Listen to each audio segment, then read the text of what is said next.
Wu Long, 38 years old, a resident in Hunan Zhangjiajie, came from a poor family. He became an apprentice of monk Wu Liao from Tianmen Mountain at a young age and practiced external fist technique. He joined the army at the age of 16. After leaving the army, he joined the public security in Xiangtan, but he eventually left because he was displeased by the corruption in the system. He then became a private detective. When the Earth Federation was established, Wu Long had successfully activated the 7th brain region after practicing the star tip mantra for a year and obtained an ability. He was recruited by the second-largest detective agency in the world as an elite member and was normally entrusted with jobs of protecting VIPs all around the globe. He met Andre and Xia Fei when he was on vacation and successfully stopped the Black Snake Gang from hijacking a plane. He then followed Andre and Xia Fei to seek the truth regarding the mystery of Atlantis, eventually earning Xia Fei's trust and becoming one of the first main directors of Quantum Holdings. He was appointed as the Director of Commerce and Defense, becoming a member of the board, and now had a net worth of over billions.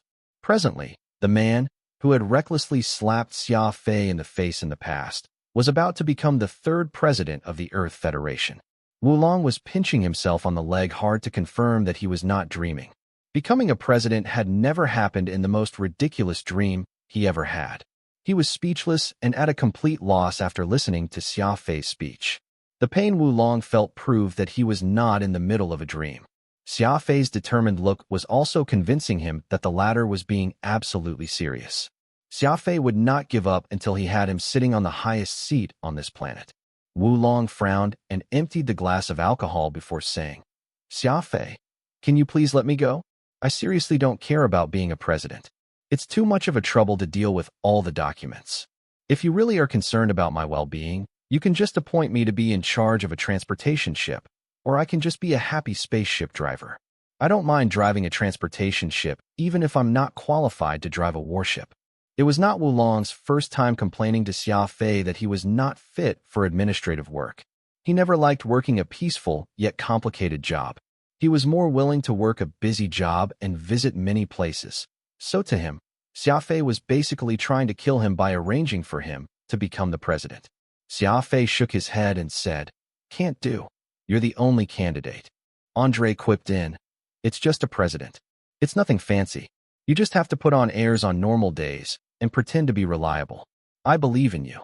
Wu Long put the glass down and said sternly, "I'm not the smartest guy. I know that myself." Xia Fei said, "Being a president is very simple, since many people are going to work for you. You just need to give the orders."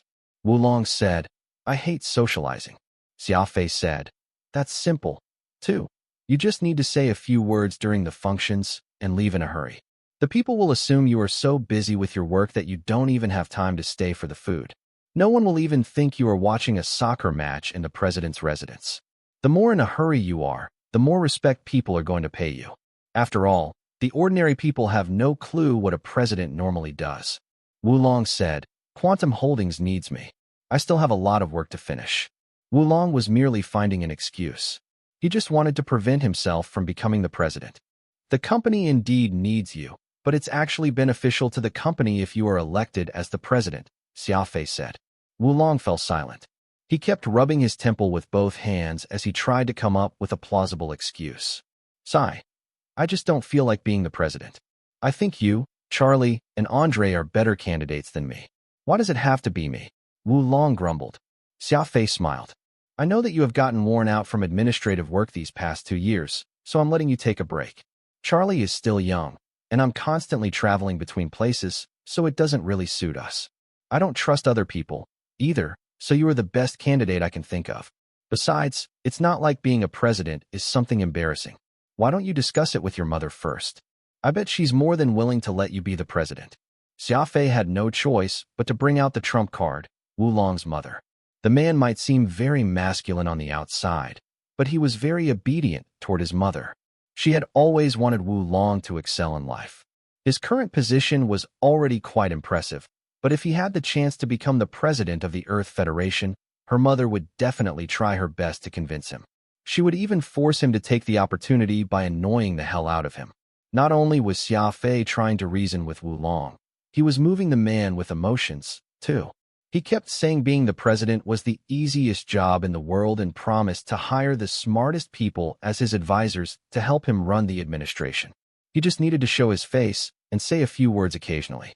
However, the most attractive factor was Xia Fei's promise to appoint Wu Long as the captain of his favorite warship after being the president for 2 terms. It was an offer that Wu Long could never turn down. It was not as if he only had the thought of driving a warship and roaming across the galaxy for a day or 2. He was unable to fulfill his dream because he was occupied with his job. Hence, he could only gaze at the ocean and lament his inadequacy. But now, Xia Fei had given him some hope. He just needed to be the president for 8 years. After that, he could ask to be allocated to any department as he pleased. Wu Long was a strength ability user, so his lifespan was slightly longer than normal people. 8 years was not too long for him.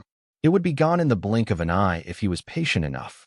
Once he retired from the role of the president, he would only be 46 years old. He would still be at his peak, and by then, roaming the galaxy would no longer be a dream. Besides, Xia Fei told Wu Long that he would need to establish a defensive star fleet for the Earth Federation when he was still the president. Therefore, as the president, he had the right to intervene with the entire process. It was a very enticing offer for Wu Long to form a fleet of warships for the Earth Federation himself. Not only would it be a dream come true to him, his achievement would be passed down for generations, too. Wu Long suddenly realized that being the president was not as bad as he thought. He could easily let others deal with the paperwork which he despised. He just needed to focus on the military. Not only would he be doing something he was passionate about, he could also be of great help to Quantum Holdings and Xia Fei. Speaking of killing 2 birds with 1 stone, he would spend 8 years to bring Earth's defense to a whole new level. After that, he would go on an adventure across the galaxy like Xia Fei. He would spend the rest of his life as an explorer, just like what he had dreamed of. In the end, Wu Long agreed with Xia Fei's suggestion. Xia Fei asked him to pass on his role as quickly as possible. A team of experts would soon approach him to make him presentable in all aspects. In an era of marketing, a person needed packaging and advertising just like a product. The experts would give Wu Long a complete facelift from the way he talked to his dressing style. The people would never find out the truth. Imagine if the people on Earth found out that their future president had only agreed to be in that position after being enticed and convinced while having a huge crab feast. They would be so shocked that their eyes were bound to fall onto the ground. Therefore, they should never know what was happening behind the scenes. Xia Fei contacted the assassin sect's headquarters after convincing Wu Long and invited 8 skilled death guards over. Normally, it was not necessary to allocate the sect's machines for an operation of this level. After all, these disciples, who had no concept of life and death, were treated as the sect's lifeblood. It was not easy to train the death guards, and the cost involved was beyond anyone's imagination. However, Xia Fei had done them a huge favor recently when the fate of the sect was at stake. As a result, Crane Shadow finally agreed to dispatch the death guards on the condition that the operation would only last for a month at most. The assassin sect would retrieve the 8 death guards whether the operation was a success or not. The death guards were willing to sacrifice themselves because they were brainwashed by the assassin sect with a special method. If they had contact with human society for too long, they might end up adapting to it. If the death guards began to have emotions, they could no longer sacrifice their lives to kill their enemies recklessly due to misgivings. Therefore, the assassin sect was very strict at controlling the death guards. The death guards were not allowed to linger in the teeming world for even an extra moment. Therefore, Crane Shadow was already being extremely generous by allocating 8 death guards to Xia Fei. Toward the end of their conversation, Crane Shadow told Xia Fei that Shadowless had passed away 3 days ago. Xia Fei felt a strong grief all of a sudden. Shadowless was actually not a bad old man. He had a broad vision and was meticulous, too. Xia Fei only spent a short time with him, so they were not that close, but he could not help lamenting Shadowless's death, realizing how unpredictable life was. Either way, Shadowless was still Xia Fei's first master in this world. It had only been a short time between their first meeting to their parting, but there were certain things that humans could never resist.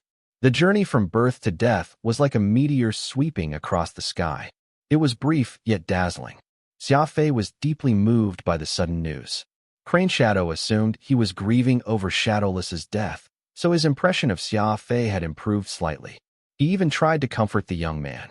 Ultimately, Xia Fei had gotten the help he needed. Andre also contacted a few reputable detective agencies right away. They were willing to investigate anyone as long as they got paid, so they immediately agreed to take up the job. These detective agencies were no ordinary organizations. They would keep a copy of their findings confidential, so they could use it for self-defense purposes if necessary. Xia Fei was not worried that they would keep the evidence, since they would never have the chance to do so. The death guards he had tried so hard to bring over were exactly his preventive measure for it. It was fine if the detective agencies knew their place, but if they dared to have any ulterior motives, Xia Fei would not mind sending them to Yama's palace, so they could reunite with their loved ones in just a few words. Xia Fei woke up very early the next morning. He piloted Vampire to Hawaii to bid farewell to Qin Meng, Moon Song, and Chun Dong before heading for Alaska. The research and development of the super radar system was still in progress. He needed to understand its key concepts as soon as possible to prepare the second shocking product of Quantum Holdings. Qin Meng and Chun Dong understood where Xia Fei was coming from, yet Moon Song was obviously in a bad mood. Xia Fei seemed to know something, but he was not sure of it. Sarah's fleet would be escorting them back, so Xia Fei was not too worried about them. Xia Fei headed to the lab after a brief conversation. He was intending to completely disassemble the Nether Bell. Back at the mother base, Shi Tingfen followed Long Fei off the Albion 1 mothership. Shi Tingfen looked at the base built in the meteorite in surprise, which was shared by the mercenary group and the factory. In addition to seeing many staff members repairing battleships and mobile suits, they also saw many battleships and transport ships coming in and out. The factory found that many manufacturing machines and instruments are fully automatic and completely controlled by a system, and the staff are only responsible for adjusting and handling some details. After observing for a while, Shi Tingfen asked Long Fei, "Old classmate, the manufacturing machines and control systems of your base factory, as well as these warships and mobile suits, were all designed and manufactured by you, right?" "Yes, I made it all by myself." Hey, old classmate, you are too scary." Shi Tingfen suddenly remembered that when she was studying, her old classmate used to participate in some machine competitions or software control competitions. Not only did she win the championship every time, but many companies even wanted to buy these technologies from him. But the old classmate unilaterally refused and directly handed over all these technologies to the company of his 3 sisters. Alaska, a wasteland in the northwest corner of North America that covered an area of 1,710,000 square kilometers and a population of 650,000. Even on the hottest day, the temperature was not over 26 degrees Celsius. Summer had no ties with this land, and flourishing was the last word anyone would describe the place as. In 1867, when the Russians sold Alaska to the Americans for $7,200,000, they never thought that the place was hiding a shocking amount of oil. A land over 1,710,000 square kilometers sold at a price of $7,200,000. It was most likely the best deal anyone could hope for. It was less than a day's profit from the oil supplied by Alaska. When Xia Fei's Quantum Holdings started promoting clean, new energy to the world, the oil fields in Alaska had lost their value. Hence, the population had decreased every year. Alaska was not suitable for living in every aspect, but it was the perfect place for Xia Fei to set up his secret laboratory.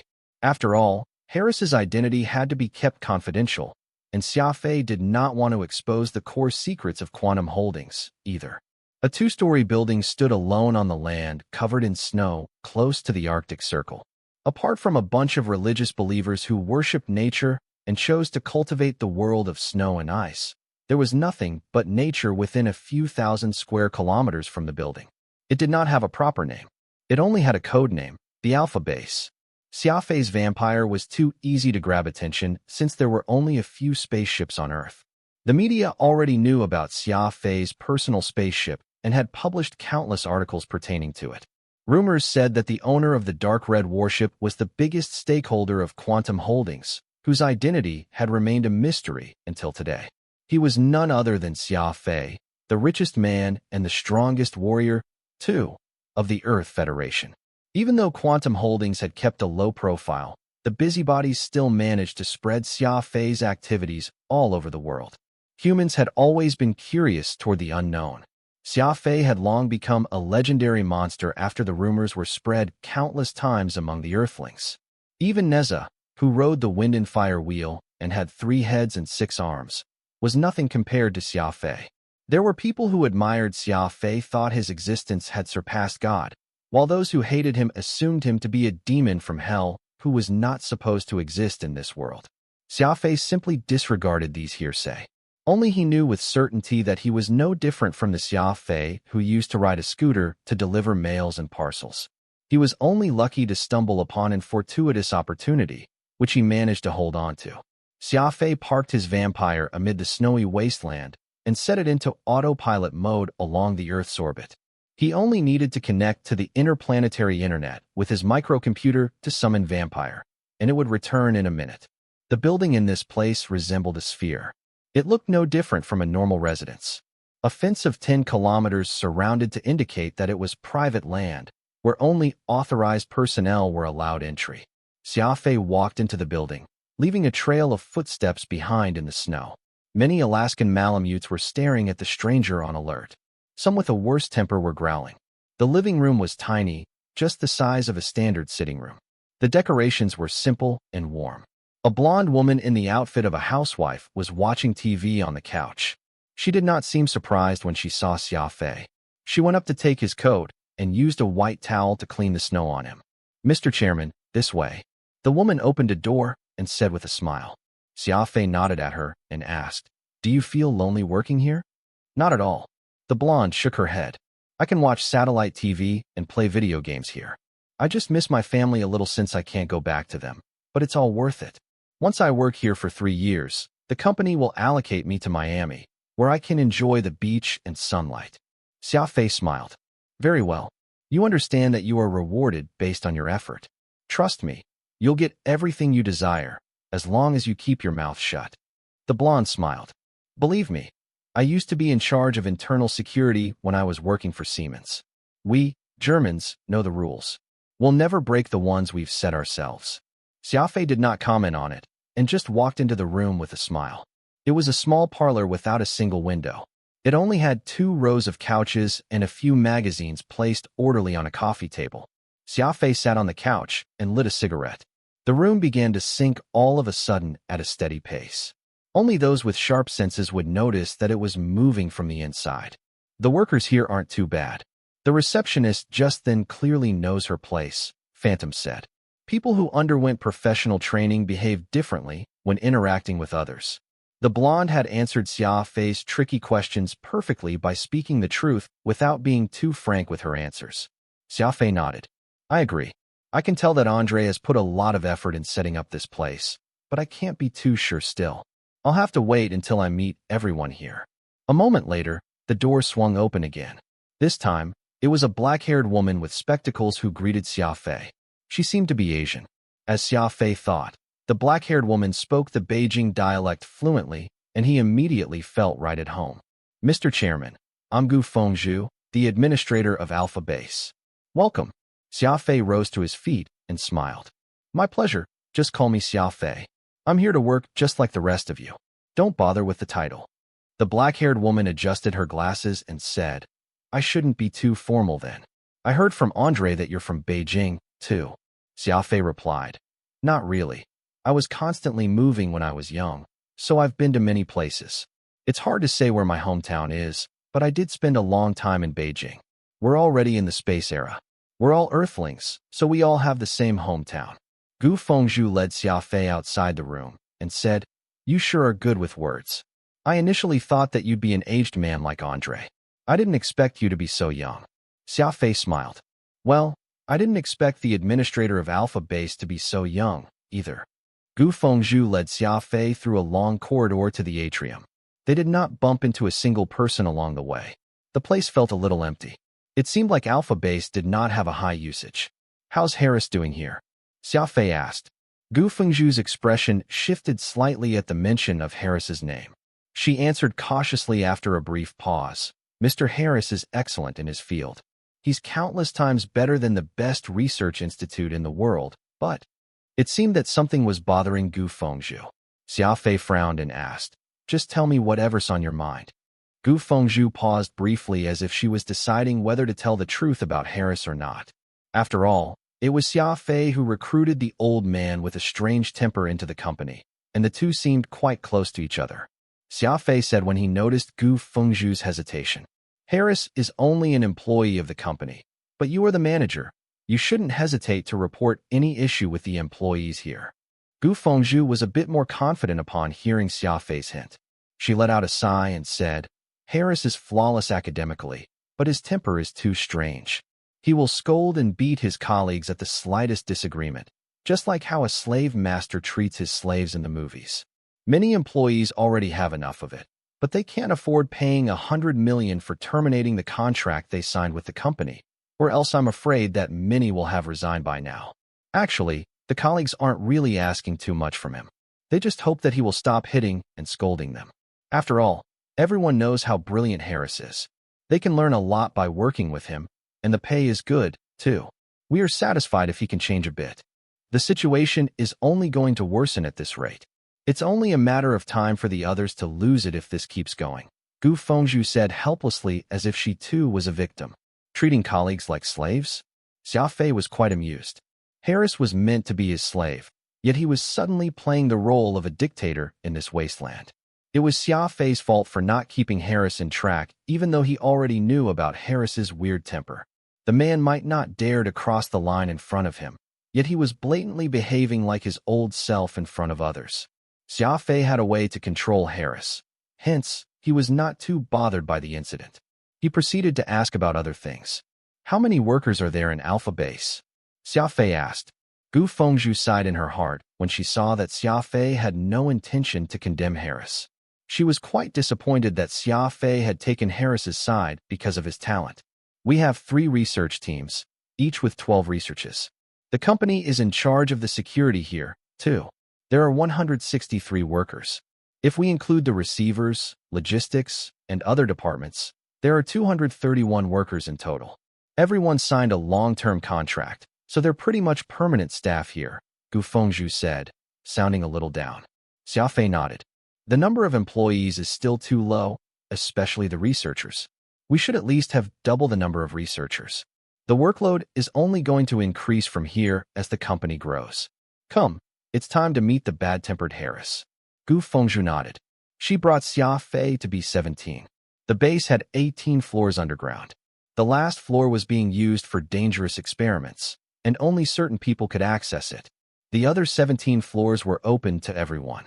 They could hear Harris's voice from outside the room. It sounded as if he was scolding someone for being too clumsy. He was extremely harsh with his words.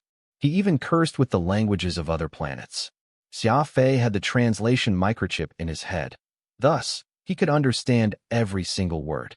That being said, the others knew he was far from being nice. Xia Fei entered the lab with a frown. The room was already in a mess. Harris had smashed countless glass vessels on the floor. Colorful liquids were spilled all over the room. Some were even having chemical reactions after they were mixed with one another.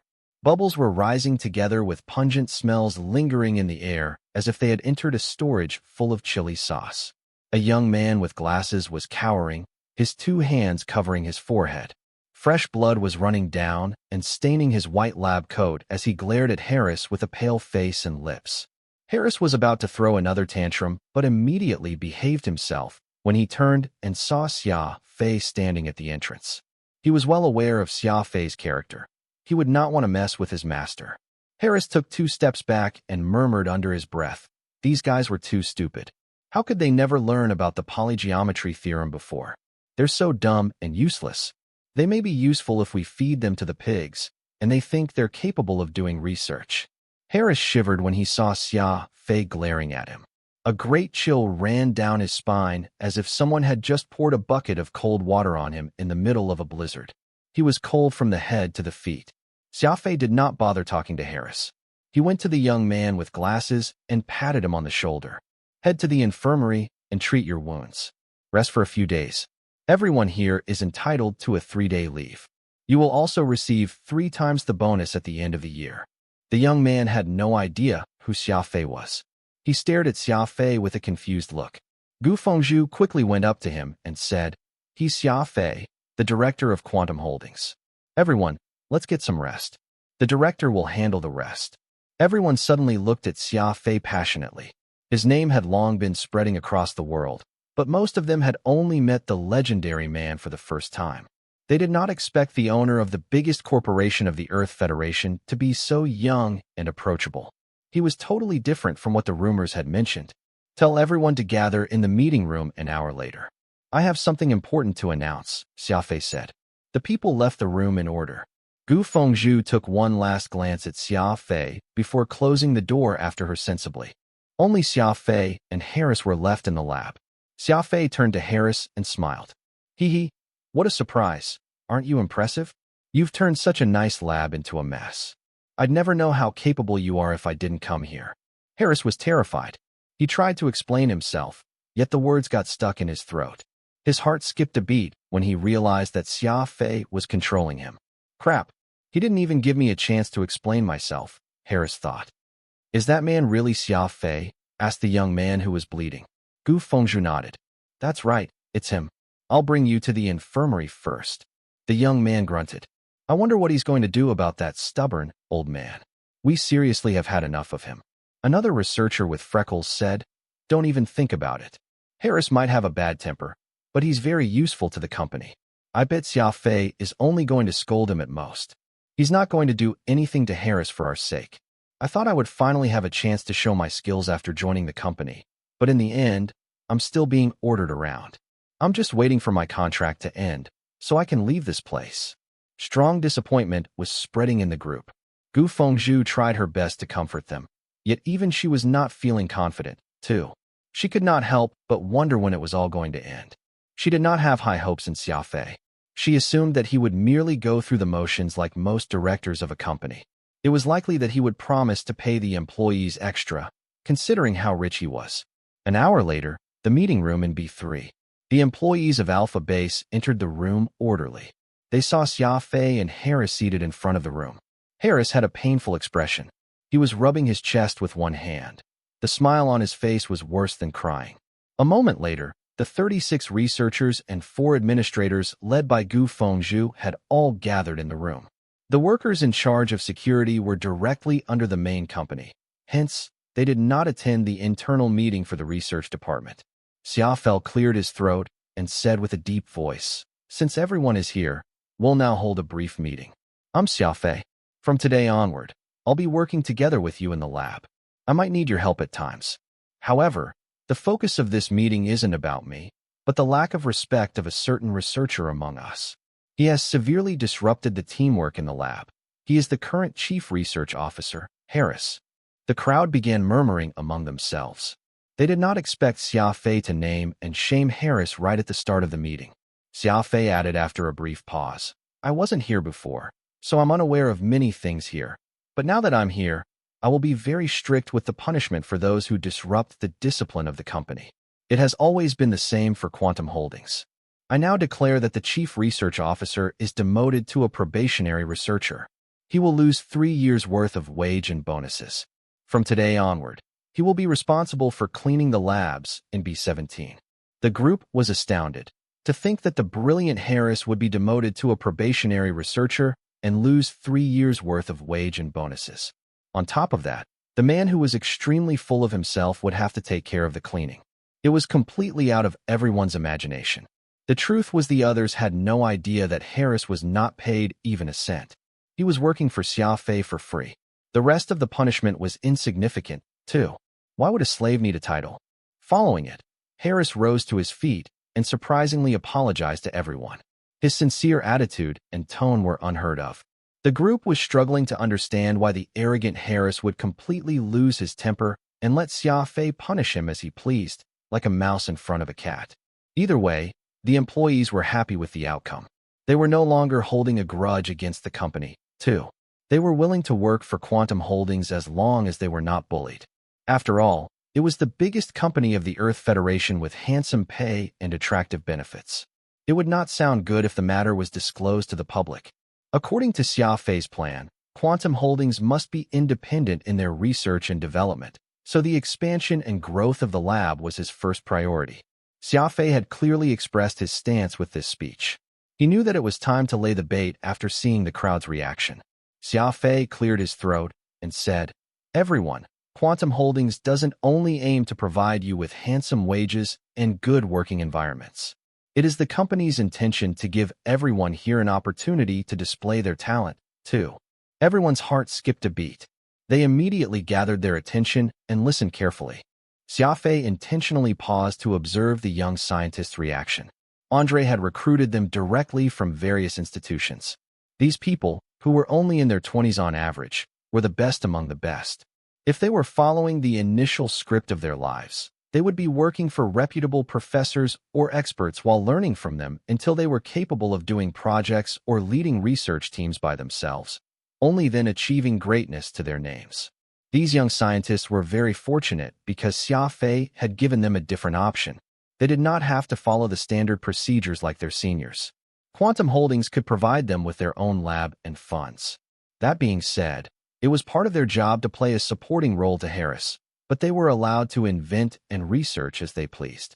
Even though many institutes and research groups claimed to value fresh talents, they were still prejudiced toward young scientists to a certain degree because of their lack of experience and skills, but Xia Fei believed otherwise. These young scientists might lack experience, but they also had the recklessness that the old scientists did not have. Provided with a comfortable environment, these young and inexperienced calves might not necessarily lose against the big, bad wolves. No one could possibly predict the future. No one had the right to tell these young scientists to follow their seniors' path. And who even came up with that rule in the first place? The young scientists in the meeting room were intrigued. They wondered what Xia Fei was going to say next. Xia Fei smiled.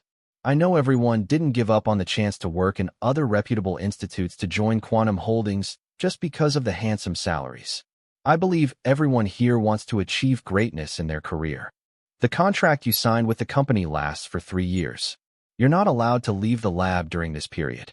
I must say that it's a bit too strict, but I can guarantee you that you will be proud of your decision to sign the contract in the near future, for it will be the best decision you've made in your life." Xia Fei pointed at Harris and said, "Everyone, let me ask, what do you think of Harris's skills as a researcher after working with him for some time?" "He's impressive. His skills are beyond our imagination." "That's right. I'm afraid even my mentor isn't anywhere close to his level." The young scientists took turns to express their thoughts. They might be displeased by Harris's personality, but they had to admit how brilliant the old man was academically. Xia Fei nodded. "Are you willing to be his students then? To learn genomics and other advanced fields from him?" The words took everyone by surprise. Every young scientist would want to learn from Harris. After all, the old man used to be the pride of the Pan-Human Alliance. At the same time, they were wary of Harris's temper. The man had been full of himself ever since he came to the lab. It was already rare for them to see him in a good mood, so what more of trying to learn from him? Xia Fei casually glanced at Harris, who immediately rose to his feet and said, "From today on, I will never treat you the same way I did in the past. Please accept my apology." Harris bowed deeply at the group of young scientists. The group of young scientists were dumbfounded. The old man's sincere bow had resolved even the greatest conflict between them. Gu Fengzhu stared at Xia Fei in astonishment. She did not understand how Xia Fei had managed to make Harris submit fully to him. Most scientists were proud and arrogant, including Gu Fengzhu. Yet at this particular moment, she could not help but feel impressed by Xia Fei, who was a few years younger than her. "I promise you all that, from now onward, I, Harris, will teach my students everything I know. I can satisfy your curiosity as long as you're willing to learn. But remember, I'm extremely strict with my students, so make sure that you're mentally prepared. I didn't really learn a lot in my life, but for topics like gravitation physics, genomics, genetics, quantum physics, molecular engineering." Harris continued to list out the fields he was familiar with, leaving these young scientists speechless. They could not imagine how Harris was able to master so many fields when a person's time and energy were limited. He was no longer a human. He was a combination of knowledge from many top institutes in the world. This was the difference between a genius and a normal person. Harris's greatest achievement was his knowledge in genomics, but he was also an expert in various fields. His biggest problem was the lack of time. If he had unlimited time, his achievements would be immeasurable. The young scientists were starting to lose their minds. Who would miss out on the chance to learn under a top scholar of the Pan-Human Alliance? Even a lunatic would know the significance of it. Xia Fei took hold of the opportunity to speak. Let's all calm down first. Harris has his work to do, too, so he won't be able to use all his time on teaching. Everyone here has a chance to be his students, but only 3 of you will be learning from him in the first batch. Therefore, the 3 most outstanding researchers in the group will be rewarded with the chance to learn from Harris. I hope that you all will give your best during this period. A month from now, I shall announce the result in front of everyone. Those who won will have the chance to choose a field which Harris has just mentioned. Harris will be teaching you directly on a one-to-one basis for an hour every day until you learn everything. The few sentences had made the young scientists restless. The whole room was filled with excitement. The conference room turned empty in no time after the meeting came to an end. No one even bothered to complain how they were mistreated. They now had a new goal to work for. Gu Fengzhu approached Xia Fei with a smile. Harris sneaked out of the room when Xia Fei was not paying any attention. He was a little terrified whenever he recalled his experience in the lab a while ago. As a mad scientist, Harris was never scared of death, yet Xia Fei had managed to traumatize him. Even the strongest warrior could not endure that torture, let alone Harris, who lacked the strength even to truss a chicken. I'm really impressed. You've successfully resolved the crisis in the lab, and these researchers have even found a new goal to work for, too. They're going to learn and work crazily for some time, Gu Fengzhu said. Xia Fei nodded. That's pretty normal. It means that these young scientists aren't just trying to get by and also have passion in them. Is that why you recruited so many young men for the lab? That's one of the reasons. Any other reasons? Xia Fei smiled. Miss, it's not necessarily a good thing for you to know too much. I don't like it when people try to analyze my thoughts. That's all for now. Bring me to my lab, and I shall start working. The 2 went to B18, the most confidential lab in the base. The titanium door shut after Xia Fei went inside. He was determined to work out the nether bell and the super radar. Xia Fei dove into his experiments on the structure and technology of the nether bell in the lab.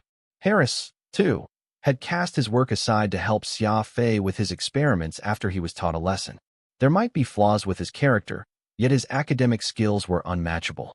Xia Fei was familiar with ancient technology, while Harris had a solid foundation of the theoretical aspect of things.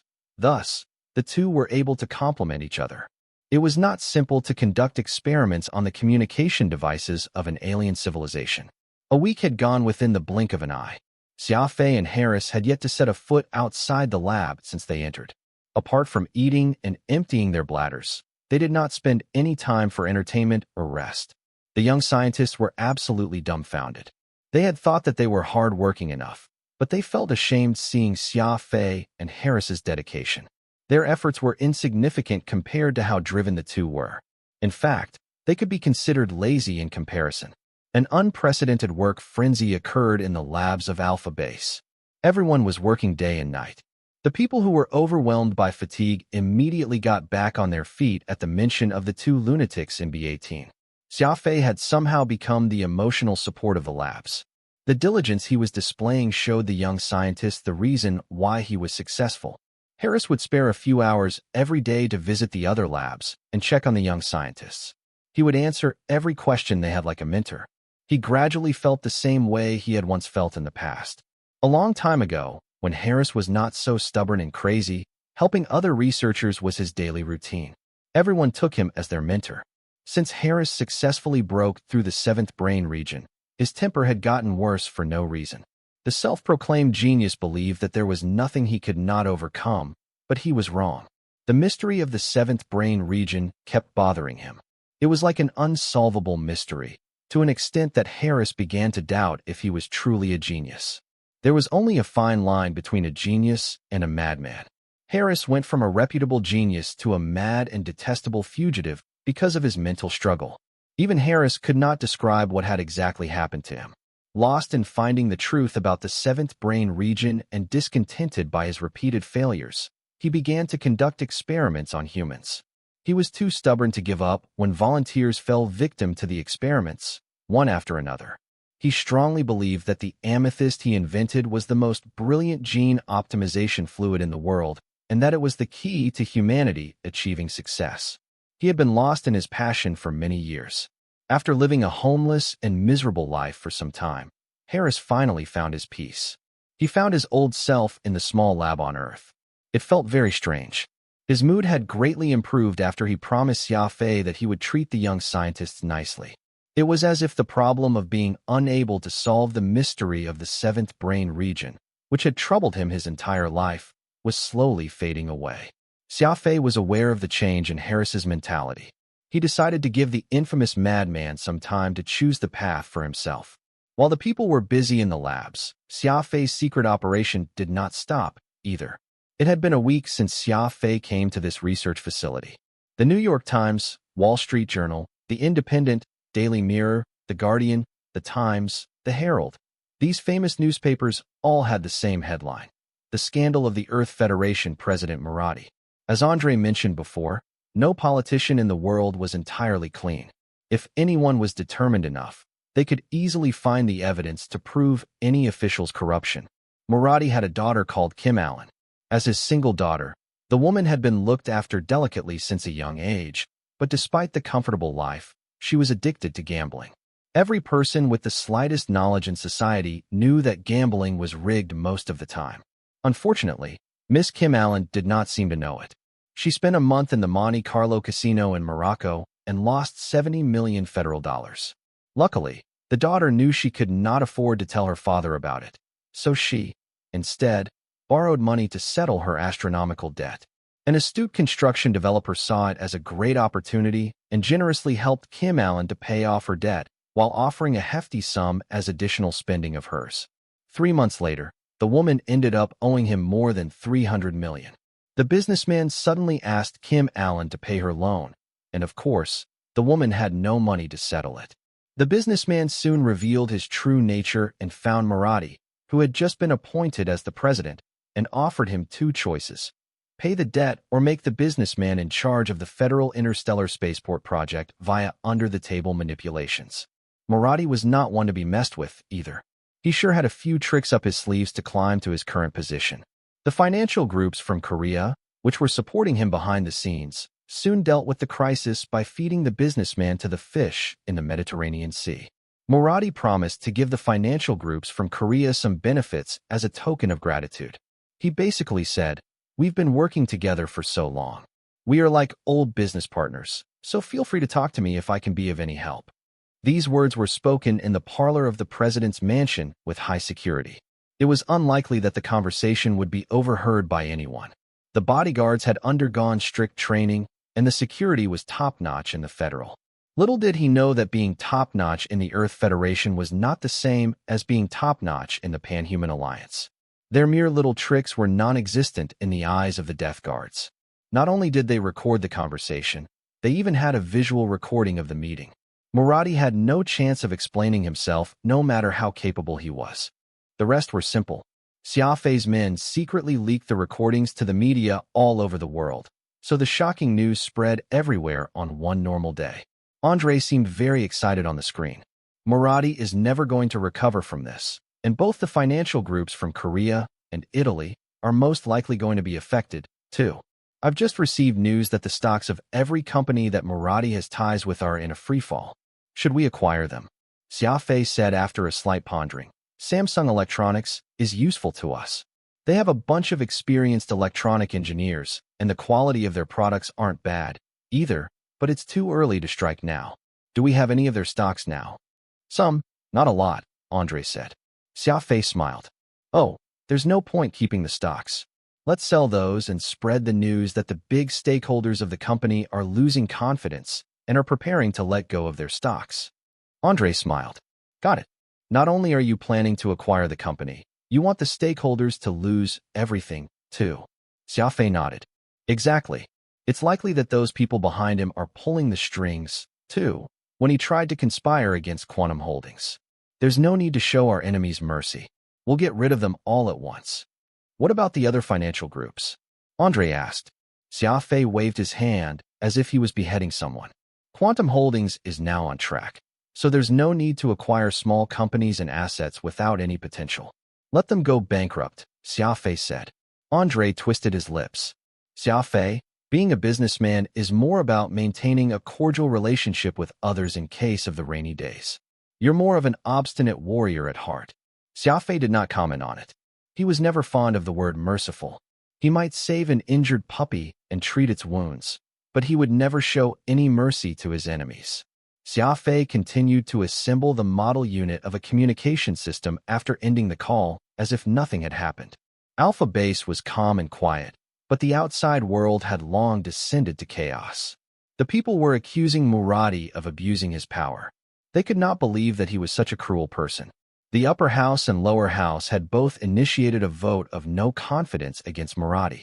Quantum Holdings also arranged members of the Federation to fan the flames. Not only were they demanding Muradi to retire from his role as the president, they also wanted the judicial authorities to punish him. The whole world was rumbling as the Federation found itself in an unprecedented turmoil since its establishment. Now, its reputation was at stake, too. In just an hour, the upper and lower houses had passed the motion of no confidence with 99% of votes, demanding Muradi to retire at once. The Federation would hold an election immediately to elect a new president. Muradi knew that he was done for. He went back to his house in Nuremberg, Germany, with his tail between his legs, and shut himself inside. 24 hours after the president was dismissed from his post, Wu Long, the board member and head of commerce and security of the biggest corporation in the Earth Federation, Quantum Holdings, suddenly announced his departure from the company and was going to take part in the presidential election as an independent candidate. All kinds of news came at once. Wu Long's speech was on TV. The newspapers had Wu Long's impressive achievements. More than 100 experts on talk shows were claiming that the Earth Federation was facing the biggest crisis ever, and only an industrialist like Wu Long could lead the Federation to a new height. After all, the middle-aged man was involved in the miracle of establishing Quantum Holdings, so everyone was aware of his capabilities. Most media personnel began to promote a new idea with resources they had at Quantum Holdings' request, with the idea that only an industrialist like Wu Long could lead the Federation to success, unlike the despicable politicians. Wu Long was burned out every day, going to many places across the world to deliver his speech for his campaign. His face was flushed with masculinity. The company responsible for his image was depicting him as an ambitious, bold opportunist. Even Xia Fei had to pretend that he did not know him when he met him on the street. The upper and lower houses decided to hold the election in half a month under Andre's strong influence. The reason was simple. A country could not last for a day without a ruler. Likewise, the Federation could not last for a day without its president. The candidates were absolutely dumbfounded. The election was happening in just half a month. How could they possibly have enough time to prepare for it? This was when Quantum Holdings released a shocking statement, which further escalated the unprecedented disorder. Here at the special press conference held by Quantum Holdings, Andre and his grandson, Charlie, appeared on the rostrum at the same time as the reporters from all over the world immediately began clamoring down below, their cameras flashing repeatedly. The two sat down under the escort of their bodyguards. Andre smiled as he pointed toward a pretty blonde reporter, indicating for her to ask her question. "I'm from BBC News. May I ask if there is any truth to the rumors that Quantum Holdings will be giving their full support to your former director, Wu Long, in the coming general elections? And just in what capacity will Quantum Holdings be showing their support?" asked the female reporter. Andre smiled.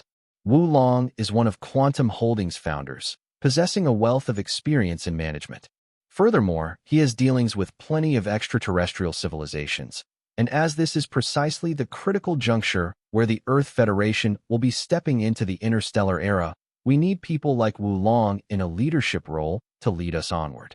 As such, my colleagues and I from Quantum Holdings are showing our fullest support toward making Wu Long the next Federation president. As for the degree of our support, Quantum Holdings will do what we can well within our capabilities, Andre said firmly. That female reporter pressed on with her line of questioning. Quantum Holdings is currently the largest business in the Federation that no one can compare. Could you generally tell us in what ways would Mr. Wu be supported? Andre laughed. Everyone knows that the Federation's status in the Panhuman Alliance is extremely insignificant. Though we have joined the Alliance in name, we are far below the average standards within the Alliance in terms of technology, culture, and other necessary indicators. If Wulong were to be elected, Quantum Holdings would put forth a special fund to help the Federation construct its own Starfleet. What? A Starfleet? A Starfleet that belongs to the Earth Federation. Oh God, that's incredible. Andre's casual comment caused quite the commotion among the audience. All the reporters could hardly contain their excitement, shouting their questions as they clamored, completely ignoring the rule about no shouting during a press conference. It had been many years, and every Earthling yearned for their home planet to be recognized by the Alliance. After all, the huge gap between themselves and the intergalactic society was like a thorn in everyone's heart. They were all born on this planet, so of course everyone wanted it to keep improving. A Starfleet would not only be able to defend Earth, it was also a very symbolic acquisition. After all, it was somewhat awkward for a planet, which was said to be in the interstellar era, not to have its own Starfleet. Andre waved his hand, indicating for all the reporters to settle down, before he pointed back at that female reporter to continue. This blonde lady had not expected that Quantum Holdings would be able to make such a grand gesture, and was momentarily flustered. After all, the cost of raising a Starfleet was ginormous. There was also the fact that the cost of maintaining such a fleet in operation would be astronomical, something the current Federation's weak purchasing power would have problems with. Even a simple warship was already quite a substantial financial burden. Nonetheless, this blonde reporter was experienced in her job and very quickly came up with a question to ask on the spot. The news that Quantum Holdings will be helping Earth build their first Starfleet is too shocking. Do you mind going in a bit more details toward this end? The various reporters present all agreed. All of them felt the news about this Starfleet would trump everything else, and they were most concerned with uncovering the secrets behind this. Andre threw a glance at Charlie, then he immediately pulled out the information packets they had already prepared for all the reporters. Due to the limited number of copies, these reporters had to crowd together in small clusters as they excitedly perused the pages. Actually, what Quantum Holdings had just announced about building a Starfleet for Earth was simply changing the name of that fleet their company currently owned. They would now be known as Quantum Holdings and Earth Federation's combined fleet, so if the Federation ever had the need, they would be able to temporarily have use of these warships for themselves. Xia Fei, of course, had no intentions of giving the Federation the fleet that he had so painstakingly built by himself.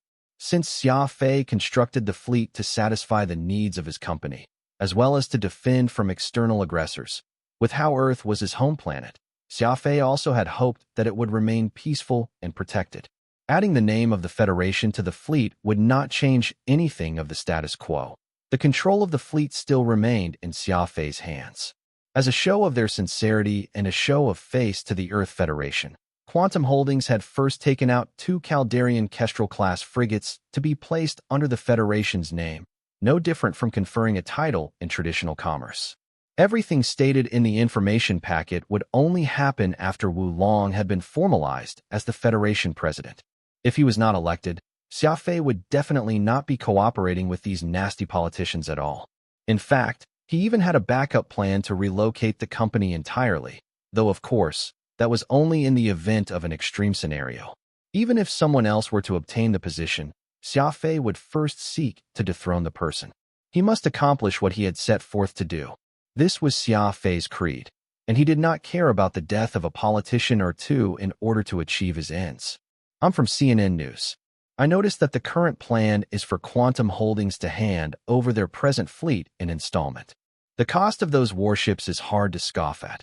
Could your company be willing to just abandon such a full-fledged fleet like that? A bespectacled reporter asked.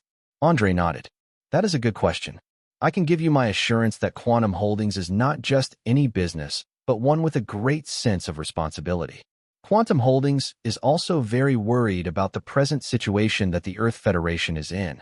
What would the cost of a Starfleet be compared to as long as our home planet could become stronger? Be it the present or the future, Quantum Holdings will be working hard to further develop the Earth Federation and won't simply put monetary interest as our goal. The reporters present could not help but be moved hearing Andre make such an impassioned statement. Actually, all of them knew that Xia Fei was akin to an eagle that would not strike until the rabbit presented itself. There were of course conditions attached to these so-called installments, or else there was no way for anyone else to attempt to sneak even a single dollar out of Xia Fei's pockets.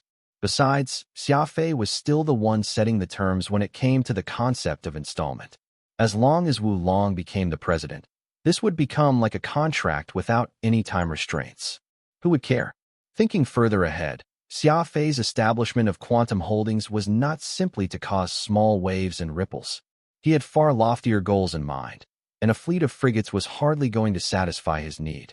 He had plans in the future to build cruisers, battleships, and even capital ships. Man could not just think of their immediate benefit, and Xia Fei could see that he needed to make some concessions today, all in view of a more comprehensive goal in the far-flung future. The press conference ended with great success, and the next day, every single media outlet around the globe was welcoming Wu Long as a presidential candidate, with many heaping praises upon quantum holdings. It was but a small price to pay for free press coverage, further improving the company's reputation, while at the same time giving a boost to Wu Long's election campaign. There was no way to consider this deal to be detrimental at all. In some inconspicuous corner of the news, a small tofu-size article about ex-president Muradi's death could be seen. The masses had already harbored much hatred for that ineffectual politician, so there were even some who cheered over his end. It was in the hustle and bustle of such hopeful news of the future that the news of Muradi's death sank like a stone thrown in the middle of an ocean, instantly disappearing without a trace. The work in the Alpha Lab was urgently underway. After a week of struggle, Xia Fei finally found time to grab some sleep in the lounge. The death guards from the assassin sect had already completed their work and quietly returned back to Nameless. Muradi died in his home, and the initial police investigation ruled it as suicide. Samsung had officially been incorporated into Quantum Holdings as well, while Wu Long's campaign work was progressing smoothly. All this good news came back to back, which improved Xia Fei's mood significantly. After a simple grooming, Xia Fei wore his white lab coat and strolled out of the room, heading straight for the 18th floor. At present, the most important task at hand was to finish studying the core technology of the Nether Bell as soon as possible. According to Xia Fei and Harris's preliminary testing, this communication device utilized a sort of directional transmission mechanism as its source of sending and receiving. Originally, a communication device would be transmitted in all directions, which would seamlessly cover every corner. But the Nether Bell was like an aimed bullet, concentrating all its power to one point, thus capable of penetrating through any potential barriers. However, it was still a mystery as to how they could fix their transmission in spite of the various nodes in the vast expanse of space. Along the way, Xia Fei bumped into several researchers who were in a hurry, swiftly departing after exchanging a quick greeting, not even willing to tarry a second longer. Xia Fei looked at the time and saw that it was just 5 a.m., which showed just how hard-working these young scientists were with their work and studies. Pushing open the entrance to the laboratory, he saw that Harris was already in. Xia Fei had finally managed to convince the stubborn old man to head back for some rest. Yet here he was, earlier than Xia Fei, perhaps not having even gotten any rest at all. He turned around and glanced at Xia Fei. Harris's eyes were both bloodshot, as if extremely excited. "You came just at the right time. I just made an astounding discovery," Harris anxiously called. Xia Fei took his time pouring himself a cup of coffee, then walked over unhurriedly. "There's no rush. If there's anything, just say it slowly." Harris nodded, reaching out to turn on an audio playback system. A rhythm could be heard, deep and rumbling, as if it was a beating war drum. Xia Fei had heard this frequency that rang from the Nether Bell for the umpteenth time, but he patiently listened on. "What's unusual about it?" Xia Fei curiously asked. Harris quickly pushed a few buttons and then said, "Hear it again, carefully." The sound was the same, though there was this nearly imperceptible hum. Just like the frequency wave, there was a rhythm to it as well, though it was a lot more condensed, as if it was the sound of a bee rapidly fluttering its wings. Xia Fei was a little surprised. He set his cup of coffee down on the table and asked, "Is that the Nether Bell sound? Why wasn't there this hum before?" Harris turned up the frequency of the audio amplifier once again and the shrill sound became clearer, as if there were 100 bees dancing in the air together. There's a special conduction unit inside the Netherbell's frequency transmission system, which we assumed as in charge of amplifying the frequency, but we were wrong. It's actually a frequency emitter that is entirely separate in itself, using a completely different system. What you're hearing now is the melding of both frequencies. Harris's eyes were gleaming as he excitedly explained. So now, let me play the two different frequencies for you. Individually, Harris said. Shock. Extreme shock. The two sounds were very crisp after being isolated. It turned out that the Netherbell was made up of two completely different systems, which were matched to become a set used for transmitting messages. The other set was also used to transmit signals, though while one was for transmitting signal to similar communicators, the other worked as transmitter of a weird frequency toward an unknown part of space. How did you make this discovery? Xia Fei asked. Harris replied, Actually, I stumbled upon this out of sheer coincidence. Going by past experiences, in order to get a better frequency reading, we would usually attempt to remove any potential clutter. This morning, I accidentally forgot to turn off the filter and, as a result, discovered this weak signal that it was transmitting. After repeated tests, I confirmed the regularity of its waveform and that it can be followed. Thus, it's deliberately being transmitted. And what's more, this hidden frequency isn't just a transmission port, also a receiver of extremely weak feedback from the universe at large. With that, Harris turned on the audio monitor again, and after some adjustments, revealed that this buzzing sound was being fed back from deep space at approximately 1,500 meters per second. Xia Fei could not help but be somewhat thrilled. The Netherbell was not just communicating with each other, it was also secretly communicating with some unknown signal-generating device. Given how the Netherbell was no larger than a human's thumb, the level of complexity it demonstrated through the various functions it accommodated was simply incredible. Xia Fei smiled. All right, then let's find out just what this frequency is being used for and just who or what it's contacting. Ever since they discovered this second frequency, Xia Fei and Harris had both turned into even greater maniacs, working tirelessly in that laboratory, even foregoing meals and care for themselves, hardly differentiating between day and night. Gu Fengzhu was somewhat worried over their health, so she would visit the laboratory twice, reminding them to rest, though Xia Fei would always respond with, "Who cares about not sleeping? Not working is far more fatal." Gu Fengzhu was helpless. All she could do was ensure that someone would bring them food and leave it outside the laboratory daily, knocking on the door to remind them of its arrival. Despite this, the food would often be returned without having been touched, which only showed that the two men were really working hard as if their lives depended on it. Time passed, and in the blink of an eye, it had been half a month since anyone saw Xia Fei or Harris take a step out from the laboratory. During this time, the Earth Federation had begun another round of presidential elections, and due to Wu Long gaining the full support of Quantum Holdings, his vote count was well ahead of his competitors. He was no more than a step from taking the seat. This last-minute election was happening in too much of a hurry that the other candidates hardly had any time to accomplish their preparatory work before being rushed into battle. Naturally, none of them was a match for Wu Long. Quantum Holdings was well ahead of the other campaign teams, be it in terms of their financial backing or material resources. Through Xia Fei's timely promotion and strategy on behalf of Wu Long, there was practically no suspense to the eventual outcome of the election.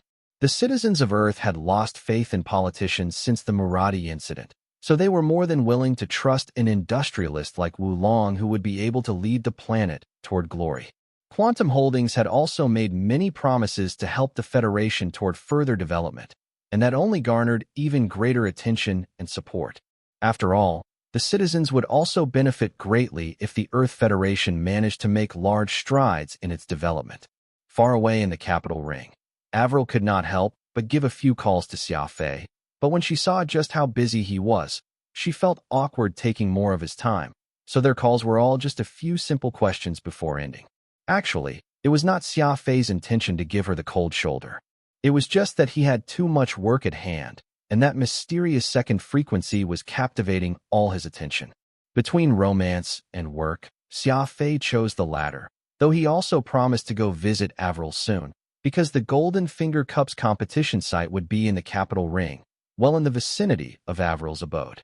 Hearing that Xia Fei would be coming to see her, Avril could not help but jump for joy, hinting to him that she would love to go out shopping and visit the interstellar amusement park together. Xia Fei naturally promised to accompany her. Why would he not be tempted to spend some time together with the lady of his heart? Another week went by, and Wu Long had been elected as the third president of the Earth Federation with a commanding 72% of votes, perfectly closing out Xia Fei's regime change plan. For his inauguration, Wu Long made an impassioned speech, announcing his intention to expand the Federation's foreign trade so as to close the gap between the Pan-Human Alliance and the Earth Federation. What caught Xia Fei by surprise was that the speech had actually been personally penned by Wu Long. He was simply impressed by the fact that Wu Long could actually compose such a well-polished address. After finishing his inauguration speech, Wu Long first made a call to Xia Fei. The latter gave some words of encouragement to the former, which could more or less be summarized as feel free to do whatever he wished. He had Quantum Holdings' full support, so there were no hurdles ahead of him. Encouraged, Wu Long was determined to demonstrate his skills and do a good job. Seeing how Xia Fei had spent so much effort in seating him in the position, it showed just how high his expectations were of him. A week after, the researchers in the research facility watched in bewilderment as Xia Fei and Harris stepped out from the laboratory because the allotted time was up.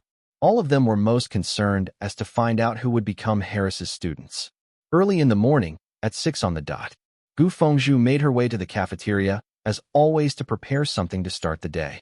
Though she was the laboratory supervisor, having also made some achievement within the field of research, she found the prospect of becoming Harris's protégé extremely appealing. After all, the knowledge that Harris possessed was for all to see, well beyond that of any scholars on Earth. Even throughout the Alliance, that man was considered as one of the foremost experts. Pushing open the door, Gu Fengzhu was surprised to find Xia Fei happily chatting with Harris.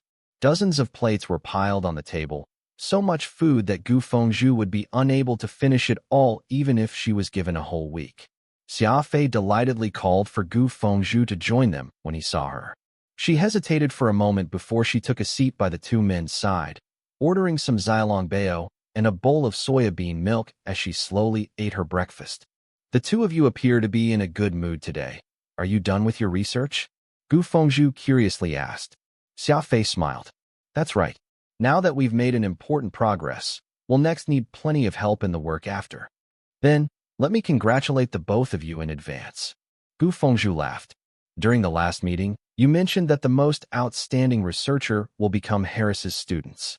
Now that the month-long time limit has passed, I wonder when the name list will be announced. Xia Fei scratched his head. We've been far too busy lately that this matter has completely slipped my mind. Harris, I wonder what are the standards by which you choose your students? Harris answered, no standards. As long as they are smart enough, that will do. All I'll do is teach and mentor. Everything else will have to depend on their hard work. I've already confirmed the first list of names. You can go announce them later. After some time, Xia Fei and Harris stood up and left for the laboratory once more. Gu Fengzhu was flabbergasted. The two had gone without sleep for close to a month, and their eyes were completely inflamed. Just what could it be that captivated them so thoroughly that they would forego sleep and rest? Returning to the laboratory, Xia Fei pulled out 2 snake-eye berries from his spatial ring and handed them to Harris as he ate to himself, too. To people who worked for extended hours until such a degree, food was no more than replenishment for their hunger needs, while their true energy intake depended only on these magical fruits. Since we already know that the second frequency is connected to a mysterious master control system somewhere in the universe, it is now time for us to uncover the truth, Xia Fei said. Harris excitedly continued. According to my analysis, there are just 2 possibilities. One is that the manufacturer of the Nether Bell intentionally included this second frequency to get information regarding its user's movement. This speculation isn't exactly very plausible. For the moment a user discovers that the manufacturer is secretly observing their every move, the result will be unimaginable. The other possibility is that, in order for the Nether Bell to accurately find other communication devices for it to connect to and transmit the signal in the form of a directional meson energy wave, it needs positioning, a very precise one at that. The difficulty of locating such a small communicator in the vastness of space is especially huge, so it is my guess that the extraterrestrial civilization who produced the nether bells must have constructed a gigantic deep space sensor array in some unknown corner of the universe to search and propagate the signals from the communication devices all across space, assisting the bells in locating one another by being a sort of middleman. Xia Fei nodded. He turned on the monitor and proceeded to display the internal structure of the nether bell they had mapped out, magnified 1,000 times. What you said makes a lot of sense. If there's truly such a gigantic deep space sensor array somewhere in the universe, that will mean that it's most definitely technologically superior compared to ours. But what I don't understand is if this array truly exists, why haven't the extraterrestrials used it to transmit their messages directly, instead using it as a navigational system? Xia Fei was stroking his chin, puzzled. Harris gave it some thought before saying, "Actually, that's not exactly hard to understand. If all the signals are being transmitted through this sensor array, then they might run the risk of being spied on through it. The designer of the nether bells must have considered that particular point, which was why it led them into separating the two systems of positioning and communications." Xia Fei sighed. "If possible, I'd really like to take a look at this deep space sensor array. Just what sort of technology was used for it to be capable of scanning the vastness of space? After all, there are plenty of obstacles for it to pass through, especially for it to still work after so many years, seemingly without incurring damage. Could there still be someone there, maintaining its service?" Xia Fei could not help but shake his head with that thought. The nether bell in his possession was something the ancestors of the assassin sect had found from amid ancient ruins. The alien civilization was already eradicated by then, so how could there still be anyone maintaining that sensor array after the tens of thousands years? Xia Fei suddenly thought of the word robots. It would completely be possible if it was robots that were assigned to maintain the sensor array, as all they needed was light to generate the necessary energy, and they would be able to self-repair. Could this deep space sensor array, hidden somewhere in the universe, be maintained by robots? Perhaps due to Qin Meng's influence, Xia Fei was very sensitive to the word robots, hoping to witness with his eyes just what an AI robot would look like and how they worked. Unfortunately, he had not been able to fulfill this desire of his yet. If we were to follow this mysterious wave, would we be able to grasp the position of the deep space sensor array? Xia Fei asked. Harris chuckled. The sensor array is but a hypothesis of mine. If you were to really trace that frequency wave, who knows what you might find in the end? Xia Fei replied, I know that as well. Right now, my only concern is to find out if there's any way we can locate the source of the signal no matter what it is. Positioning in the universe is a bit tricky because there are far too many variables to consider. However, if we are able to create a frequency attenuation index analyzer, we'll have a possibility of locating it, Harris said. Any frequency signal would undergo attenuation as it traveled through space. As the distance it traveled got further, the signal strength would weaken until finally disappearing into the endless void of space. Tracking down the signal source via the strength of the signal was one way to do this, but it was necessary to simulate a decoding system that imitated this signal source first. Since that is the case, our next step should be to make sense of the directional transmission technology in the nether bell, and we still have to develop an analog decoding system to track down the signal source, Xia Fei said. Harris nodded. He could only agree to Xia Fei's requests, while Phantom commented from the side. You can't possibly be planning to locate that sensor array that may or may not exist, right? Harris already said that it's only his hypothesis and that there's no way of telling if you will even find anything. Xia Fei laughed. Think about it. If we manage to get our hands on a sensor array that can scan the entire universe, or if we get hold of such an advanced technology, won't Quantum Holdings be able to compete in the communications industry? Besides, I've got this hunch that the sensor array has some sort of connection to Titan's super radar. It's only that Titan's radar system does ultra-long-range transmissions, while the Netherbell system is unique in its positioning system. If the two manage to combine them together, I'm certain that there will be a product in the making that transcends our technological era. The laboratory continued to be busy, and as time went by, the Netherbell was slowly being analyzed bit by bit. Solving each afterward was of course a cause for celebration. However, It was still quite a headache for everyone to come up with a way to combine both the transmission technology of the Netherbell together with Titan's radar system. Xia Fei did not expect the Netherbell to actually use a completely different technology than a common radar, the technology between the two immutable and hard to borrow from each other. From the moment they understood the communication method of the Netherbell, Harris's work also ended, and he began to devote more of his time toward cultivating his new students, as well as his research toward single-celled organisms. It was unclear why Harris recently had such great interest toward these simple-celled organisms, spending his time daily with his high-resolution microscope, observing and recording the growth of the cells. Xia Fei knew that it was impossible for Harris to give up on his research toward the seventh brain region, so he must surely have come up with some ideas, which was why he had pivoted to studying these organisms. Xia Fei did not particularly mind, for the scientist had toned down quite a lot in terms of his fanatical energy, often taking the time to help others. It seemed that this lifestyle in the laboratory had allowed him to find some of his past self, no longer as stubborn now as he got older. The production of the new radar was still in the early stages, though the time he had set for his tournament strategy was drawing closer and closer.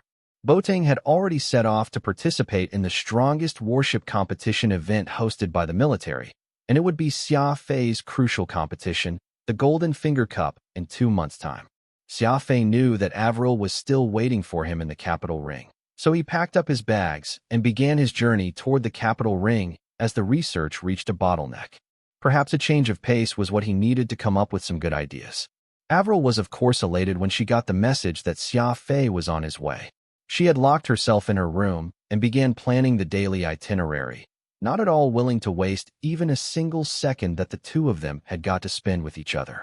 The journey from Earth to the capital ring was long, so it was a good thing that Xia Fei was already used to flying through the inky black space all by himself.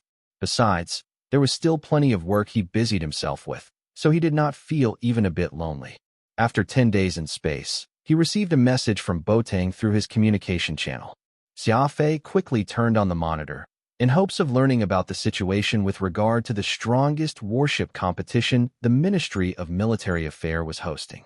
"Are the results out yet?" Xia Fei asked. Beijing nodded. "The results weren't too good.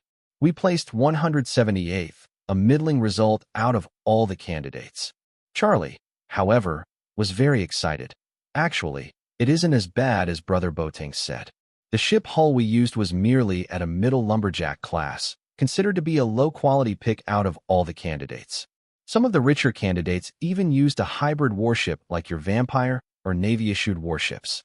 We've done very well to achieve our current results with all things considered. Besides, our warship even managed to be ranked 3rd in terms of defense, and it's only its overall performance that hindered us from ranking higher.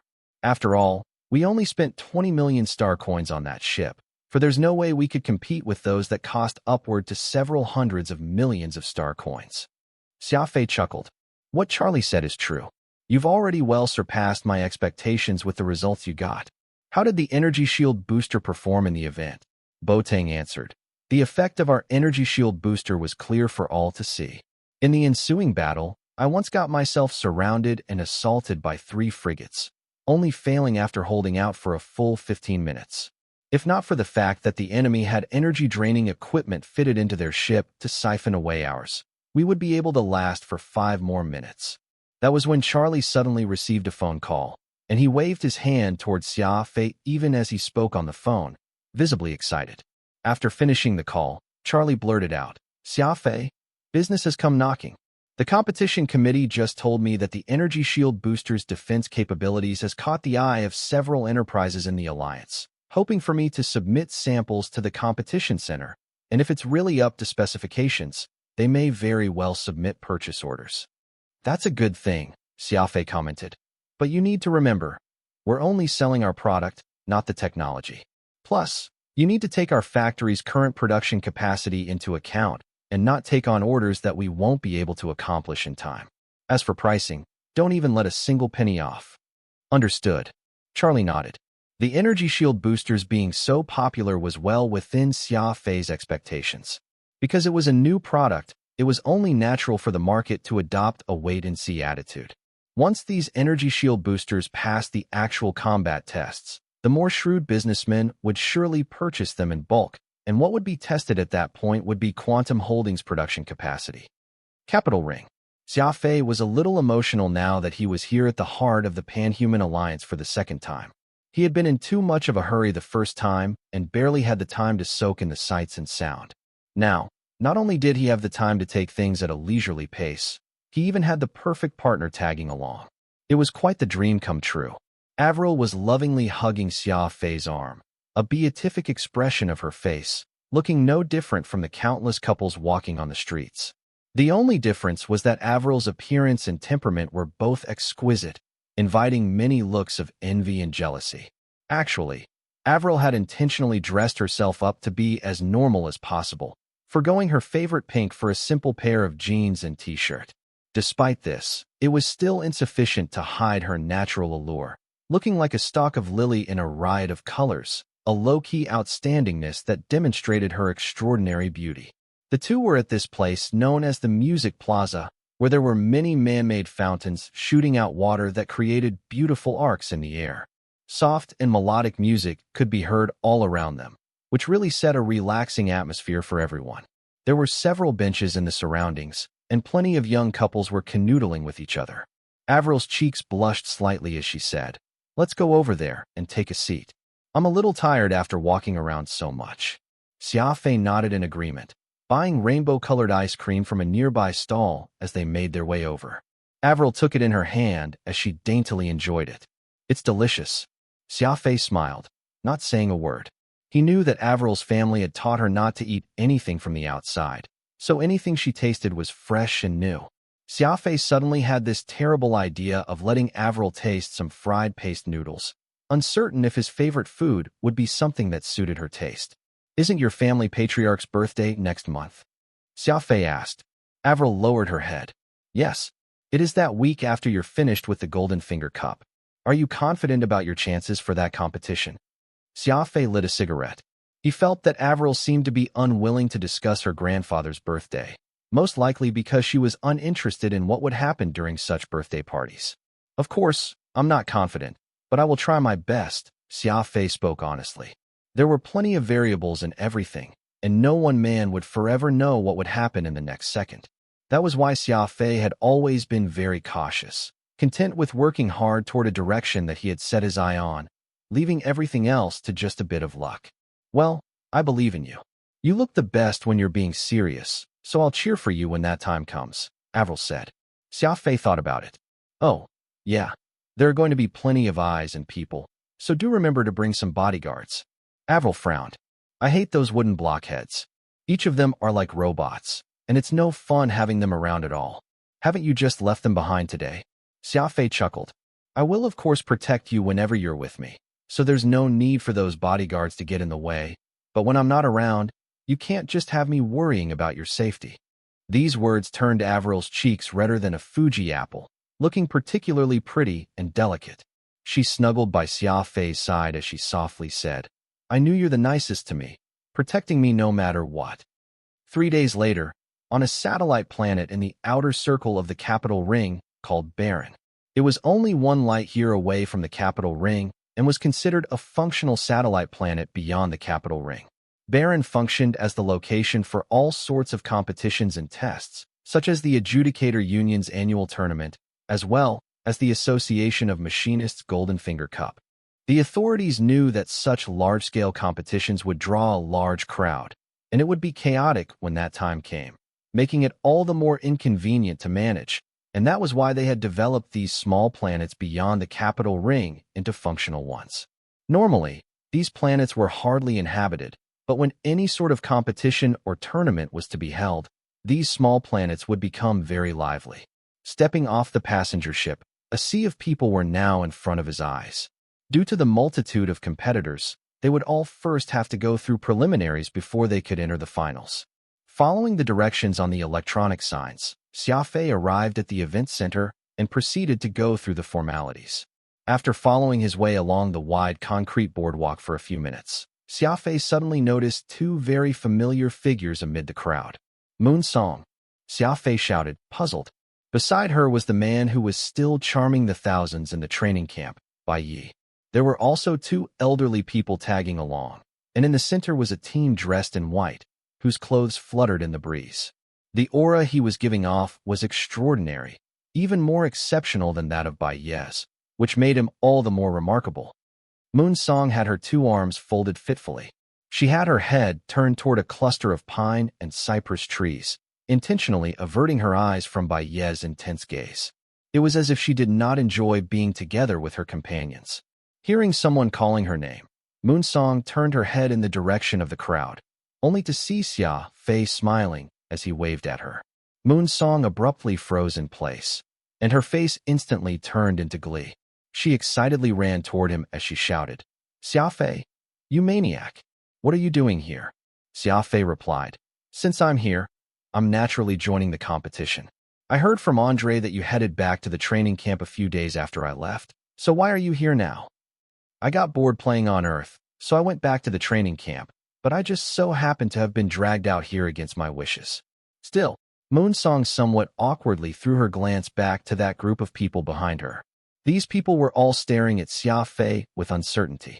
Xia Fei could clearly tell that Bai Yi was throwing a gaze filled with resentment at him, while that white princeling next to him appeared to be showing good manners. He nodded slightly at Xia Fei, and he returned the favor with equal politeness. As for the two elders, it was clear that they were a bit more haughty. The elder in a blue robe seemed to be obsequious toward the one in black robe beside him, intentionally cowering his frame. "You're participating in the competition, too? Why haven't I heard you mentioning this before?" Moon Song ignored the men behind her as she turned to ask Xia Fei. Xia Fei parried, "Madam Moon, I was unaware that I need to report every decision I make to you." The two were joking with each other affably like they usually did. After all, they were quite like brothers, blurring the lines between the two of them despite their genders. The blue-robed elder did not seem to enjoy seeing Moon Song and Xia Fei act so friendly to each other, so he interrupted, "Moon Song, come over here. How could you give Prince by the cold shoulder?" Moon Song glared at that elderly man for a while before telling Xia Fei, "That one in blue is my father. Had it not been for him forcing me to be here, we would not have met here." Xia Fei nodded. "Okay, your father's calling for you. Best you go back over." The expression on her face became slightly weird, placing her hand next to her ear and miming a phone as she whispered, "I'll give you a ring later. Tell you my room number." Xia Fei nodded without saying another word and did a slight bow to Moon Song's entourage before he strode into the event center. Aside from the intensive competition for the Golden Finger Cup, there were plenty of miscellaneous steps to go through. After Xia Fei confirmed his identity by the registration and got his competitor ID, when he was confirming the events that he would be participating in, Xia Fei suddenly included the unrestricted search event on a whim. Xia Fei had originally planned to register just for the warship retrofitting event and the machinery repairs event. Between these two, warship retrofitting was of the highest priority and also the most difficult of all events in the competition. As for the unrestricted search event, it was a contest where an item would be randomly thrown in space, and the competitors would all search for it. Aside from testing the competitors' ability to adapt to a foreign star region, it was even more so an evaluation of a warship's radar system. Though Xia Fei had yet to complete his super radar, he still decided to join in on the competition in hopes of trying it out. After all, the points for the search competition were heavily weighted, making it well worth the effort giving it a shot. As for the electronics repair, propulsion system modification, and other such events, Xia Fei had relegated them as secondary. This competition meet did not limit the candidates to the number of events they could sign up for, nor were they too strict with regard to the registration rules, merely requiring the candidate to confirm their participation, and that would do. Xia Fei successfully located the dormitory that he had been allocated to, taking a quick inspection of the place before he got ready to leave, since living there made it inconvenient for him to contact Avril. Besides, there was no emphasis by the organizers for candidates to live there. Serum was still thinking about testing Xia Fei's martial arts prowess, so he needed to make a trip over to him as well. "Wasn't Moon Song planning to contact you?" Phantom reminded him. That was when Xia Fei recalled what Moon Song had said, so he lit a cigarette and sat by the desk, turning on his microcomputer to continue studying the Netherbell's directional transmission system as he waited. Time passed very swiftly. Xia Fei easily lost track of time as he busied himself with work, and it was already night when he heard an urgent knocking at his front door. Xia Fei turned off his microcomputer and opened the door, only to find Moon Song now in a tight-fitting sportswear, standing right outside the door, acting all furtive. Moon Song immediately darted into the room, anxiously hurrying Xia Fei. "Close the door, don't let anyone know." Moon Song sat heavily on the bed, panting heavily. "What's up with all this sneaking around? Are we perhaps?" Xia Fei cheekily smiled. Moon Song's eyebrows arched. "Sex? Do you dare?" Xia Fei pursed his lips. "Nope, not at all." He lit another cigarette and sat across Moon Song, curiously observing her. For some reason, Xia Fei felt that Moon Song looked very interesting, like a daughter-in-law who had just snuck out to cheat. "I used the excuse of having a stomachache to sneak out today. I'll need to head back after some time," Moon Song began. "Do you have something on your mind?" Xia Fei asked. "You can tell." Moon Song cupped her face with both hands as she asked. "Is it that obvious?" "Sort of. Not very obvious, but because we've known each other for so long. I feel that you're acting quite a lot different from how you were before," Xia Fei said. Moon Song pulled out half a cucumber from her pocket and lightly took a small bite, looking as if there was something weighing heavily inside her. "You recognize Bai Yi, right?" Xia Fei nodded. "Actually, I'm engaged to him," Moon Song glumly admitted. Realization dawned on him. "I've always wondered why you just don't see eye to eye with that man. To think there's such a backstory between you two. Actually, Bai Yi can still be considered quite dashing. There's no need for you to evade him that much." Moon Song immediately erupted in anger when she heard him say that. She stood up and pointed at Xia Fei with that half a cucumber. "Rascal by the surname of Xia. Is that what you truly think?" Xia Fei did not understand why she would react so furiously, so he simply explained. "What I mean is that it's not your fault for him to pursue you. If you like him, then you ought to interact with him more. If not, just annul the engagement, but you're constantly evading him. It isn't good for you to act like the two of you are arch-nemesis, anyway." Moon Song huffed.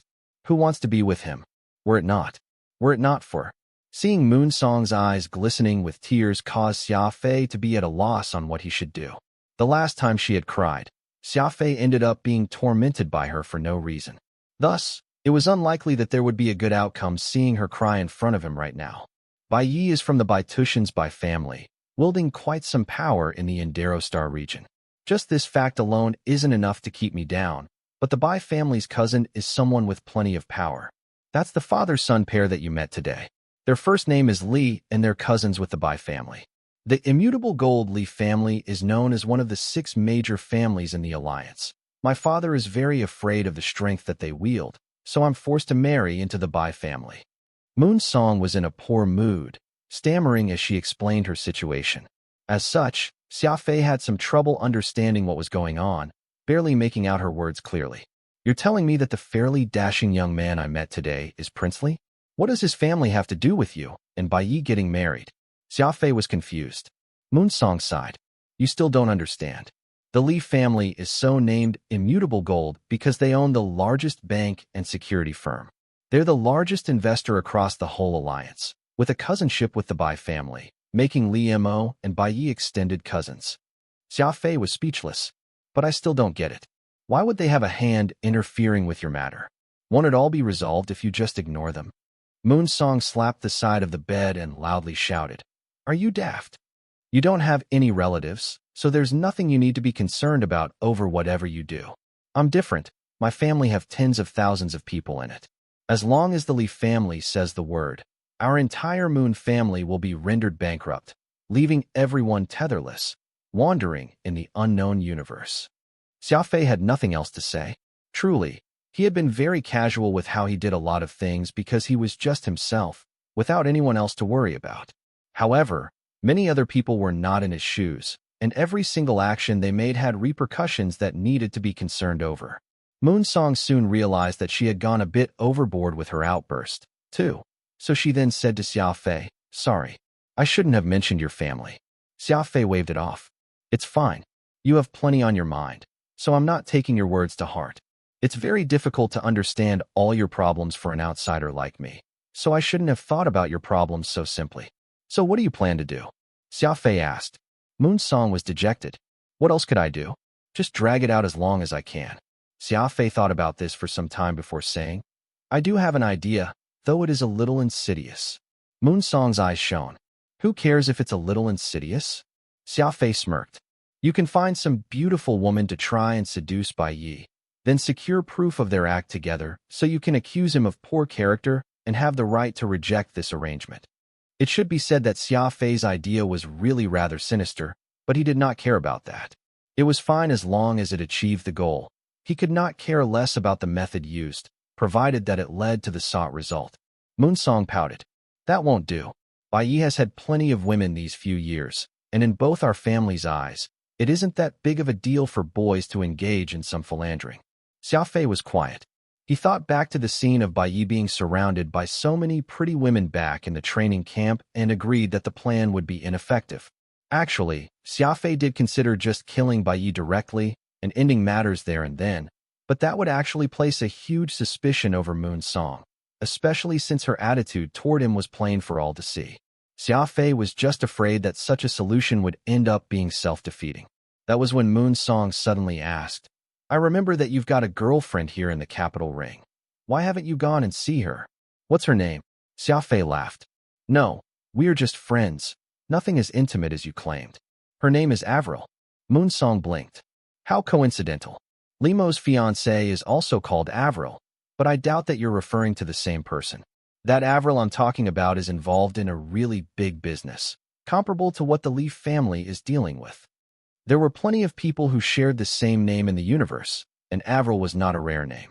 The key, however, was that this Avril lived in the capital ring as well and was of an exceptional upbringing, which made it not impossible for Xia Fei to establish the connection. How old is Li Mo's fiancé?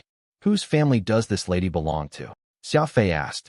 Moon Song answered, Haha, that Avril is from a famous family and will definitely not be your little girlie. Though you're not considered bad yourself, there's no way you'll be able to woo some heiress. If you must know, that family deals in the interplanetary internet business, and they definitely exist on a plane beyond your own. Xia Fei only felt his scalp go numb as he could hear a ringing sound in his ears. Moon Song continued talking, but none of it registered to him. He was just stunned there as if he had been struck by a bolt of lightning.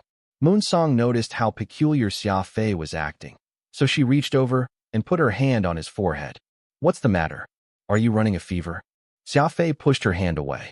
Is the engagement between Li Mo and Avril set in stone? Moon Song clutched her hand. What are you being so forceful for? Have I offended you or something?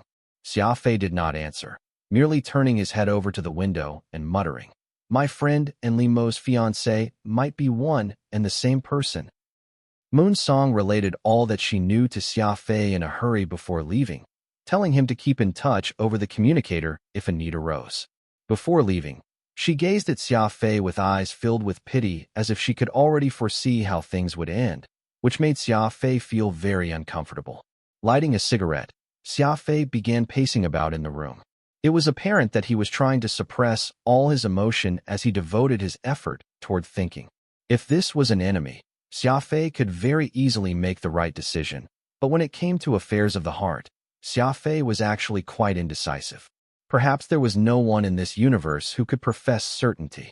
Phantom was even more disappointed than Xia Fei, for he had zero experience when it came to love all his life. Thus, the relationship Avril and Xia Fei shared had become a form of spiritual sustenance for him.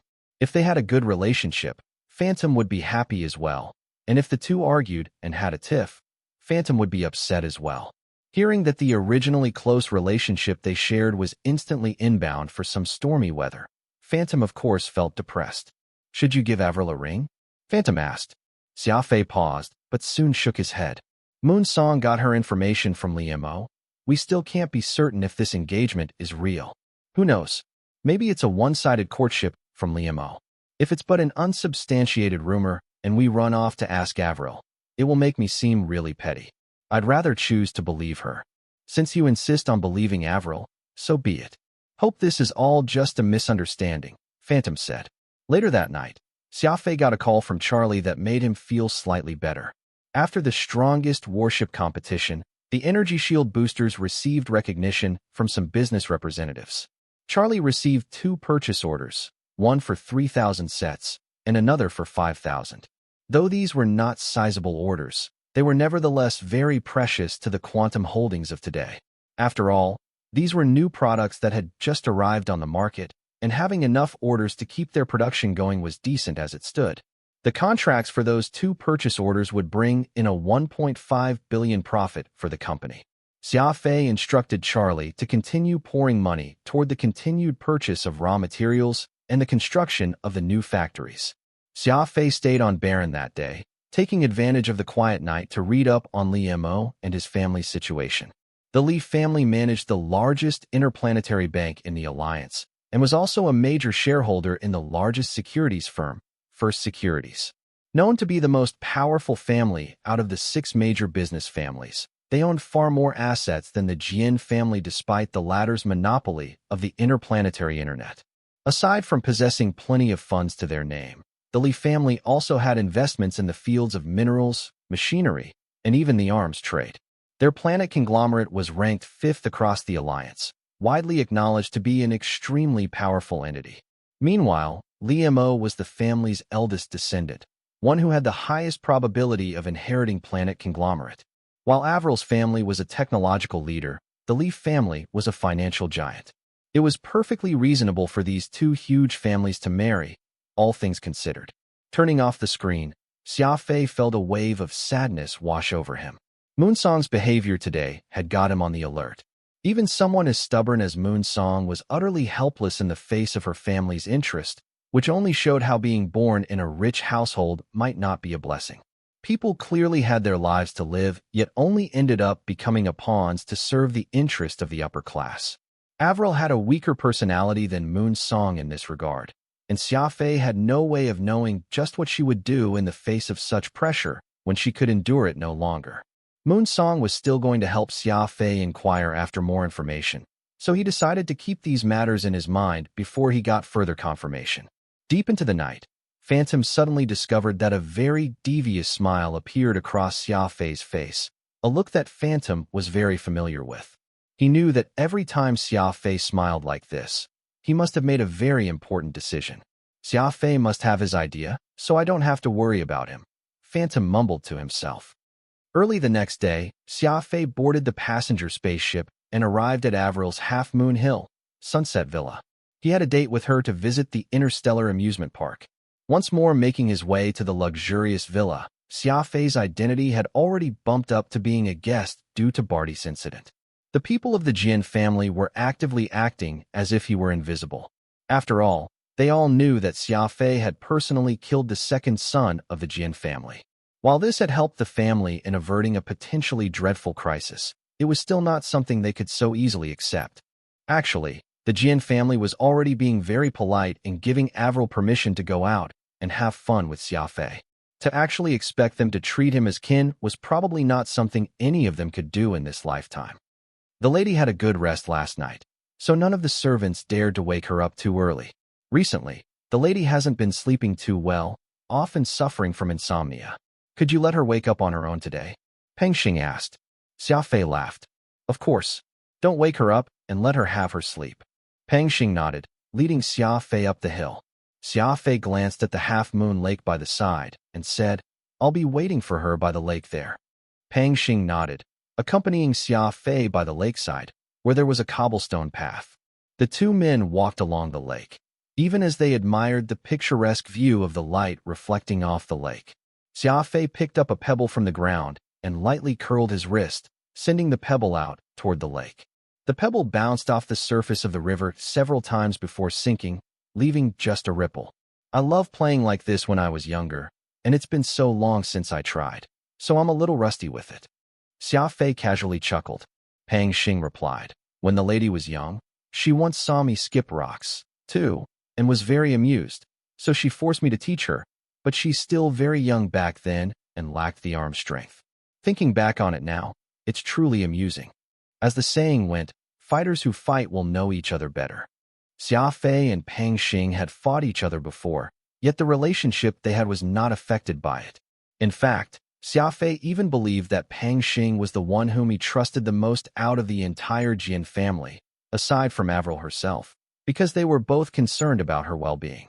Pang Xing's father, Pang Hai, was also someone whom Xia Fei was rather familiar with, and while he was also fairly kind-hearted, it was too bad that he was far too loyal to the family patriarch, so Xia Fei could not help but feel somewhat guarded against him.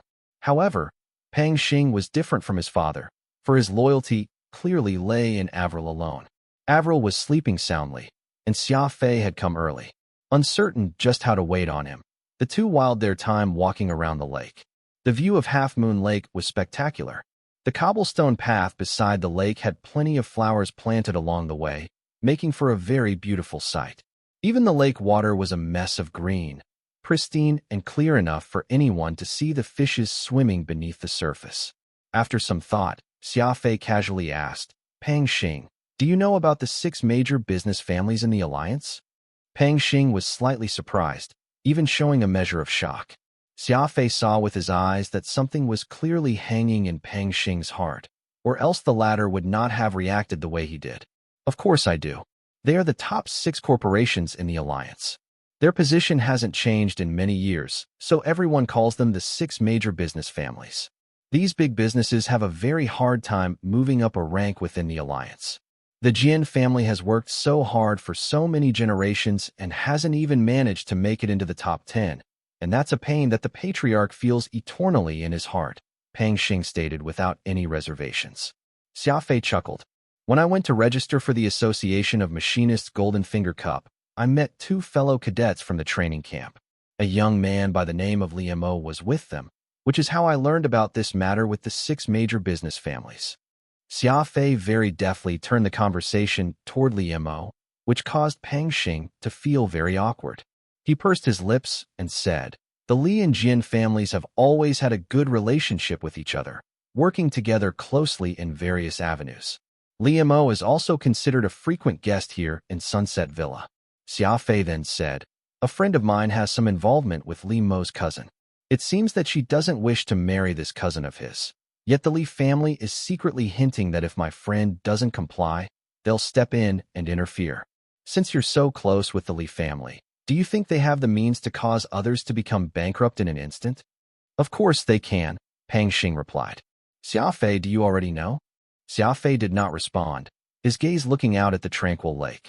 Pang Xing said, actually, it's fine even if you know. This is all the will of the old patriarch, and the lady hasn't agreed to it. My story isn't over yet. Do you wish to carry on listening? Xia Fei nodded. Pang Xing continued. The lady was just 6 years old then. Ever since I taught her how to skip rocks, the lady would spend an hour every day just throwing rocks by the lake. As she got older, her arm strength increased, until finally she was able to skip rocks, but a year had passed by then. A full year. Except when the lake was frozen over, the lady would practice skipping rocks for an hour every day without fail. In the eyes of any outsider, the lady may seem like a delicate young maiden, but I know that if the lady sets her mind onto something, she's even more stubborn than anyone I know, Pang Xing said as he gazed at Xia Fei meaningfully. As a butler, I know I shouldn't say a lot of things, but I have my bottom line too. I want the young lady to be happy. I don't know exactly what you did, but she's been very happy since you came, and that's why I'm telling you so much, Pang Xing said. Xia Fei lit a cigarette and took a puff from it. Pang Xing was trying to tell him 2 things. First, Avril was indeed under pressure from her family. Second, Avril was tougher than he thought. She was not one for compromises. Pang Xing's device began to beep. He took a quick glance at it and said, the young lady is awake. She didn't even bother putting makeup on when she's told that you wanted to see her. Xia Fei nodded. He followed Pang Xing back up the mountain. He saw Avril standing by the elevator entrance in sleepwear as soon as he reached the top. Avril joyfully ran toward him and asked, why didn't you tell me you're here? Didn't he let you in? Avril gave Pang Xing an unfriendly look, so Xia Fei quickly explained, it's not Butler Pang's fault. I just wanted you to rest longer. Avril's eyes reddened. She said gloomily, you were so kind to me. It must have been rough waiting out here. I'll go change right away, and we'll head to the theme park. Xia Fei agreed. Avril immediately ran back to her room. Pang Xing spread his arms and said helplessly, The young lady is really kind to you. The rest is up to you now. Xia Fei knew what the man was trying to say, and he smiled. I understand what you mean. Thank you for the reminder. The Interstellar Amusement Park was said to be the best theme park in the Pan-Human Alliance. It had every ride that one could possibly think of. It would take someone at least a week to enjoy all the rides the place could offer. This was Xia Fei's first time realizing how physically demanding having fun was. Avril was struggling even more, for her body was weaker. The two stayed at the theme park until dark before Xia Fei moved to bring Avril home. But before that, they enjoyed some fruit puddings at a nice restaurant first. Upon reaching his place on Baron, Xia Fei shut the door and dove into the research on the Nether Bell. Limo's appearance had somehow given Xia Fei a push. The best way to win the affection of the woman he loved was to defeat his rivals. Xia Fei learned from Moonsong that Li Mo had registered to participate in the Golden Finger Cup, and his cousin Bai Yi was taking part, too. The war had come quicker than Xia Fei had expected, except that there was no smell of gunpowder in this war. How could he possibly combine the Nether Bell's technology of directional transmission with Titan's super radar to create a new radar system that was capable of communicating over long distances without having to worry about signal disturbance? This question had long bothered Xia Fei. Perhaps because Li Mo was a tough opponent, Xia Fei's thoughts were surprisingly quick today instead of being hazy. Some people would crack under the pressure, but others would be able to perform superbly when under great pressure. Xia Fei was obviously the latter. He adjusted the size of the microcomputer's holographic screen to the maximum and placed the two blueprints side by side. He lit a cigarette as his eyes remained fixed on the screen, but his thoughts were deeply occupied by the complicated circuits.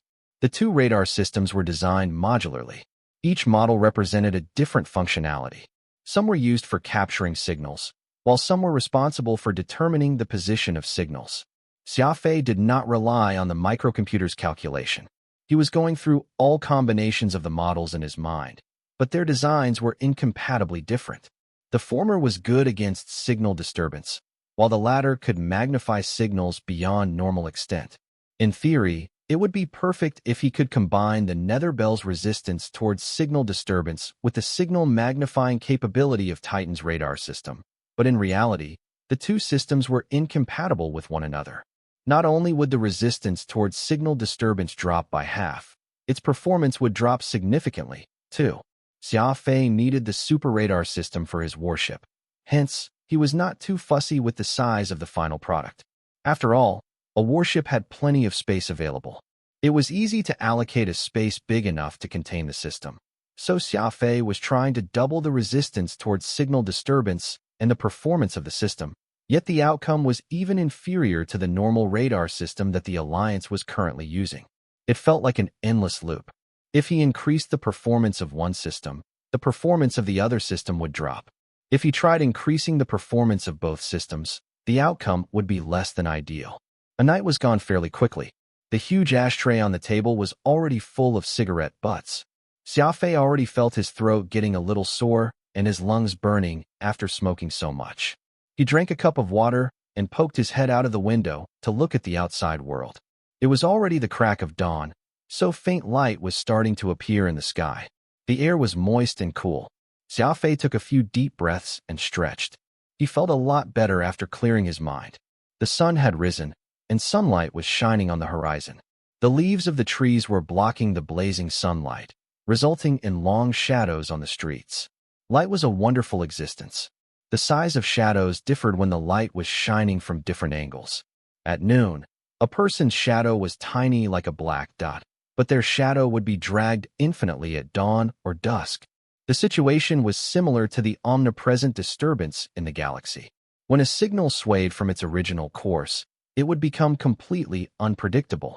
No one knew where the electric waves had traveled to. The leaves rustled in the breeze.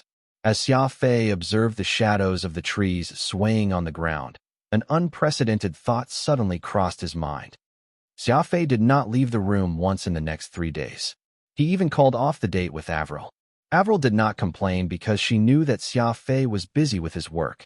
A woman from a well-off family had a better foresight, indeed. She believed an ambitious man like Xia Fei was more reliable. If a man only knew to hang out with his woman all the time, The love between them would only be flowers in a mirror or the moon reflected in the lake, regardless of how sweet the man was. Every human's energy was limited. A man would often have to choose between work and love, and in most cases, those who chose the latter were usually unreliable. Xia Fei's fingers kept tapping on the screen. The smart design system rapidly implemented Xia Fei's idea and combined the components and chips on the screen. Xia Fei slammed his hand on the table excitedly when he finally completed the blueprint. He then used the microcomputer to contact Harris, who was on Earth, and blurted out, "I've just completed the blueprint of a new radar system. Time is limited, so I only designed the core components of the system. Take a look at it and tell me what you think." The blueprint showed up on the screen after Harris clicked accept. An expert like him immediately noticed how bold the design was at first glance, and he gasped in astonishment. "Are you crazy? Are you seriously thinking of mixing the transmitters in such a mess?" Harris exclaimed. The time for the Golden Finger Cup arrived in the blink of an eye, causing the number of people on this tiny planet to see a significant increase fast. There were people everywhere, even though it was only the preliminaries. Millions of people were bound to join the crowd once the actual competition began. The first knockout round was held at different venues. The round's focus was to test the machinist's theoretical knowledge. The smart computers would come up with respective scenarios for the fields that the participants had applied for. They would mostly give a participant a piece of broken machinery and ask them to fix or modify it using limited parts. The venue that Xia Fei was allocated to could hold 20,000 participants. Xia Fei was assigned a modification task: optimize a Tristan-class warship's power system. The warp engine usually released a huge amount of heat when it was activated, and the fierce sparks it produced would usually distort the surroundings. So if the enemy had an advanced detection system, they could easily detect traces left behind by the warp engine. Xia Fei had to minimize the traces left by the warp engine with his score solely, depending on how strong the signal left behind was. Xia Fei thought for a moment and began tapping on the screen. The warp engine's signal mainly consisted of two parts: the heat and the distortion of space. Most people would try to minimize the signal by lowering the engine's output, but Xia Fei did not use that approach. He first separated the parts of the engine and scattered them in the air. It was akin to the relationship between a point and a surface. When a 100-kilogram iron ball was placed on a certain point of a table, that table would be under great pressure. But if 100 kilograms of cotton was spread across the table would be able to withstand the weight since the force was distributed equally, producing the misconception that cotton was lighter than the iron ball. Applying this concept to the challenge at hand, reducing the signal without compromising on the engine's efficiency would produce the same result. Xia Fei tapped lightly on the screen to conclude his attempt. He lifted his gaze and saw a man in a white outfit leaving the venue, and he recognized the latter right away to be Li Mo, Baiye's cousin. The crowd began cheering. It had only been 5 minutes since the test began, meaning that Li Mo had done the test in just 5 minutes. He had used less time than Xia Fei, indicating how solid his foundation was. Xia Fei twisted his lips. He checked his answer again and left after making sure that he did not make any mistake. Li Mo happened to be walking past the detector at the entrance. The participants must go through a few electronic gates upon entering or leaving the venue to check if they had brought any restricted objects and verify their ID. When passing through this arch, a screen beside the entrance would conveniently reveal the score of the participant. The detector swiftly operated, checking Li Mo thoroughly while verifying his identity. Ding! A clear beep sounded, then a line of words appeared on the screen. Li Mo, participant number 3566912. Question assigned: optimizing a firing system. Score: 20 points, with a difficulty rating 6.375, for a total score of 127.5 points. The maximum score of a question was 20 points, which would be multiplied with the difficulty rating to derive a participant's total score. Since it was an alliance-level tournament, the lowest difficulty of a question had a rating of 5, with the highest being around 7. The crowd burst into cheer again. It was ridiculous that the man had scored 127.5 points when he only spent 5 minutes on the question. Li Mo wore a proud smile. He was about to leave when he suddenly changed his mind upon seeing Xia Fei behind him. He waited on the side to see Xia Fei's score.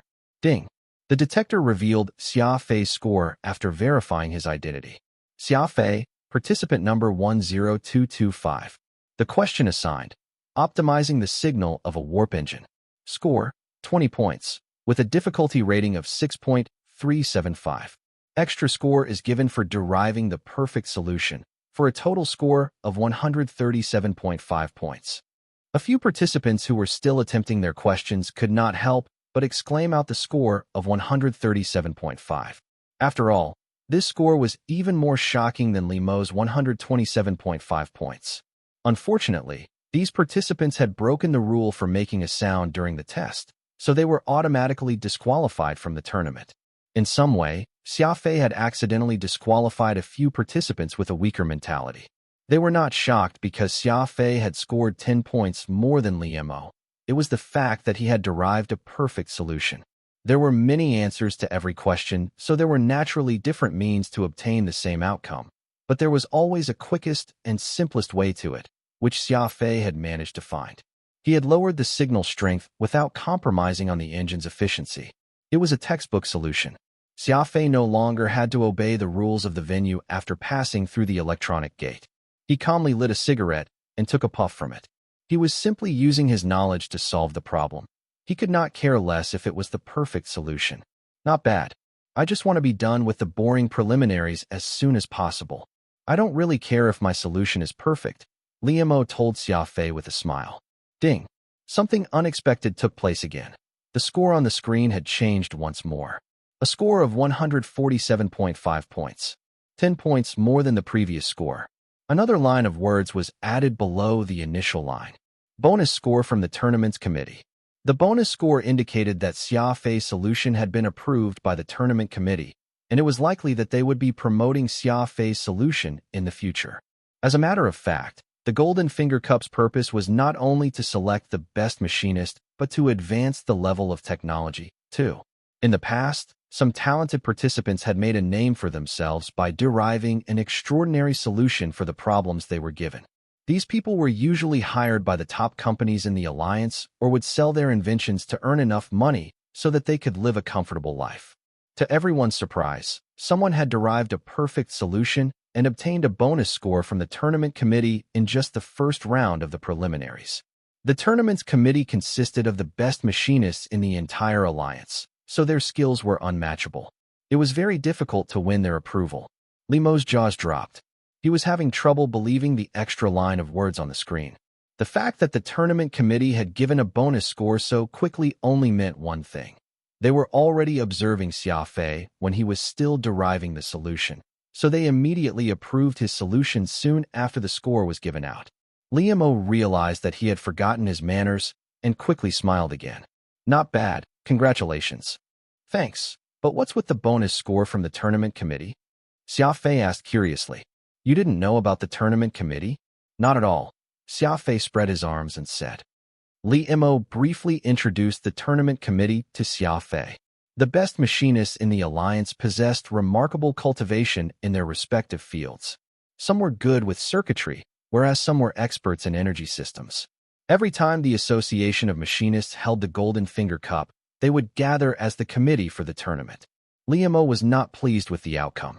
It was obviously Xia Fei's first time taking part in the Golden Finger Cup, and it sounded as if he did not even try learning more about the tournament before coming here. Li Mo felt humiliated losing to someone who was not even taking the tournament seriously. The truth was that Xia Fei was not completely clueless about the tournament. He was only using the chance to observe Li Mo's character. He was not too sure about what role the other would play in the relationship between him and Avril, but he was unwilling to miss any detail when it came to a rival. Both men departed the venue shortly. Li Mo walked down a deserted path and waved his hand. A man in a similar white outfit suddenly showed up beside him. Go investigate the background of Xia Fei. Although Bai Yi already told me some stuff about him, I'm still feeling a little uneasy. The man stroked his mustache and said, Young master, don't you worry. I promise to dig out even the information of his ancestors for you. Li Mo nodded. The man disappeared into the trees and shrubs. Xia Fei dialed a call to Earth and contacted Old Porter, who was currently busy working. Old Porter was occupied with work in the factory when he appeared on the screen. He was carrying tools on his waist like he normally did. The two exchanged greetings briefly. Old Porter even asked Xia Fei how the preliminaries went. He was not too surprised when he heard that Xia Fei had obtained a bonus score from the tournament committee in the first round and said, "You should know that the perfect solution and bonus score from the tournament committee can go up to 50, but you only got 10 from each of them. It means that the solution you derived might be able to resolve the problem perfectly, but it lacks practicality or it's difficult to implement the solution in reality. If your solution is cost-effective and is able to resolve the problem, you'd be rewarded with more bonus points. As for the bonus score from the tournament committee, it's nothing worth mentioning. The bonus 10 points only means that they are pleased with your thought process. It's to encourage you to come up with more impressive designs in the future. You'll know once the first round is over. It's quite common for many participants to be rewarded with bonus points from deriving the perfect solution for the tournament committee. Therefore, you shouldn't feel too proud of yourself. Besides, the score you obtained from both rounds in the preliminaries isn't included in the final score in the tournament. Those who are capable won't want to attract too much attention early in the tournament. After all, the more attention one gets, the easier it is for the others to treat them as their enemy." Xia Fei nodded. "I understand, Porter. I will preserve my strength in the second round of the preliminaries. To be honest, I didn't really go all out today. There's still a lot of room for improvement when it comes to the design." Old Porter burst out laughing. "Very well, the preliminaries are just warm-ups. You shouldn't overdo it. The score you earned in the first round is already a lot. I suggest that you give up on the second round. You can still advance to the finals without taking part in the second round." Xia Fei agreed with Old Porter.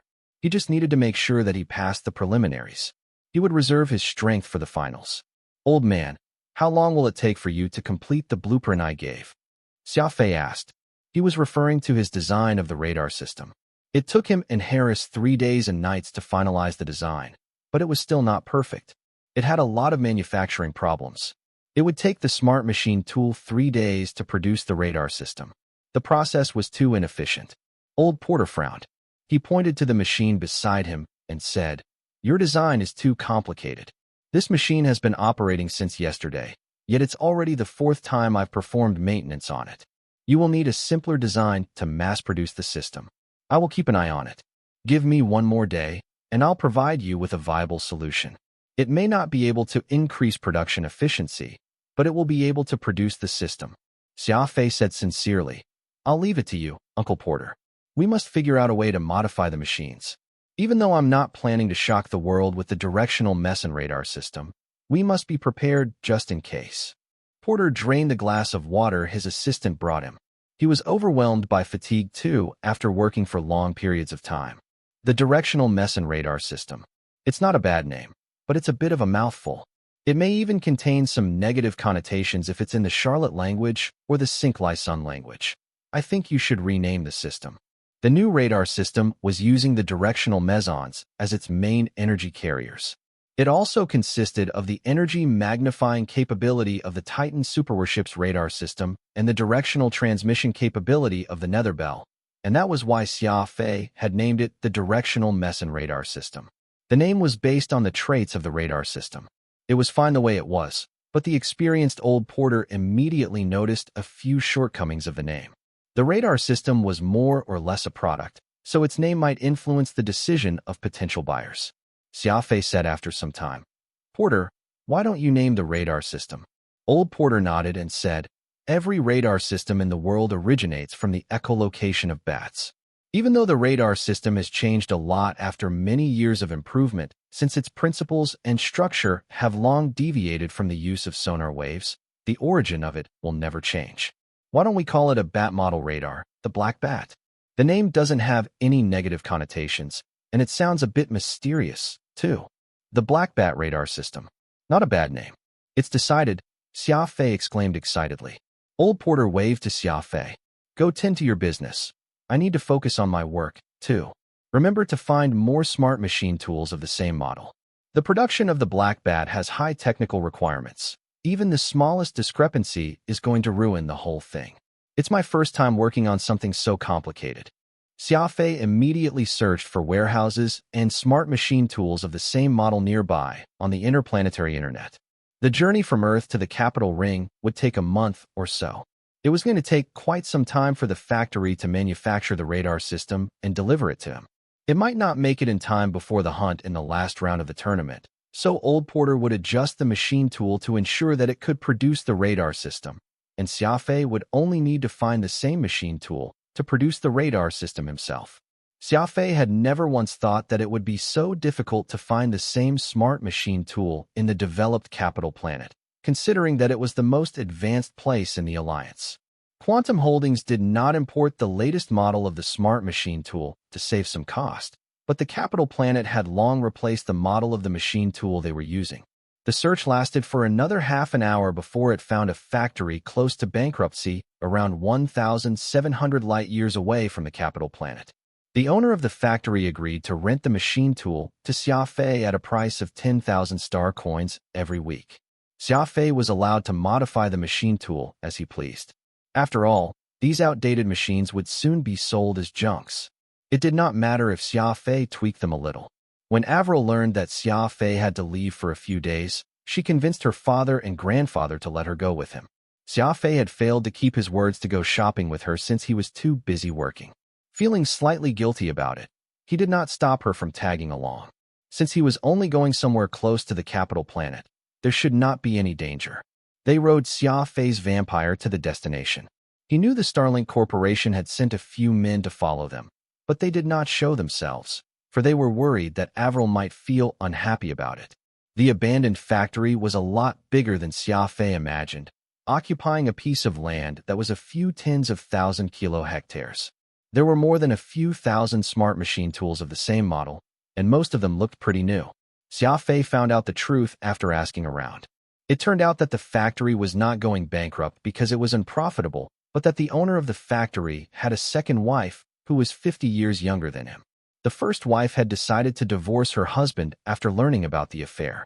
The owner agreed to pay a large sum to his first wife as settlement, but not long after, his second wife somehow hooked up with his secretary. The two went missing after taking the factory's funds. The owner had literally suffered a double loss because of it. Talk about femme fatale. Xia Fei immediately had an idea. The factory might seem run down, but the machines were still in good condition. He might be able to save Quantum Holdings a huge sum if he could secure it for the company. Xia Fei found the owner of the factory and explained his intention. The man almost had the urge to jump off a building, for he was unable to pay off his debts to the bank. Since the machine tools were not of the latest model, he could only sell them as junks to be recycled. The two immediately came to an agreement. Xia Fei would pay an extra 10% for the machine tools on top of the agreed-upon price if they were to be sold as junks. It was only 10% of the sum required to buy the same number of the latest model. Even if he included the cost of logistics to deliver the machine tools to Earth, he would still save up to 80% of the total sum. On top of that, the owner also agreed to give Xia Fei all the remaining spare parts being used for maintenance. Xia Fei immediately contacted Sarah and asked her to arrange the logistics required to transport the machine tools to Earth by batch. It would take around 4 months to move all the machine tools to Earth without meddling with the usual operation of the company. After all, the new factories of Quantum Holdings were being set up. It was only a matter of time before the smart machine tools would come in handy. Xia Fei realized that the capital planet was full of business opportunities following this sudden discovery. After discussing it with Charlie, they agreed to send Sunny over to look for several machinery at discounted prices which might be useful to the company. Xia Fei was fully sweating in the garage. The video communication remained connected just so he could talk to Old Porter on Earth all the time. Avril was running back and forth excitedly to bring Xia Fei refreshments and help him look for tools. Since when did the young mistress ever do such a tough job in her life? However, Avril did not really care as long as she could be by Xia Fei's side. As a result, a strange sight took place in the garage. A bunch of bodyguards was busy looking after Avril, while Avril was focused on taking care of Xia Fei. It was quite amusing. Xia Fei felt blessed having Avril with him. He did not feel tired despite the heavy workload. But little did he know that his information was continuously being delivered to Li Mo's office. Xia Fei did not take part in the second round of the preliminaries as planned, yet he still managed to enter the finals with his outstanding performance in the first round, though he was ranked at the bottom, barely reaching the cutoff point. Meanwhile, Li Mo had displayed his talents in machinery once again. The problem assigned to him in the second round was optimizing the combustion of fuel. Without any surprise, he managed to reduce the fuel consumption of a spaceship by 25% under normal circumstances. In the end, he came first in the preliminaries and secured a spot in the finals. He was considered the first seed participant of the tournament, while Xia Fei's current rank was about 1,000. Xia Fei was still hard at work in the garage. He was fine as long as he made it to the finals, and his ranking was not even among his concerns. The day after the preliminaries came to an end, Xia Fei received a video call from Bai Yi out of nowhere. The two were not necessarily close, so Xia Fei was a little surprised that Bai Yi would take the initiative to contact him. Xia Fei tossed the tool in his hand aside and rolled out from below the machine tool. Avril quickly gave him a glass of orange juice as she followed him obediently. Xia Fei accepted the call. He saw Bai Yi on the screen, but he was not alone. His cousin Liamo was seated beside him, too. Avril. Liamo saw Avril, who was standing beside Xia Fei. He called her name directly with a dark face instead of greeting Xia Fei first. Avril began to panic a little. It was natural for a person to seek protection when they were feeling lost. Avril subconsciously hugged Xia Fei's arm before lifting her gaze and saying, "Liamo, what do you want from Xia Fei?" "Humph." Liamo harumphed before saying disdainfully, "So he's the reason you rejected me?" Avril braced her chest and nodded, her face blushing immediately. Her reaction was stinging Liamo's eyes, and he gritted his teeth to restrain his anger. Xia Fei did not expect that he would be confronting Liamo at a time like this. He preferred to take out his opponent secretly, but there was no need for him to hide any further. He would gladly accept the challenge. "Avril, wait for me outside. I have something to discuss with Mr. Bai and Mr. Li." Xia Fei smiled at Avril. Either way, Avril was innocent. He was hoping to keep her away from trouble, so he decided that it was best for her to leave for now. Avril was a little worried about Xia Fei, but she did not dare to oppose him. She kept turning her head around while she was leaving the garage. Xia Fei casually wiped the stains in his hand on his uniform and took out a box of Hongtishan cigarettes from his pocket. He lit a stick and took a drag. "So what do you two want from me?" Xia Fei asked. Liamo asked in return, "Do you think you are best suited to Avril?" Xia Fei smiled. "Not really, but I think you are even less suited to her. Besides, she has the right to decide who she wants to be with. It has nothing to do with what we think." Liamo suddenly burst out laughing. He said while shaking his head, "A pauper like you will never understand people on our level. The truth is, my family doesn't really care if I marry Avril. Our Li family doesn't really care about the Jin's wealth, but it must be an astronomical sum to you. I just happen to be quite fond of Avril, or else I won't even bother humbling myself to approach her. I'll be frank. How much do you want so you'll leave her alone?" Xia Fei was amused. Avril's father had used the same approach to make him leave Avril. Did the upper class only know to assert their superiority with money? Did they only know to settle every problem with money? Xia Fei said after a brief pause. "All right." Liamo harumphed disdainfully. "I thought you'd be stubborn, but this was all it took. Name your price, and I'll transfer you the money later." He turned to Bai Yi and said, "I told you, there's nothing that money can't settle in this world. Look, this Xia Fei may be putting on airs, yet I've managed to take care of him with a small sum of money." He did not even care if Xia Fei was on the other side of the screen, as if he was saying it on purpose. Bai Yi quickly nodded his head in agreement. Xia Fei smiled. "My price is pretty high. I can afford it nevertheless," Liamo said. Xia Fei reached out two of his fingers and said, "I want the net worth of Planet Conglomerate, multiplied by 2. Liamo was stunned. He finally realized that Xia Fei was teasing him, calling him a dumbass in this way. Liamo was enraged. He smacked the armrest of the couch heavily and said in a hoarse voice, "Very well. I heard you're quite talented in machinery. I'll be taking part in the icosaphetrathon of the Golden Finger Cup. I hope that you are as unyielding then as you are today. Don't lose too miserably." Xia Fei took a puff of his cigarette with a smile and said, "Same to you." Liamo left the room with a dark expression. Bai Yi immediately went after him while calling his name. He told Xia Fei mysteriously prior to leaving the room, "I initially thought that you have feelings for Moon's song, but it looks like I've misunderstood you. A friendly reminder for you since you're in the same batch as I am in the training camp. Those who mess with Li Mo usually don't have a good end." Xia Fei smirked. "Actually, you didn't misunderstand me. Moonsong is mine, too. Bai Ye's effeminate face turned even paler. He snarled, "You're going to regret what you said today." Xia Fei no longer had to be wary of them after this fallout. He pretended to sound like a rascal. "The woman your cousin likes is mine, and the woman you like is also mine. Why should I regret it?" Bai Yi was almost driven mad. His long hair almost stood on its end. He was unused to handling Xia Fei's pestering, for he was born to a noble family. Thus, he was at a loss on how he should respond. At that instant, Li Mo began shouting from outside the room. Bai Yi stomped the ground and ended the video call before chasing after Li Mo. Xia Fei flicked the cigarette butt into the air. It spun for a few circles before landing on the ground, leaving some sparks across it. He slammed into the chair behind him after taking this huge weight off his mind. Phantom said with a frown, "It's not like you to provoke someone you shouldn't mess with. Limo's background isn't normal. Things are going to be very tricky if he is serious about getting rid of you." Xia Fei said, "It's not like me. I'll make sure that those who want to mess with me will suffer the consequences no matter who they are.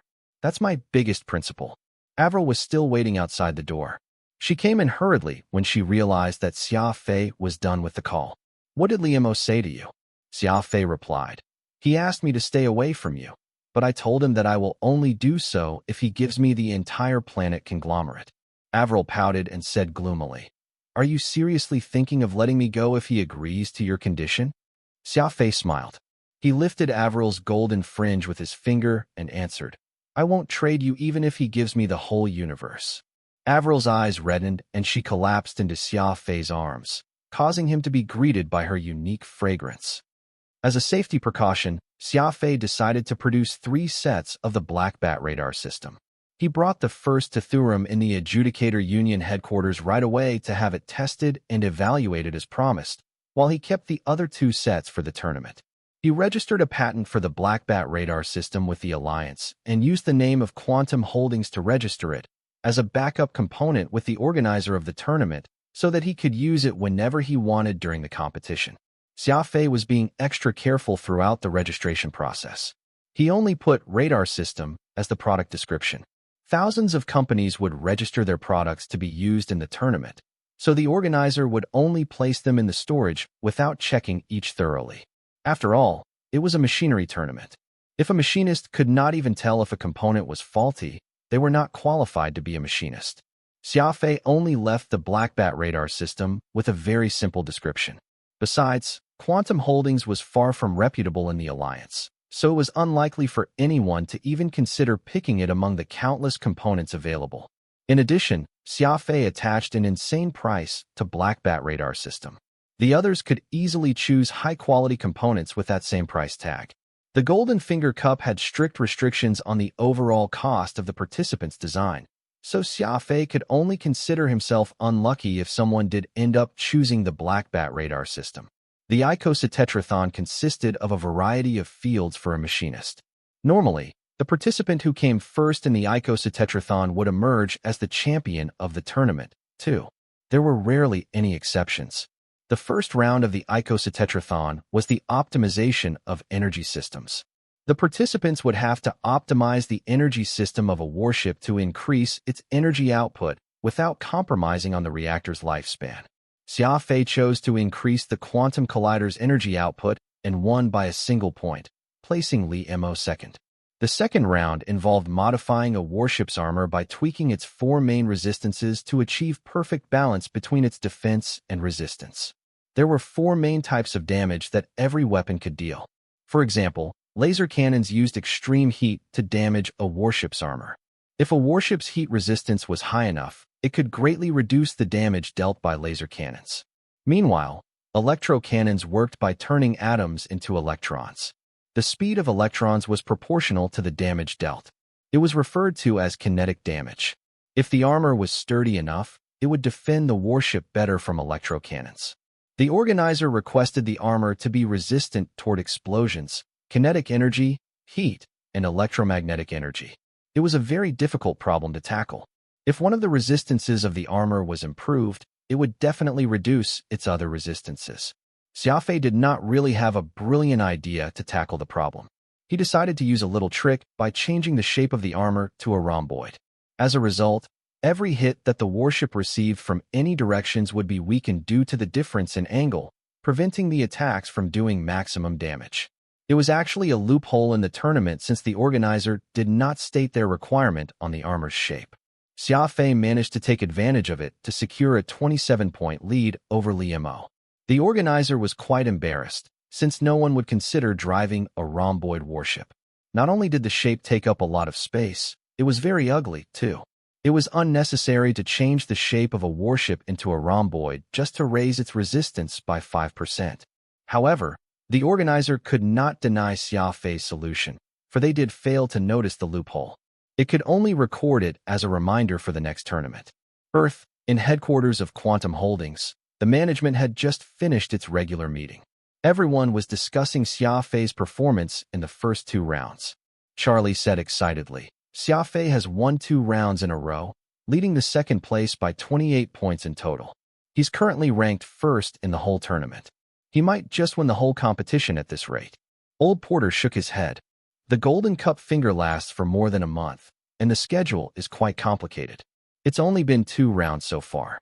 It's too early to predict the champion now, but Xia Fei did pretty well in the first 2 rounds. He managed to find a loophole in the rules and use it to secure a lead of over 20-something points. It's his strength of being observant. Still, there's one thing I don't understand. Didn't he say that he won't waste his time participating in every event of the tournament because there are too many of them? Why did he end up registering for the Ikosa Tetrathon? It's obviously against his original intention. Andre was confused. Xia Fei's primary goal is to promote the energy shield booster to increase the company's sales. His decision seems to have gotten a little sidetracked. Sarah was paying attention to the conversation. It was no secret that she had feelings for Xia Fei. This lady from the Wild Star region was a lot more open-minded when it came to expressing her feelings. We shouldn't think too much about it. Xia Fei must have his reasons. We just need to believe in him. Sarah spoke forcefully. Speaking of loving the house and its crow, Sarah never doubted Xia Fei's decision. She was easily the model employee of the company. Charlie went along with her, too. I agree. Xia Fei knows what he's doing. It may be a good thing if he comes first in the tournament. If he makes a name for himself, Quantum Holdings will certainly benefit from it. The rest of the group nodded in agreement. The events on the second day of the tournament were time trials. Both Xia Fei and Li Mo surprisingly lost in the event of the gravity monitoring system. They both lost the first place by 5 points and came second. Xia Fei was not too fussy about the outcome as his focus was on preparing for the drone repairing time trial event that afternoon. Avril was waiting for Xia Fei when he left the venue. A dozen bodyguards led by Pang Xing, who were protecting the lady in the shadows, were noticed by Xia Fei despite them doing their best to blend with the crowd. He nodded at Pang Xing before approaching Avril. Xia Fei, you did well today. You came second, Avril said excitedly. Xia Fei smiled. Why are you congratulating me for coming second? Constantine, who came first, finished 2 minutes earlier than I did. Avril said sternly. You should know that you are always the best in my heart, whether you come first or not. Xia Fei swiped his finger down Avril's nose. I know that. Let's go grab some lunch. The drone repairing event this afternoon is my forte. I'm hoping to get a good result. A voice suddenly came behind them. I will still win against you later, just like before. The voice was icy like a knife. Xia Fei looked up and saw a skinny young man approaching him while lowering his head. His long hair was disheveled, and his dirty white shirt was crooked. Even the buttons were done incorrectly. He was wearing a pair of filthy basketball shoes as if he had never cleaned them since they were bought. They were fully covered in grime and oily stains. All in all, he looked very unkempt. The skinny, young man lifted his gaze. Xia Fei saw an extremely pale face. As a matter of fact, the face had an cultured temperament, with a slight hint of grief. His brows were drooping, and his nose was holding a pair of golden glasses. Everything is possible. No one can predict the outcome, not even you, Xia Fei said. The man was Constantine, who had entered the limelight in the morning event. Xia Fei clearly remembered the winner of this morning's event. Constantine glanced at Xia Fei, then at Avril. He suddenly wore an evil grin. He bent forward, bowed at Avril, displaying the standard etiquette of a noble, and said in a grieving tone, Miss, my name is Constantine. I came from a cursed kingdom. Please accept the affection of a sinful man. I'm willing to offer my whole life to you. Constantine's voice was not loud, yet it was extremely clear.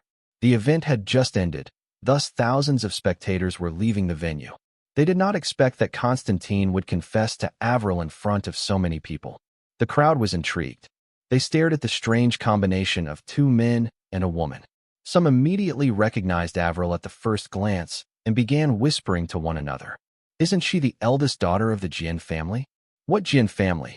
I can only tell she's quite pretty. How could you not know the Jin family? They own Starlink Core. How could you not know the Jins when you use the interplanetary internet every day? She's Avril Jin. Oh, it's her. The woman seems to be in some kind of trouble. Isn't it obvious? Those two are obviously her admirers. They're pretty bold for daring to go after the only heiress of the Jin family. Pang Xing and the bodyguards swiftly formed a circle to separate the crowd from Avril. He also pushed a button on his communication device to summon more men to his aid. Avril was panicking slightly. It was the first time someone had confessed to her in the public, not to mention that the person was a stranger whom she had never met before. Avril tried her best to remain calm. She hugged Xia Fei's arm and said, I have no idea who you are. Please show some respect. Constantine might have an cultured appearance, yet his behavior was no different from a rascal. He smiled. My beloved lady, please tell me your name. I'm willing to fight this warrior to the death to win your affection. Another voice sounded as soon as Constantine finished his sentence. Please let me join the duel, since I too have feelings for the woman. Xia Fei turned around and saw Bai Yi and Li Mo approaching from a distance. Bai Yi's gaze at Xia Fei was full of hatred. He had started treating him as his mortal enemy ever since he claimed that Moon Song was his, so Bai Yi was hoping that his elder cousin would make Xia Fei suffer by using his extraordinary background. The truth was, Xia Fei did not have any feelings for Moon Song. The two were close friends at most. He had only said it to provoke Bai Yi. The angrier Bai Yi was, the happier Xia Fei felt. Are you two my enemies too? Asked Constantine coldly. Enemies? You are not worthy to be my enemy, said Li Mo disdainfully. The first button on Constantine's white shirt suddenly burst open, revealing a huge crimson-red birthmark on his neck, as if it was covered in fresh blood. It was quite scary to look at. No wonder he was dressed like this on such a hot day. He was trying to cover his defects. Constantine seemed very angry. His pale face had darkened slightly. He felt greatly humiliated by Li Mo's disdainful attitude.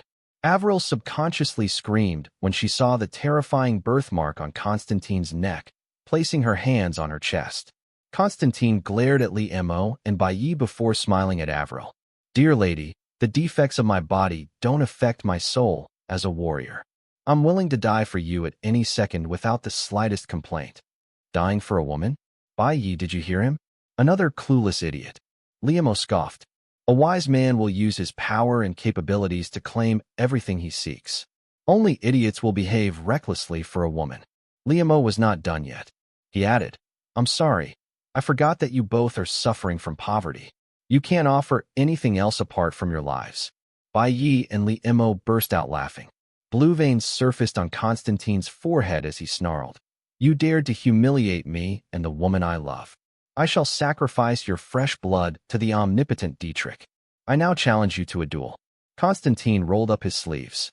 His arms were covered in the shocking birthmarks, too.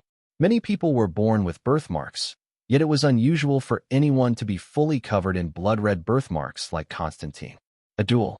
Li Mo wore a disdainful grin. Are you from a primitive society? We are at the capital planet, a place with laws. It's not the mountain you came from. Besides, how many rounds do you think you can last with your feeble appearance? Constantine was skinny, and his appearance was a little gloomy, too. Yet he had a rare temperament. He had a strong lust for battle, like a ferocious beast that lusted for blood. A fierce, murderous aura burst forth from Constantine's body and surged rapidly across the place. He revealed a pair of bloodshot eyes after taking off his glasses, while his long hair drifted wildly in the wind. Come at me, Constantine yelled. Li Mo was shocked, yet he retained his disdainful grin while waving his hand. He's really a savage. You asked for it. Following it, a huge web with blue lightning flickers descended from the sky and encapsulated Constantine. A few plainclothed officers suddenly showed up from both sides and pinned the young man to the ground. Constantine let out a fierce growl while glaring at Liemo. His muscles were twitching. The lightning web was inflicting great pain on him, yet he managed to stay conscious with his outstanding determination, which was a clear indication of his unyielding spirit. The officers had no choice but to increase the voltage. It took them great effort to subdue the man. They summoned a hovercar, threw Constantine into it, and left. They were currently at the venue of the Golden Finger Cup. The place was extremely crowded, so there were quite a few officers nearby who kept the place under control. The police had arrested Constantine for obstructing law and order when he was just about to go berserk. Xia Fei was bored. He headed to the exit with Avril. Liemo harumphed coldly and went in the opposite direction with Bai Yi. Xia Fei was intrigued by Constantine after the farce in the morning. The man behaved like a medieval knight. He wondered where the man had come from to acquire such strange behaviors. They ate at a restaurant before going back to his living quarters. Avril had diligently cheered for Xia Fei the entire morning. Thus, she was feeling a little tired. She decided to take a nap during the resting period at noon. Xia Fei turned on the microcomputer and searched Constantine's name. A few results soon appeared on the screen. However, the interplanetary internet did not have much information about the man. Most of them had only appeared recently. It seemed that the man had kept a low profile and had not become known to anyone until recently.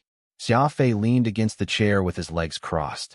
He was thinking of smoking a cigarette, but decided against it when he saw Avril curling up on his bed in a deep sleep like a kitten. I didn't expect Constantine to be a prince. I thought he's an otaku judging from his unkempt appearance, Xia Fei said. Phantom nodded. Yeah, he has a delicate appearance, yet one should never judge a book by its cover. It's better not to underestimate him. The Blood Candle Kingdom. The name sounds a little familiar, Phantom murmured. Xia Fei, why don't you look for information about the Blood Candle Kingdom? I recall it being an unusual place, but I can't remember the details. Xia Fei inputted the name Blood Candle Kingdom and clicked search. There were not many results about the territory too, only a few hundred pages in total. It was surprisingly little for a sovereign territory. Xia Fei and Phantom read the information carefully, and a cursed kingdom gradually appeared formed in Xia Fei's mind as he kept reading. The location of the Blood Candle Kingdom was not unfamiliar to Xia Fei. It was at the boundary of the Death Trio Star region. Xia Fei had only been to the Black Abyss out of those three regions and had not visited Terminus or Evil Gulf Stream. So he was clueless about the existence of the Blood Candle Kingdom, which was located in the Terminus Star region. To be precise, the three planets under the rule of the Blood Candle Kingdom did not belong to the Death Trio Star region, since it was at least 2 warps away from the closest terminus, around 20,000 light-years away. 20,000 light-years was not a huge distance in the massive universe. The problem was, the distance of 2 warps was only valid when measured in a straight line, but there was a meteor field between Terminus Star region and the Blood Candle Kingdom. Dazzling meteors were constantly sweeping past the pitch-black sky like a highway with endless traffic at night.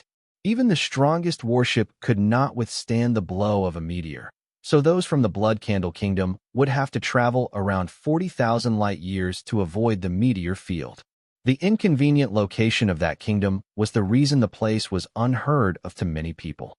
There was once a period in the past when ancient humans had agreed to abolishing the death sentence at the request of many humanitarians who claimed that all lives were equal, but the number of crimes did not drop after the abolishment of the death sentence and kept rising, instead. As such, the ancient humans came up with a way to deal with those criminals: exile. Rumors claimed that the Blood Candle Kingdom was the place where the criminals had been banished to in the ancient times. Thousands of criminals were sent to the Blood Candle Kingdom on armed warships. Then they simply left these defenseless criminals on the deserted planet without caring about their well-being. Humans had always had a strong will to survive. The toughest people among the criminals managed to survive with nothing. They even established their territory, the Blood Candle Kingdom. Xia Fei smiled after reading about the origin of the kingdom. I was wondering why Constantine behaves so strangely. He's a thug in nature despite his gentle appearance. Turns out that his ancestors used to be the toughest of crooks, or else they wouldn't be ruling over a country fully consisted of criminals. Phantom said. Exactly. That Constantine greeted Avril by adhering to ancient etiquettes and speaking in a genteel manner, but he still has the blood of thugs flowing in him. Everything he did was just a cover-up.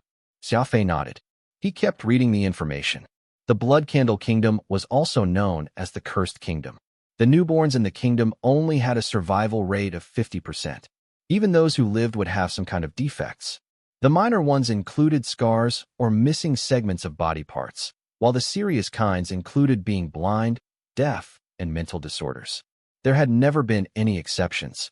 The rumors on the interplanetary internet suggested that the Blood Candle Kingdom had such a cruel fate because their ancestors were murderers, so the future generations must pay for the sins which their ancestors had committed.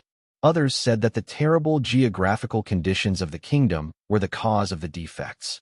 Some even claimed the people of that kingdom were fierce in nature and their physical attributes had a greater chance of activating the seventh brain region, so their goddess Dietrich would take away a part of their health to be fair. Either way, there were all kinds of rumors about the Blood Candle Kingdom. It would make for a poorly designed myth if they were all combined together. However, it was true that the people of that kingdom were tougher and stronger. Apparently, it was rare for a person from that kingdom not to awaken the seventh brain region. It was also unlikely for them to acquire ability-related mathematics and geometry. Almost 99% of them ended up with combat abilities, and their average strength was unusually high too. The people of that kingdom would develop the seventh brain region before the age of 5 on average, reaching primary star domain rank upon stepping into adulthood, and the intermediate star river rank around the age of 30.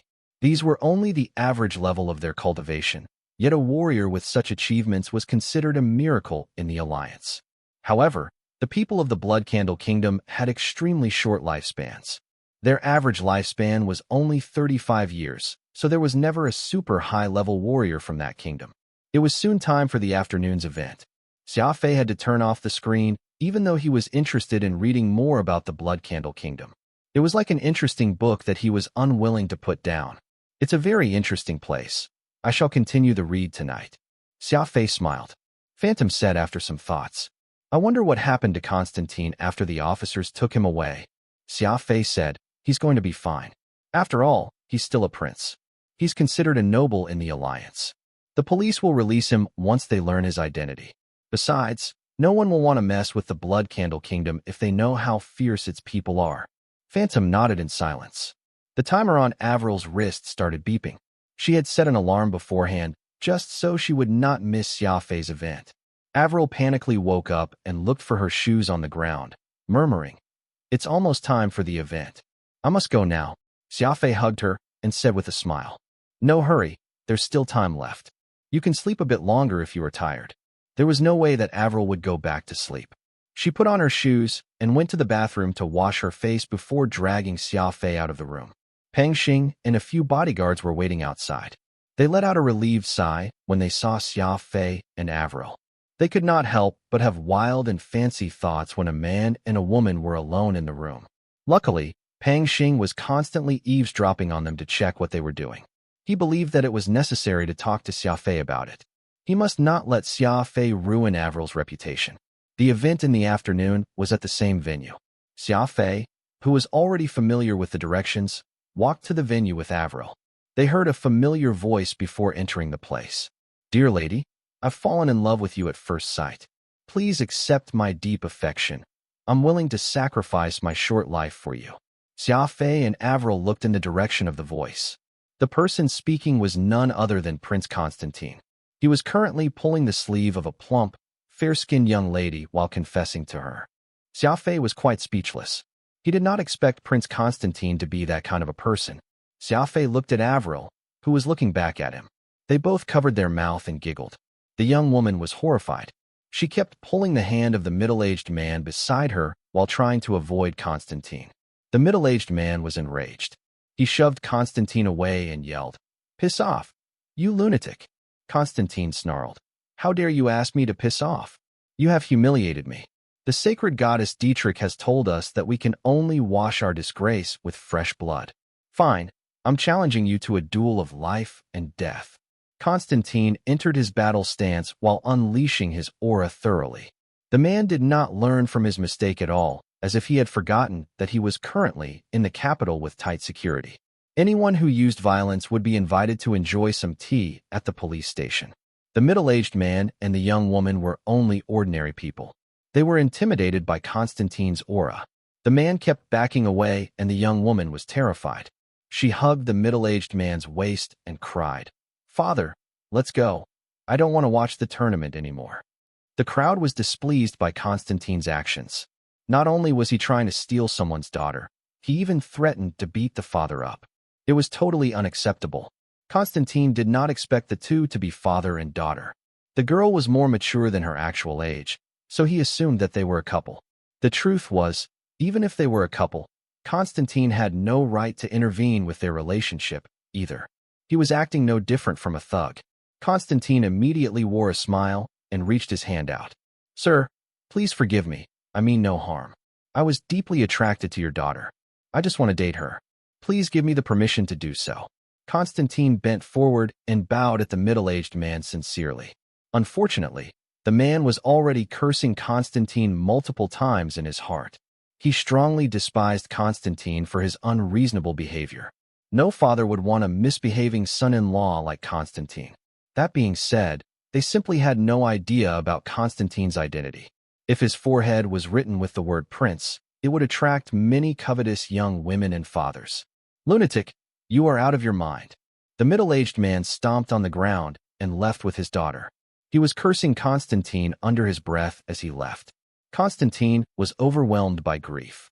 He stood still with a blank face, staring at the woman as she disappeared into the distance, as if he was struggling to accept the outcome. Xia Fei started clapping and said with a smile, "Prince Constantine, you should pursue further studies in a drama school. Why do you bother taking part in a machinery tournament? You can easily entertain thousands of spectators with your talents." Constantine raised his finger and asked Xia Fei to be quiet with a gesture. He quickly looked around to see if anyone was paying attention to them.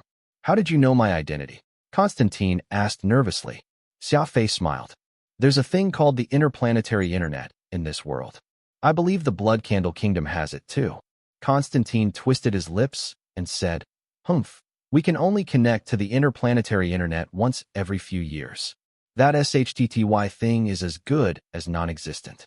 Avril felt a little awkward. After all, the interplanetary internet was her family's product. She would definitely feel ashamed if someone was talking bad about it. Pang Xing was frowning too as he was displeased with the remark. It was extremely difficult to extend the coverage of the interplanetary internet to the Death Trio Star region, let alone the Blood Candle Kingdom. They had to overcome so many obstacles just to implement it. So the interplanetary internet in the Blood Candle Kingdom was merely a decoration. Constantine glanced at the young woman and said discontentedly with a heavy sigh, "My beloved woman has left me once again. It seems that I'm doomed to be alone for my life." Xia Fei almost burst out laughing. It would be weird if a woman did not feel awkward when a stranger they had met for the first time confessed to them.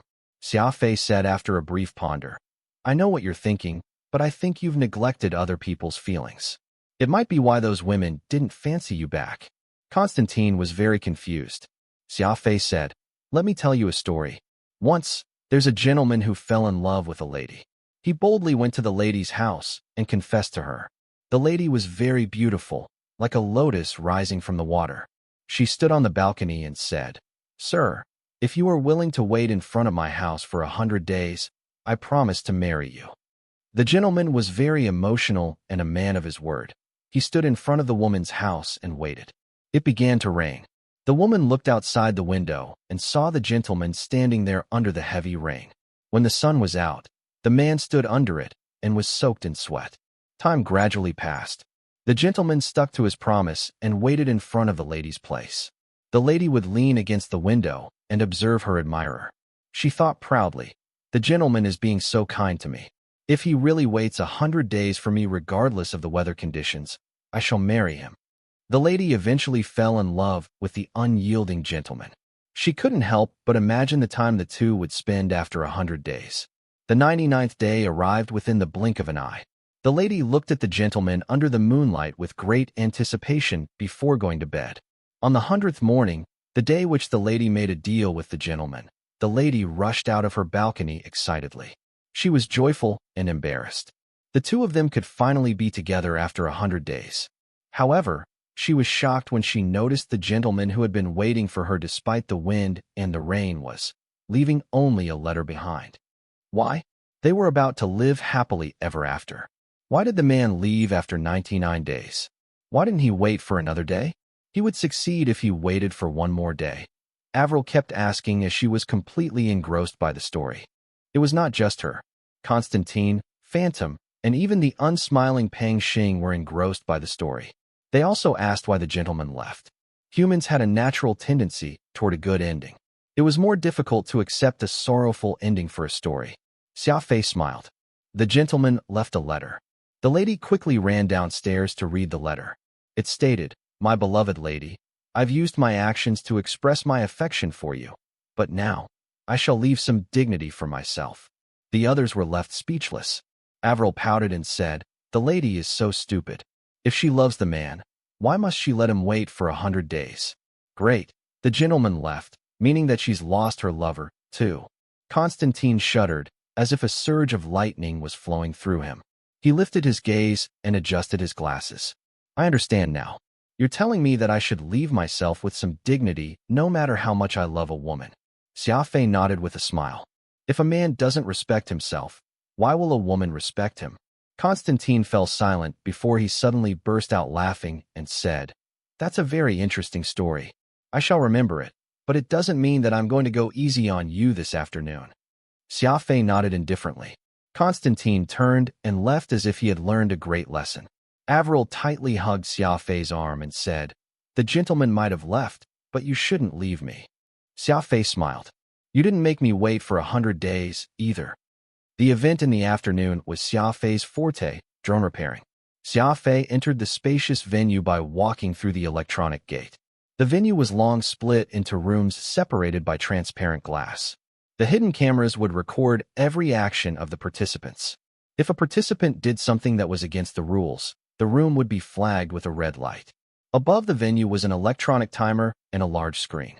The seats for the spectators were scattered around the place. Each had its screen to spectate the participants as the guests desired. Xia Fei found the workshop he was assigned to and entered it. A middle samurai-class light combat drone, a box of spare parts, and a toolbox were placed on the table. The participants were only allowed to repair the drones with the parts and tools provided. The participant who repaired the drone the quickest would win the event. That being said, those who managed to repair their drone perfectly or improve the drone would receive bonus points. The red line on the ground was the alert line. To ensure fairness for the event, the participants were not permitted to cross the red line and inspect the damaged drone before they were given the green light. There was still some time before the event started. Xia Fei sat in the chair provided by the organizer and made himself a cup of green tea. He enjoyed the tea while inspecting the drone a few meters away with his ocular cognition technique. Xia Fei's eyes were unusually sharp. He already noticed at least 4 broken parts of the samurai-class combat drone. The control box at the top was missing the transmission unit. The combat drone had to connect to a warship to receive orders from it. Without the transmission unit, it was akin to a soldier who could only fight aimlessly on their own after losing contact with the main force. Not only would the combat drone be extremely vulnerable, it would no longer be of any assistance in battle either. The mechanical parts of the 2 blasters were damaged, too. They could no longer rotate 360 degrees, meaning that the combat drone could only attack the enemy from one angle, which made it very inflexible. Meanwhile, the connector of the energy output and the bearing of the kinetic injector system were no longer functioning, too. Xia Fei was quite surprised. The drone had so many faults when he was merely inspecting it from the outside. How many damaged parts was he going to find once he opened its casing? He seemed to have underestimated the difficulty of the event in the afternoon. He did a rough calculation in his heart. Since he was a speed ability user, he would be able to repair the drone a lot quicker than the others. Even so, it would take at least 17 minutes just to repair the 4 external breakdowns he had picked up. He was afraid that it would take more than an hour or 2 just to fix the internal parts. Xia Fei frowned slightly. He was struggling to understand why the drone repairing event had to be so complicated. He glanced at the drones on other participants' tables. They too were severely damaged just like his. Those who were skillful and had an outstanding vision were already sighing. It seemed that they too were surprised by the difficulty of the event. Constantine, in a room some distance away, nodded at Xia Fei. He reached his fist out to indicate that he would win the event. Xia Fei, too, responded the same way, as he was not to be outdone. Avril was screaming Xia Fei's name while blushing from the spectators' seats. She completely disregarded the attention she was getting. With her appearance and temperament, it was expected for her to attract a lot of attention. Xia Fei waved at Avril before lowering his head to think of a solution. The noises around him slowly faded away. Xia Fei fell deep into his thoughts, even though there were over 100,000 people watching him. I like Xia Fei when he's in serious mode the most. Don't you think he's handsome when he's serious? Avril asked Pang Xing excitedly. Pang Xing helplessly nodded. His eyes were constantly scanning the surroundings, vigilant at all times. As the countdown on the timer ended, the red line in the rooms disappeared, too. Xia Fei took 2 steps forward and stood in front of the samurai-class combat drone. The drone was around 5 cubic meters big. It was one of the smallest models of combat drones. The drone might be small, but its firepower was not weak. It had the advantage of speed and agility over the bigger drones. A dinosaur could devour an elephant, but enough ants could also achieve the same feat. The components of the samurai-class drone were densely packed, so its internal structure was much more complicated. Xia Fei quickly used the tools to disassemble the drone.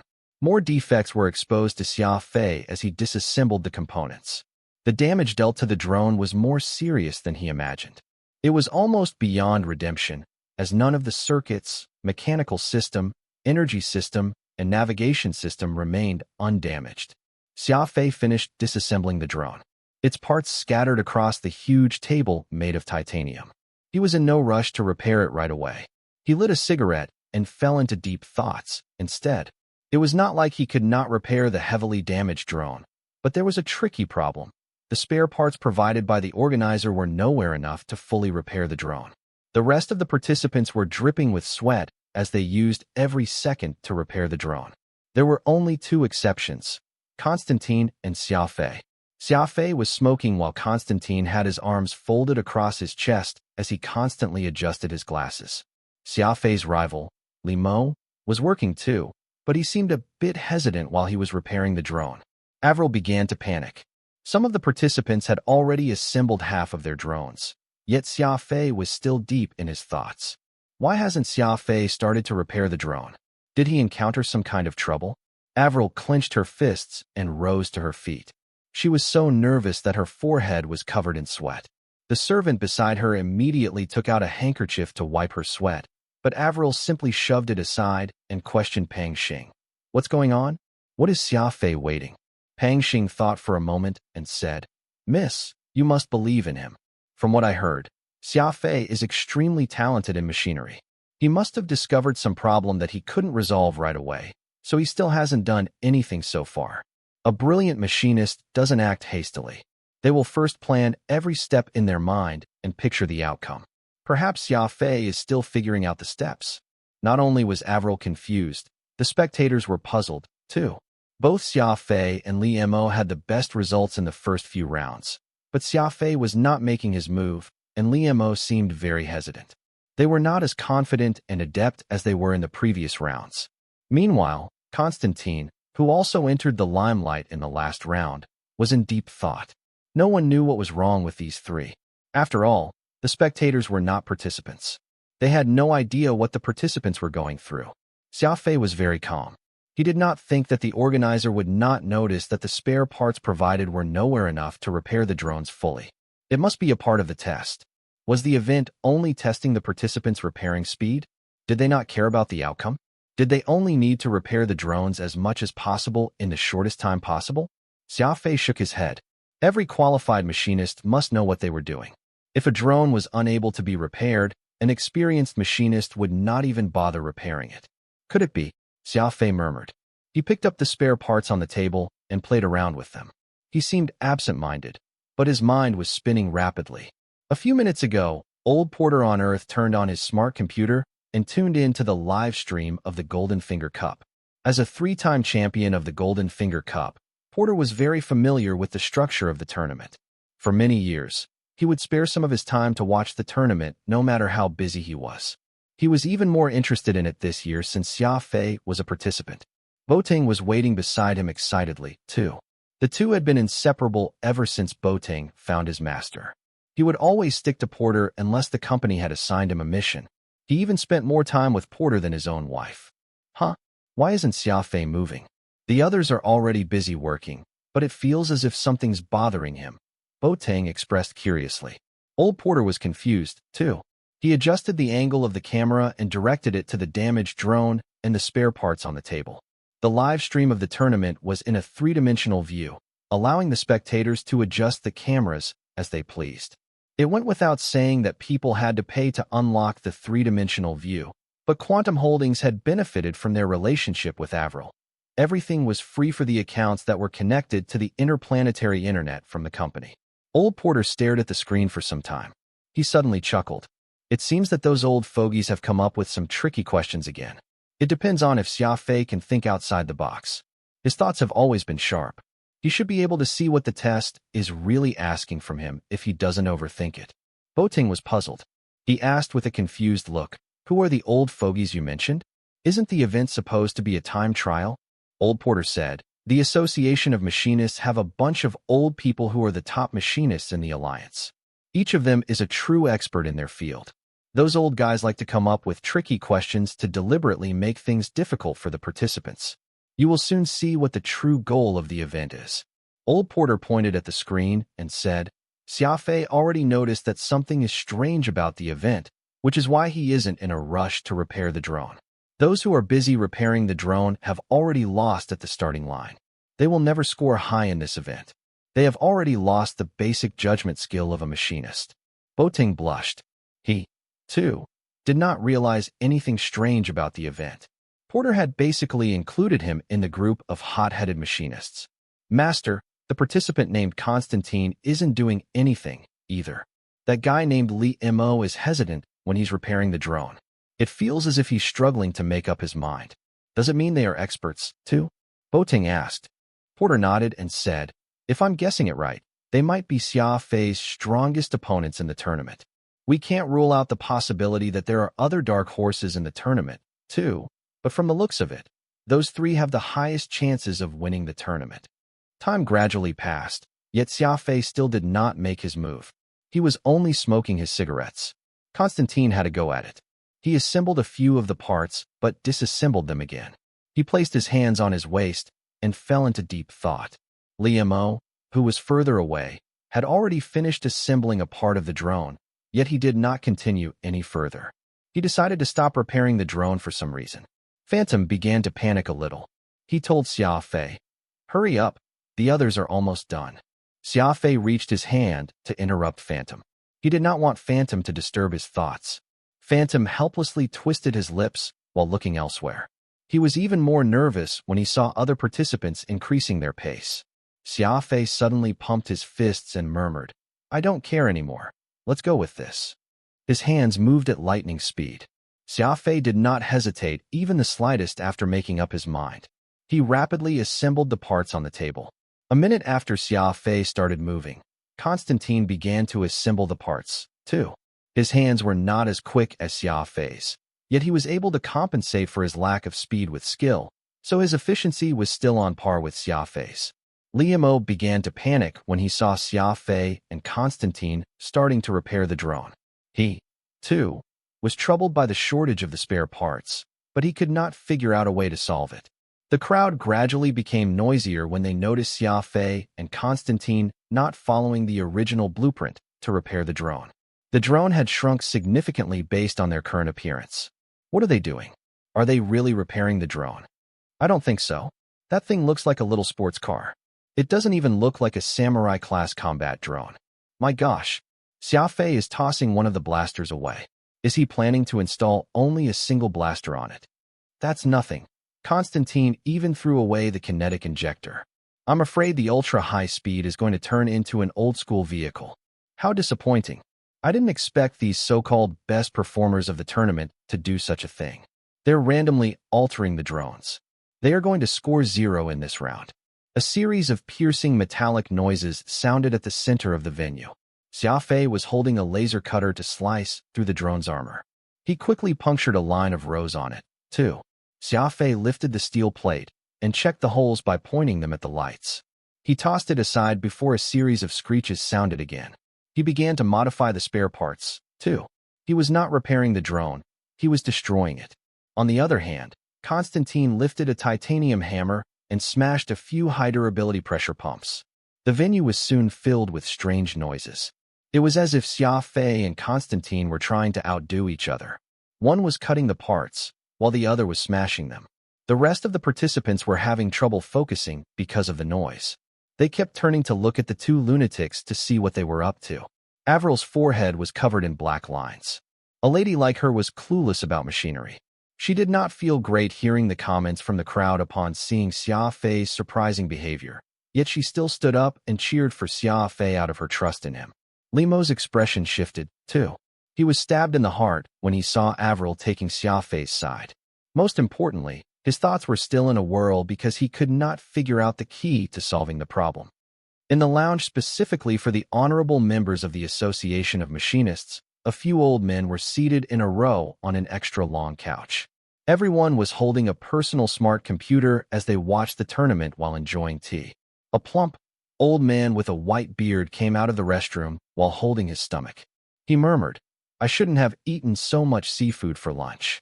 My appetite is getting worse now that I'm getting on in years. To think that I would have diarrhea after eating a few lobsters. I didn't have trouble eating 10 of them during my prime." He raised his head and saw the other old men staring at the screen instead of paying attention to him. He asked with a displeased tone, "What are you looking at? What is there to look at? Did someone figure out the solution?" A black-haired old man, who was seated in the middle of the couch, smiled. "Old vessel, you've guessed it wrong this time. 2 participants have already figured it out and are working on it." The plump, old man was startled. He picked up the computer on the table and asked, "They will have to complete the task for it to count. It will need some experience. But to be honest, isn't the question a little too difficult for the participants?" The plump, old man suddenly farted. The rest of the old men immediately cast him a displeased look. The plump, old man waved his hand and smiled. "I didn't expect those 2 kids to be so skillful, so I failed to hold it in. My bad." He went back to his seat and grabbed a pack of chips from the table. He started munching on the chips as he spoke. "Old years, how are we going to evaluate their performance now that they've figured it out?" The black-haired old man in the middle answered after a brief pause. "If anyone can solve it, we'll give them a full score. The bonus points will have to depend on the circumstances. The others are all going to get a 0. It was not the participants' fault for scoring 0 after failing to meet the requirements. After all, the question that these old men designed was simply too difficult. It would be too cruel to give them a 0. However, the rest of the old men agreed simultaneously. "That's right. Those who fail are going to get a 0. It's their fault for being so stupid." The plump, old man ate a mouthful of chips and murmured, "Being smart is too important. They deserve to score 0 for this round." As the event continued, more and more of the audience with machinery experience had picked up on the fact that Xia Fei and Constantine were both not repairing that samurai-class light combat drone, but were, instead, using all the parts available to create a new one. While there was no way to understand just what the two's final creation would be like, the audience was certain that it would be an unmanned drone, except that it would not be the same model that everyone often saw. It would not at all be the same as any of the known models seen in the Alliance. Because the two were building their own drones at the last minute, their creation would surely be a grade weaker than the original samurai class in terms of firepower or defense. However, that was hardly important. What mattered was that the two had done it despite how lacking the parts were. They had managed to construct a usable combat drone by using all the spare parts available through their craftsmanship. This was by no means a simple task. This was not in any way easy like putting building blocks together. They were first required to plan out each and every subsystem in the drone before arranging for the circuitry input and output ports, making adjustments to its firepower and mobility accordingly. Xia Fei would surely have an easier time if he had a powerful smart engineering software to aid him, but it was unfortunate that the tournament did not allow the use of computers. Everything had to be completed with their minds, meaning that the amount of calculations needed was huge. Few could even grasp the inherent complexity of such a task. A distance away, Liamo, who was taking into consideration the actions that Xia Fei and Constantine had taken, and suddenly realized where he had gone wrong. He had always thought that today's event was testing the participants' proficiency at removing intractable parts, only realizing at this point that its real purpose was to evaluate the participants' creativity and ability to adapt under difficult circumstances. Limo's forehead quickly broke out in a sweat as he hurriedly tried to disassemble the samurai-class drone. If he continued to fit in more parts, although the appearance of the drone would be restored, it would still be unable to achieve flight. Though he was unwilling to admit it, he decided to follow Xia Fei's idea of reconstructing a drone anew. Now, the biggest problem was his lack of time, and the electronic timer indicated that they only had 79 minutes left. Inside the honorary members' lounge of the Association of Machinists, several senior machinists were becoming more and more interested in this event. Because they were the judges for this tournament, every action that the participants took and every choice they made was clearly shown to them, only requiring a few clicks with the computer in front of them to see it all. Between Xia Fei and Constantine, who do you all think has the better approach? Asked the overall in charge, Years of Floating Light. The fat, old man blackened vessel quickly commented straightforwardly. Xia Fei forewent a defense system and devoted everything toward his combat drone's firepower, while Constantine went for a more balanced approach, considering every aspect of the drone. I think Constantine's design is slightly better. An old man with a goatee beside him retorted, Old vessel, you can't say that. Though Xia Fei's design has indeed lost a portion of defense, the firepower revision he installed to his drone makes it around the standard of a brand new drone. Look, he's even intentionally modifying the speed of its blasters.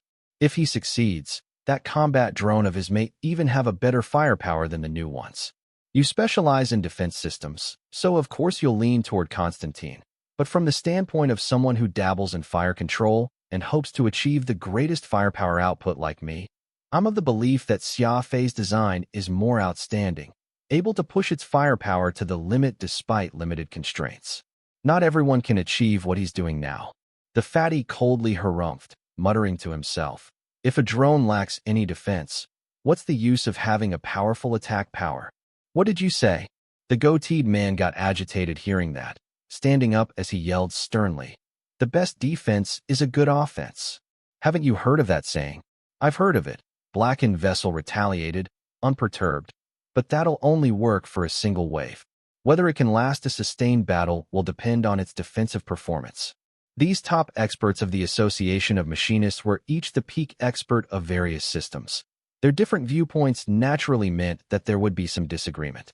The issue between defense and offense had long since been debated ad nauseum for tens of thousands of years among their ranks, and they had yet come to a fixed conclusion. Even the universe's strongest warship had trouble maintaining a balance, for the relationship between the shield and spear was like the chicken and egg paradox. No one was able to categorically prove it. Defense expert Blackened Vessel and the fire control expert Goateed Man argued endlessly, and soon the other authorities in their fields each joined in, too. The most important VIP lounge of the Association of Machinists had instantly turned into a fish market, with everyone arguing incessantly among themselves, expletives and swear words freely thrown around. Enough, called Years of Floating Light in a commanding voice. As the figurative Emperor Supreme of the Association of Machinists, as well as the 11th consecutive overall in charge and chief referee of the Golden Finger Cup, the influence that Years of Floating Light went well beyond his field, and this one word from his lips was enough to get everyone to go silent, returning to their respective seats as they held in their emotions toward one another. It's not like none of you are unaware that there is no definite answer to the question over firepower or defense. You won't be able to get a satisfactory answer even if all of you argue for 10,000 years. So why don't call both Xia Fei and Constantine over once the event is over and let them explain their design concept to us, giving full marks to whoever can give a more reasonable argument. Years of Floating Light proposed. This was not a bad idea, and hearing what either participant thought would be far better than having the uninvolved debate. All of them nodded in concurrence, though they were evidently all in agreement to that proposition, and none of them cared to talk to one another anymore. 7 minutes and 40 seconds before the event ended, Xia Fei was the first to complete his work. Due to his speed ability, even his hand moved at a faster rate than most, And while his unmanned combat drone was a lot more complex in design than Constantine, he spent less time on it. Avril nervously got up from her seat. She could see from the display screen that Xia Fei had not completed that samurai-class drone, but something strange instead. Avril asked for Pang Xing's opinion in hopes of finding out just what Xia Fei had assembled, but it was unfortunate that Pang Xing had no knowledge of machinery, either, much less anything about combat drones. It had to be mentioned that Xia Fei had quite the strange taste. This last-minute assembled drone ended up looking very ferocious, much like a huge black cactus, with hardened spikes all over its body that gave it a very ugly appearance. Seeing all the other participants had assembled a samurai-class drone just like the original, yet Xia Fei's was a monstrous mess, Avril could not help feeling very worried. She did not wish to see Xia Fei losing in this event, especially if it meant losing to Li Mo and that unremarkable Constantine. Actually, there were plenty of people who thought that the drone Xia Fei had assembled looked very ugly. There were millions of messages on the interplanetary internet livestream criticizing the look of Xia Fei's creation, with almost everyone agreeing that his drone lacked any sense of aesthetic appeal, rather finding it grotesque looking. Some nosy people had even started a poll to pick the ugliest creation in the history of the Golden Finger Cup, and Xia Fei's cactus-shaped drone obtained 99.9% of the votes. Xia Fei had no idea that people were criticizing his creation, but even if he did, he would not change his initial thoughts. A combat drone was not born to be beautiful. Such a type of machine existed for combat purposes only, and Xia Fei simply did not care to put any thought into any other aspects of the drone aside from that. Lighting a cigarette, Xia Fei did a quick inspection of his drone. At the end of the day, this was something he had cobbled together at the last minute and did not undergo any simulation test. He was not completely confident about its performance. On the other hand, Li Mo was already flustered to the point he was sweating buckets. Though he had also copied what Xia Fei did and constructed a drone anew, not only did he make this decision later than Xia Fei, he did not even have that superhuman speed Xia Fei possessed. As a result, he had only completed around 55% of the work in all that time, only having but a handful of minutes to complete everything else that remained. 2 minutes and 7 seconds away from the end of the event, Constantine managed to finish his drone. Compared to that fierce-looking cactus that Xia Fei made, his drone was a lot more conventional. It was like a rectangular metal box, simple, with well-defined corners and edges. Countless audiences watching the tournament were in an uproar again. Constantine's final product was slightly more law-abiding than Xia Fei's, yet it definitely could not be considered attractive in any sense of the word, which resulted in his drone quickly getting the second place on the ugliest creation leaderboard. A good portion of participants had assembled the samurai-class combat drone, but not one of them looked triumphant, for they knew deep down inside that their drones were purely for display. Forget engaging in combat, they could not even fly. Xia Fei felt that there were no major issues after examining his final product once, so he walked out, at the same time lifting his head to flash a smile to Avril. When Avril saw the self-confident look Xia Fei had, her heart was finally at ease, waving back at him as she blushed. Similarly, Constantine soon followed and made his way out. Looking at Xia Fei's drone, and then his own, he could not help but reveal a prideful smile. The time is up. May all participants stop their work in the next 10 seconds and leave the venue or risk being disqualified. That cool and emotionless female voice could be heard over the announcement system, the same that all computers shared, seemingly carved out from a mold and lacking in any freshness. Xia Fei made his way past the electronic gate and stopped by the side as he waited to see his own score. However, several seconds passed, yet the screen remained unchanged.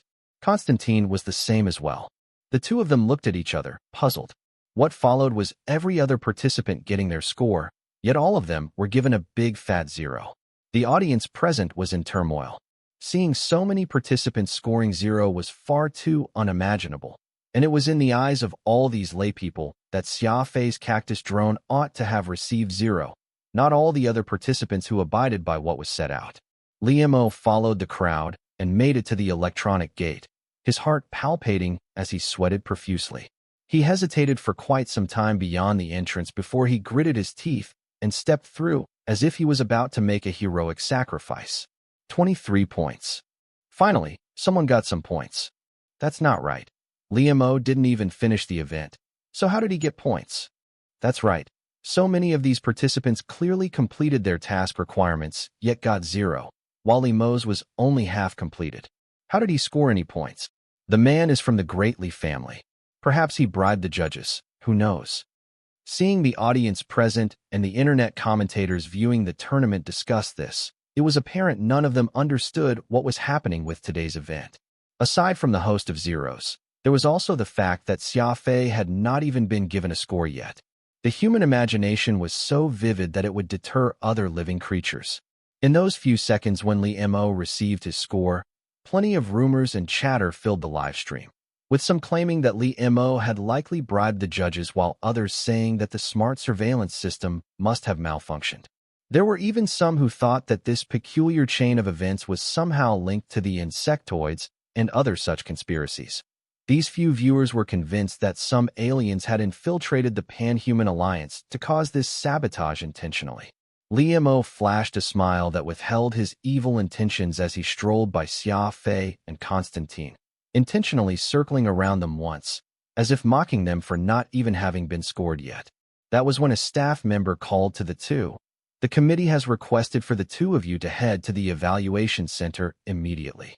Xia Fei was somewhat surprised, uncertain just why they would seek to have him over. Constantine also shared his sentiments.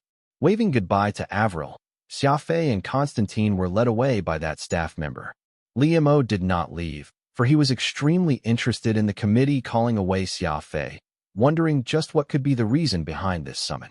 Riding an elevator up to the 6th floor, Xia Fei arrived at the clubroom where those old men were reposed.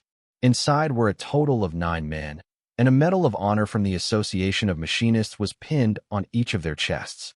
Each of them was dressed in a green uniform that only the association's elders could wear, except that they were all in their old age, and many were pot-bellied, losing their graceful bearing from when they were younger.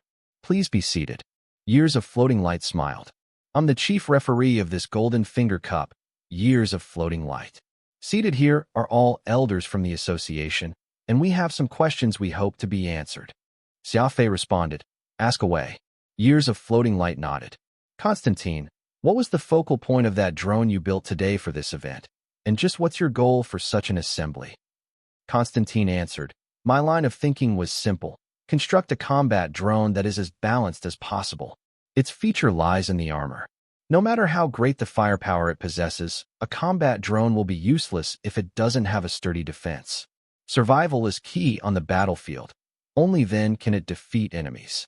That is why I used 15mm alloy steel plates to reinforce its armor while making the necessary adjustments to its interior, all in an effort to increase the survivability of the combat drone. The fat, old man blackened vessel was very satisfied with Constantine's answer. As someone who specialized in the study of defensive systems, it was only natural for him to be biased toward the defensive capabilities of a combat drone. Years of Floating Light nodded. What you said has some sound reasoning to it, but the combat drone you built lacks sufficient propulsion and has a very slow speed as a result. It has no way of chasing after high-speed targets, while the Samurai-class combat drone has blasters fitted to it with a very short range. Why didn't you modify the range of this weapon so that it could attack enemies at a greater range? Constantine helplessly shrugged. It's because I didn't have enough time and materials to do so. Plus, that's the limit of what I could do. The judges present were still very satisfied with Constantine's answer, a measured and reasonable explanation that did not attempt to make any exaggerations. Years of Floating Light next asked Xia Fei, The appearance of your drone is very strange. Of course, that hardly matters. What we are curious to learn is why you boosted your drone's firepower so crazily without any consideration for its defense. Xia Fei chuckled. That's because I don't think such a combat drone has any other use aside from being an output for firepower on a battlefield. Everyone was curious about this statement, and it was the quick-mouthed blackened vessel who spoke. How could there be no other uses for it? A drone is capable of drawing distance and circling the enemy in flight to avoid enemy fire. It will also need anti-strike capabilities after being struck, immediately capable of re-establishing contact with the command system if its signals are interfered with by an enemy's electromagnetic bomb. It's not just used for shooting. Xia Fei simply replied, "What you're talking about is a normal and functional combat drone. The drone that I assembled is only for attacking. A reckless attack. Why would you think like that?" Years of Floating Light asked with a raised eyebrow. Xia Fei answered, "Constantine already explained moments ago how he fitted his drone with 15mm alloy steel plates in order to increase its survivability. While those steel plates did indeed increase its defense, what could those 15mm steel alloy plates really do in a real fight? Do the enemies have lances? A 15mm steel alloy plate is too thin. Having those extra plates barely provide any use and, instead, just hamper the drone's speed.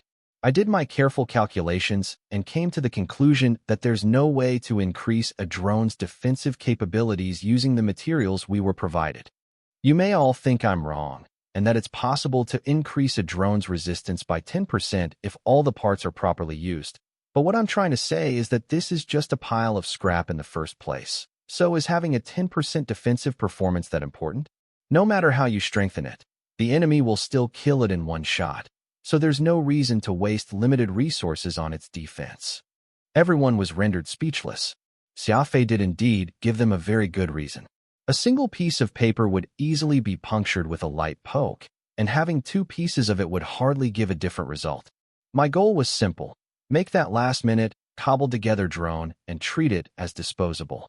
Gather all the best materials and devote them all toward offense to better bite back at the enemy before it gets destroyed, so that they will feel the pain even with its dying breath. Since I was using all those materials to create a combat drone that can barely qualify as one, I decided I'll just make a certified mad dog. If it can't get the enemy, then so be it, for its performance is as plain as day and is barely 10% of a brand new drone. But as long as it manages to bite the enemy, it will most definitely cause them to bleed. Also, as for its appearance you mentioned earlier, the reason why I attached so many metal spikes all over its body is, in the case that none of its shots land on the enemy, it can directly slam itself right into the target, taking them down with it. Everyone was stunned. Xia Fei's idea of sacrificing something for a cause rather than losing it for nothing was a bit crazy. Phantom had once given Xia Fei a very appropriate name for this logic: the Mad Dog logic. Xia Fei's reasoning was very easy to follow. There was no way a drone cobbled together at the last minute could perform too well, so he invested everything toward offense, like a dead man's final struggle. When faced against a battle that there was no way of achieving victory, a true warrior would never choose to flee but use what's left of their life to execute one final attack. It would of course be a cause for celebration if they emerged victorious, but if the attack was met with failure, there would not be any regrets since they had already done their best. Constantine and everyone had made the mistake of treating a drone that was put together at the last minute, with low performance and completely disposable, as a normal drone. None of them had considered that the drone itself was flimsy and could die at any time. So what was the point of preserving something like that? Instead, they should have done what Xia Fei did and used every last bit of strength it still possessed for one final gambit. Years of Floating Light nodded. Even the defense expert Blacken Vessel was rendered speechless. While reinforcing a drone's defense was definitely a good idea, it still needed to take into account timing. In their present predicament, Xia Fei's option was still the most thorough and unencumbered. It would also be the most likely to succeed in escaping, leaving a wake of blood behind. All of us have our reservations deep down, unable to toss aside everything, afraid of sacrificing, afraid of dying. That is why the ideal combat drone in our hearts needs to have a balanced performance. Yet it is precisely because of this that we forgot that the scenario we're in is one where we are already backed into a corner with no escape. Xia Fei, you've made the right choice. In an extreme situation, all we can do is put up a fight with the best of our abilities, and we can't expect to account for luck. It's foolish of us to think that a bit of additional armor to the drone will be enough to increase its survivability when it will only eventually die. Very good. We've now gotten a good understanding of the thoughts behind your creation. You two may now leave.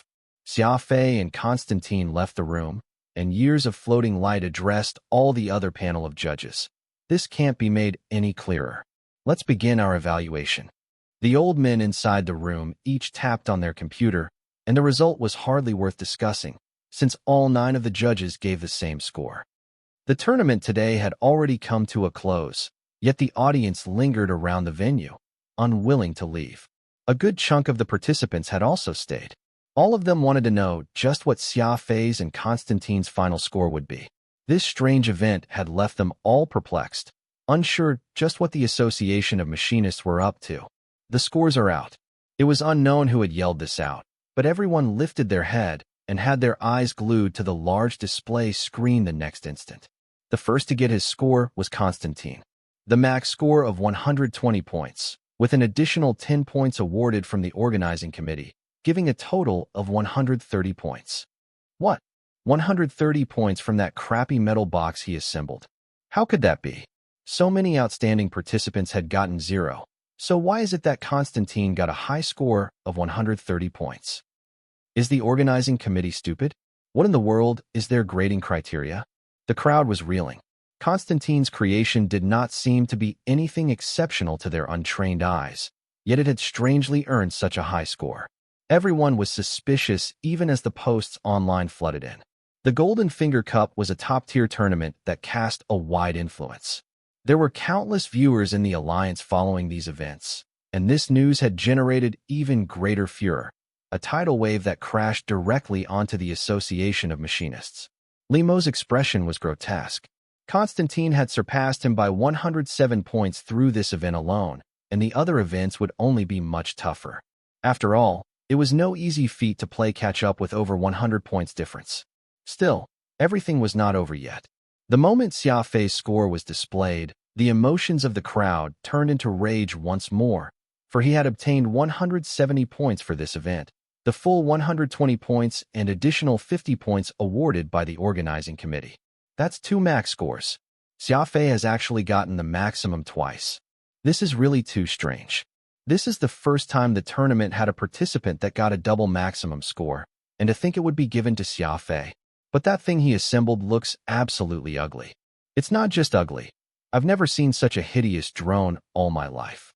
Get the organizing committee out and explain to us just why Xia Fei got max points. The Association of Machinists is also a top-tier organization. How could they fool us like this? The way I see it, Xia Fei shouldn't have gotten max points. They ought to have deducted points instead. Looking at that drone he built is an insult to my eyes. The audience in the stands was yelling for the Association of Machinists to explain their grading, while Limo was shivering all over. If he thought Constantine's score was somewhat outrageous, then Xia Fei's double max score was even more unbelievable. As he was competing directly with Xia Fei this time around, Xia Fei was basically a thorn in his flesh, so how could he stand to watch as the latter pulled so far ahead of him in this tournament? Limo's face went expressionless as he turned to step outside. At the same time, he pushed a button to call someone. "Father, I suspect that there's something fishy going on with the Association of Machinists. I've only gotten 23 points for today's event, yet someone actually got the double max score of 170 points. You're an old acquaintance of the chief referee years of Floating Light. Could you try and help me find out just what's going on here?" Limo was suppressing the boiling emotions inside him as he spoke.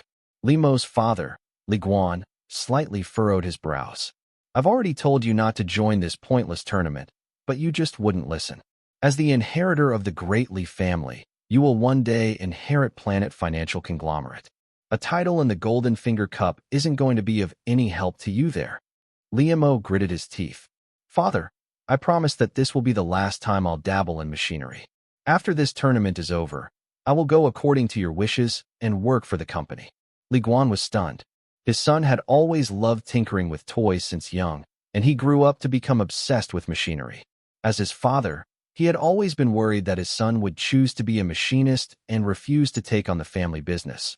But now, Limo himself had laid this down and decided to work for the company, so of course he was very happy about this. "Fine, I'll go beg for a favor on your behalf and talk to Years of Floating Light. Wait for my call." The video call ended, and Limo looked at Avril in the distance. He saw the score on the screen as well, huffing a cold snort as he kicked a peach blossom by the side of the path, causing the petals to scatter all around. "Congratulations. I've lost fair and square this time, but this isn't the end of the tournament. I'll be sure to give it my all and compete with you for the other events." Constantine pushed his glasses and said as he shared the elevator ride with Xia Fei. Xia Fei responded, "It's nothing. We simply have different ideas, which cause us to have such contrasting views. This had nothing to do with our skills. But I'm curious, who did you learn your skills from?" Constantine shook his head and replied, "Then who did you learn your skills from?" Xia Fei smiled. "I don't wish to say." "Me either," Constantine answered. The elevator doors slid open abruptly. A surging audience came charging toward them, engulfing both Xia Fei and Constantine all around. There were all kinds of questions being shouted at them, wanting to know why the two of them got such high scores.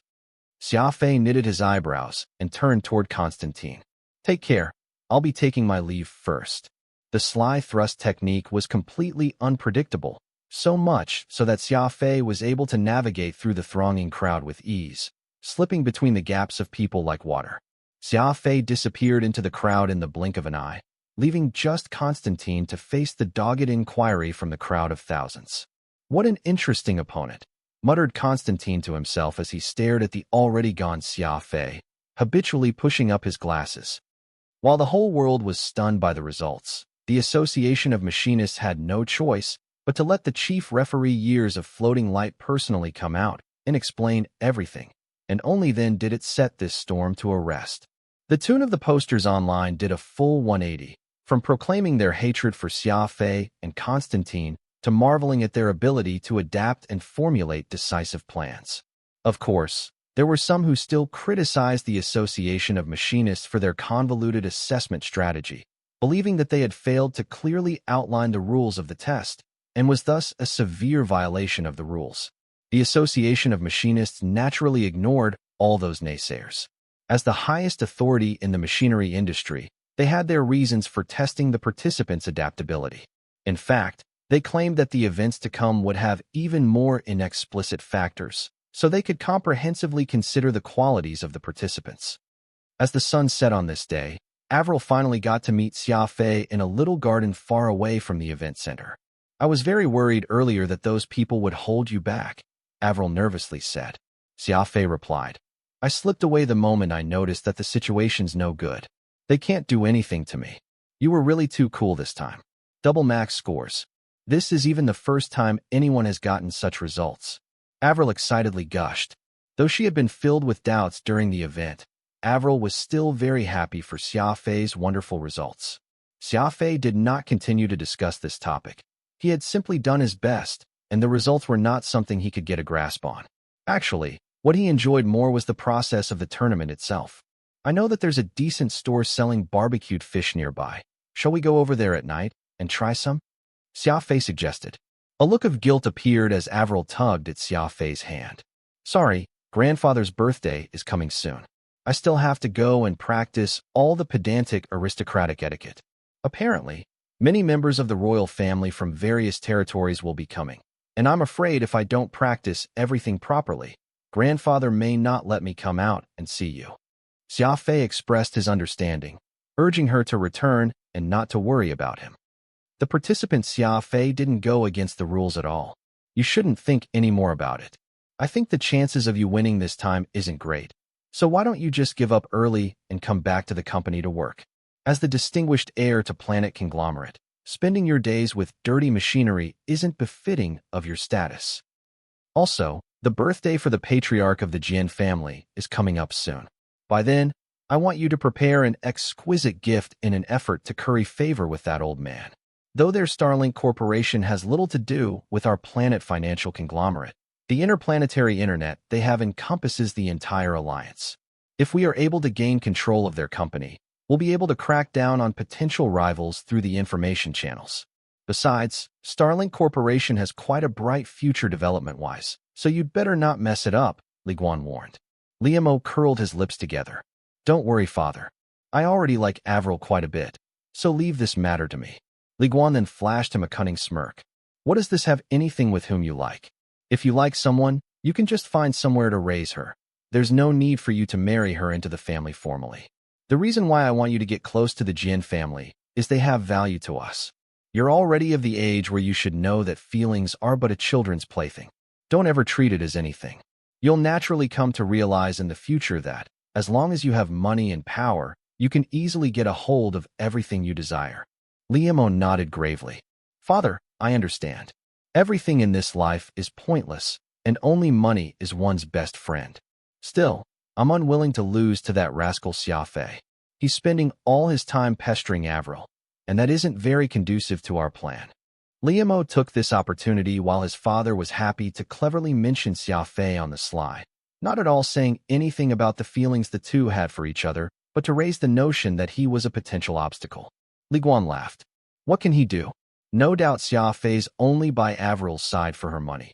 Just give him how much he wants, and this matter will be settled. Liemo shook his head. I tried, and he didn't accept. Do you think we should? Li Guan was slightly surprised, seriously considering the possibility of killing off Xia Fei. No, now isn't the time. Let's wait some more, Li Guan said without any doubt in his mind. After ending the video call with his father, Liemo slammed his fist violently onto the desk. He simply could not take this lying down. Not only was it due to Xia Fei now being ahead of him in points for this Golden Finger Cup, more importantly, it's the attitude that Avril was showing towards Xia Fei. Even a blind man could tell that they had deep feelings for each other, and it was not the usual favorability that one would show to just anyone. Instead, it was a kind of tacit understanding that was shaped after having spent plenty of time and experienced setbacks together. Though they did not often get to see each other in person, they definitely had each other's heart in their minds. What's so good about a pauper? Liemo bellowed in his frustration. Just thinking about how he might be unable to have Avril's heart, even if he had her in person, made Liemo abnormally mad. An order was all it would take for him to remove that eyesore forever, but doing so might end up incurring his father's reproach. The father-son relationship Liemo and Li Guan share was very similar to most distinguished families. They were not exactly on good terms, and the son had been taken care of by servants and nannies since young due to his wealthy background.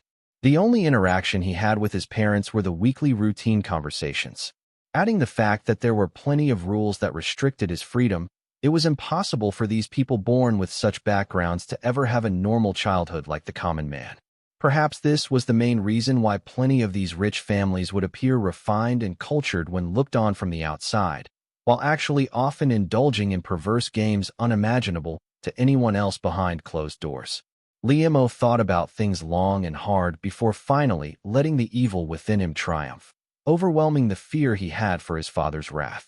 He keyed in 9 encrypted digits with his fingers as he exhaled, easing himself of the tension building inside him. Soon, the man with the parted pencil mustache that always followed Liemo around knocked at his door and entered his room. Young master. The mustached man bowed low, a smile on his face. Liemo took out 2 glasses from his alcohol cabinet, pouring the amber gold liquid into 2 glasses before handing one to the mustached man.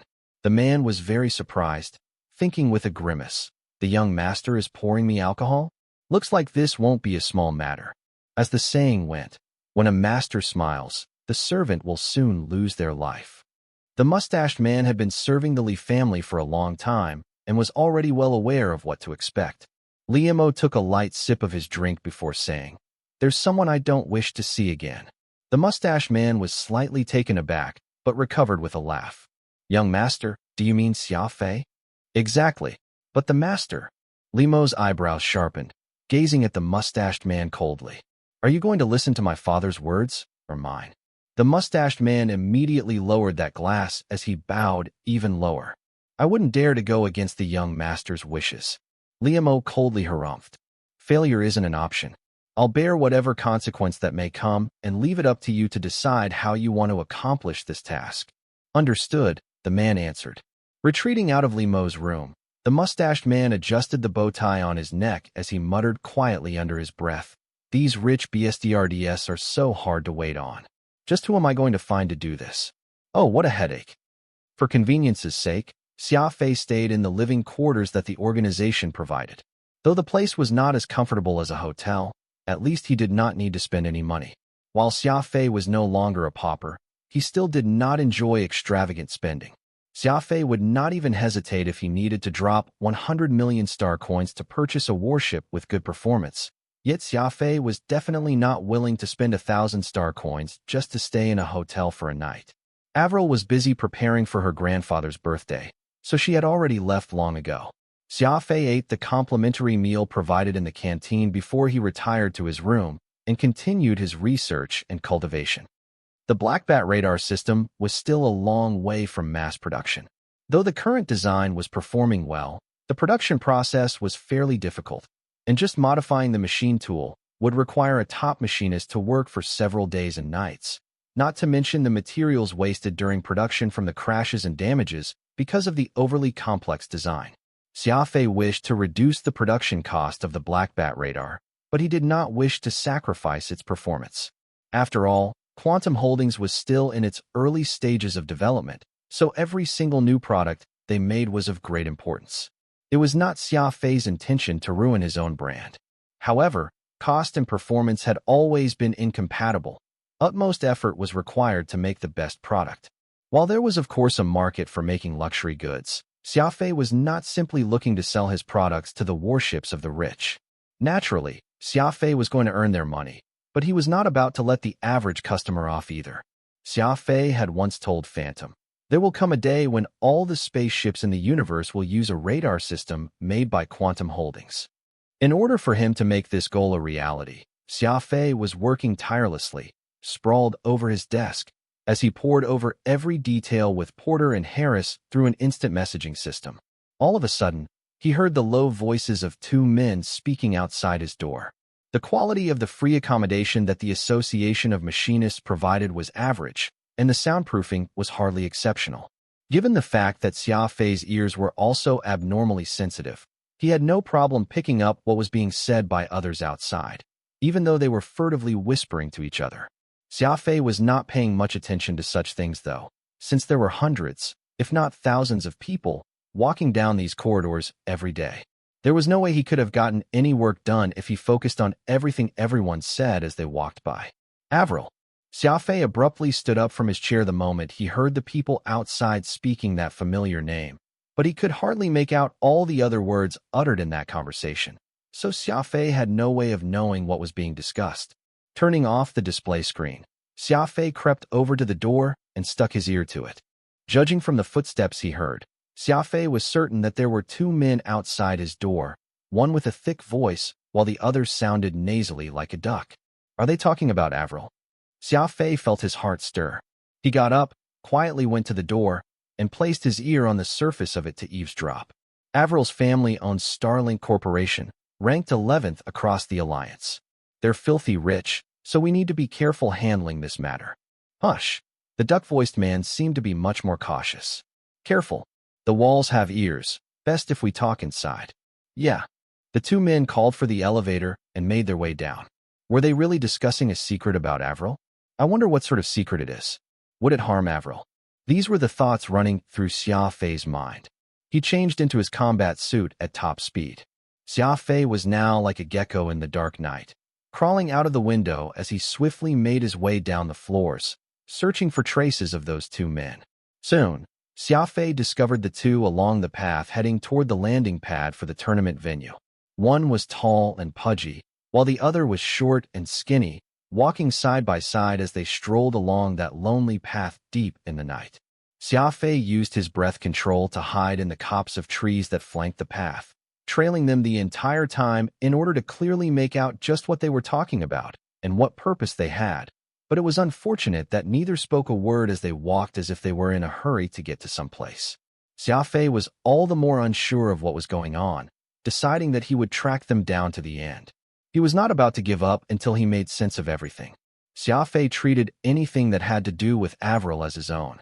Ever since that time when Avril nearly got kidnapped, Xia Fei had already secretly decided that he would never let him come to harm ever again. There was no way Xia Fei would not be startled now that there were two suspicious characters talking about Avril, as if they had obtained some secret about her. His finger hovered over the cold surface of his celestial moon. The security in the capital ring was exceptionally tight, and killing someone in such a place was hardly an easy task. The local police would not give up on the apprehension of the perpetrator, but Xia Fei could hardly care about that. If these two men were really a threat to Avril's safety, there was no way they would see the next day's sun. The two were moving faster and faster, glancing to their left and right as they walked. acting extremely vigilant toward their surrounding. All of a sudden, the communicator in the short man's arm vibrated. He gave it a glance before chuckling. "Let's go. Brother Lucien has already arrived." The tall one nodded as they sped up toward the landing pad. The moon hung high in the sky. Number 7 spaceport, which was located north of the event center, only had few ships parked in it. The hundreds of high-powered lights shone in dim yellow, giving an entrancing glow to the wide, open clearing. There were 2 drowsy men standing guard by the entrance. After they flashed their IDs, the 2 mysterious men were allowed into the spaceport. Xia Fei inched his way closer to the 6-meter-high fence, his eyes alert as he observed his surroundings once. He then leaped right up like a spry sparrow, going up and over the fence before landing safely on all fours within the confines of the spaceport akin to a spider, keeping his body close to the ground. The northwest corner had an old and small transport ship, with both its boarding bay doors and cargo doors open. A bald man in his 40s was standing in that ship with his hand holding a silver hip flask, looking extremely bored as he took swigs from it. Seeing the 2 mysterious men walking over, the bald man waved in their direction, beckoning them to quicken their pace. "Brother Lucien," called the tall and pudgy man. The bald man nodded in response. "This isn't the place to talk. Get on board." With that, the 3 men used the automatic stairs and got inside the transport ship. Xia Fei could hear the electronic motors operating as the boarding bay doors slowly shut. The cargo doors then also began to lift and shut slowly. Nothing ventured, nothing gained. Xia Fei gritted his teeth and zoomed right out for the back of the transport ship about 100 meters away. With a light tap of his foot, his 2 hands grabbed hold of the still closing cargo doors, his body slinking right in like an agile cat right before the cargo doors completely shut. A dull thrum was heard. With the entire ship sealed shut, the cargo hold's lights turned red as the containers of various sizes got tossed all over. It was not exactly safe to get in the cargo hold because most transport ships had monitoring systems installed in such places to keep an eye and make sure that their goods were not tampered with or that no rats or other such vermins had snuck on board and ruined their cargo. Xia Fei's figure darted and quickly hid himself in a wooden crate. He lifted his head, only to spot the 2 mounted surveillance cameras still rotating, observing everything in the cargo hold. Xia Fei used his peripheral vision to scan his surroundings and take every detail in. It was approximately 70 meters from the cargo hold to the crew quarters. The 2 cameras had a 0.5-second interval between their separate rotation, which meant that Xia Fei had to clear the cargo hold and make his way into the crew quarters within this time. He limbered up, kneeling down on the ground like a short-distance sprinter, and pressed his fingers against the ground. 5, 4, 3. He did a mental countdown as he burst forth. In that moment the cameras panned away, reaching the sealed doors in the blink of an eye. The crew quarters were sealed with a conventional design, requiring someone to turn the metal hand wheel 3 full rotations before it would open. Xia Fei exerted strength as he grunted, "Open." The sealed door opened, and Xia Fei darted in. By the time the second camera turned to the position, Xia Fei had already escaped from the cargo hold, and the sealed door was also closed as if nothing had happened. In front of him was a narrow and long walkway, with plenty of beer bottles, food, and equipment strewn all over the ground. It was apparent that the owner of this ship did not care to keep the cleanliness of his ship regularly. There were no cameras in this corridor, so Xia Fei headed straight forward. All of a sudden, he could feel the entire transport ship shuddering violently as it began to take off.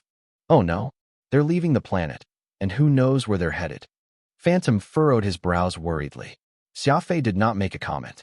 He waited until the ship stabilized some more before he continued his way on tiptoes to the command deck, alert to everything around him. "Don't forget that you have a tournament event tomorrow. Best if you leave as soon as you can," Phantom reminded. Xia Fei dismissed him with a wave of his hand. "Avril or the tournament? Which do you think is more important?" Phantom simply sighed, completely speechless. Inside the command deck, the bald man sat on the wide seat, and in front of him was a small screen, where a white figure was making his way slowly down the corridor. Any expert familiar with the Pan-Human Alliance electronic detection systems would be able to tell at a glance that this was the most advanced air detection system, and the person displayed on the screen was none other than Xia Fei. Air detection systems were able to detect the subtle changes in the molecular structure of the air, so even an insect flying across the said space would have nowhere to hide. Though Xia Fei's breath control technique was brilliant, it was unable to control the air flow all around him, so such an advanced detection system would of course reveal his presence. It was said that such a system was still in its experimental phase, so aside from a handful of high-level clients, the average citizen would hardly even know of its existence. Yet it was unbelievable that this crappy transport ship actually had such an advanced air detection system installed. A screen suddenly leaped out from the mainframe computer, and the person was of course that mustached man who was always by Li Mo's side. Has the fish taken the bait? The bald man nodded. Just as you said, everyone has their Achilles heel, and this rascal is Avril. We barely even had to waste any effort. All we did was mention Avril's name, and the fish bit the bait. Hook, line, and sinker. The mustached man smiled. He's not a bad kid. Too bad, he chose the wrong rival. Proceed as originally planned and send the fish to the desert. The bald man flashed a sinister smile. Don't you worry. We've already made the necessary preparations with Hook. I guarantee that he won't even have a corpse left at the end of this. The mustached man waved dismissively. Leave the corpse intact and find a place to bury him. There's no need to be extreme. The bald man had already disconnected his call with the mustached man when Xia Fei slipped into the command deck. The three of them were presently crowded around the table, dining on barbecued fish and beer, chatting, and eating happily. Brother Lucien, is Hook really going to go for the big score this time? Asked the tall man. The bald man took a gulp of beer as he mysteriously said, anyone in the Alliance knows just how powerful Hook is. Since this is what he wanted this time, then of course we'll be going big on this. All right. The tall and short pair was ecstatic. Xia Fei gripped his fist tightly. He suddenly had the impulse of rushing down the three men and giving them a severe flogging. He could tell from what the three men had said that they had designs on Avril. A conspiracy had to be severed at its head, and Xia Fei had absolutely no intention of letting Avril come to even an iota of harm. That was when the bald man said, I'm going to let you guys in on this. We're off to Hook's base. Where's this place? Back then, the naval headquarters sent 2 fleets in search of that place just to clear out them all in one fell swoop. Yet the Navy spent 3 whole months searching, and still they turned up empty-handed, unable to find him anywhere. How did you learn this, Lucien? The bald man smiled. Actually, I have no idea myself. Hook's very cautious, so why would he tell me? But the address he gave me this time means that, as long as I can find the place, someone will naturally be able to point us toward him. So that's how it is. Our trip out will not have been in vain if we can have a look around Hook's base. We'll also be able to boast about it when we return. The bald man's face turned grim. I'm only telling you too because I trust you brothers. If any of you dare to speak a word of this, someone will easily take care of you before I can even lift a finger myself. The tall and short men shook their heads vigorously when they heard this, as if to show that they would not leak this secret to anyone. Xia Fei clenched and unclenched his fists after he heard this exchange. It appeared as if these people were hardly noticeable henchmen, and the real big fish was still hiding behind the curtains.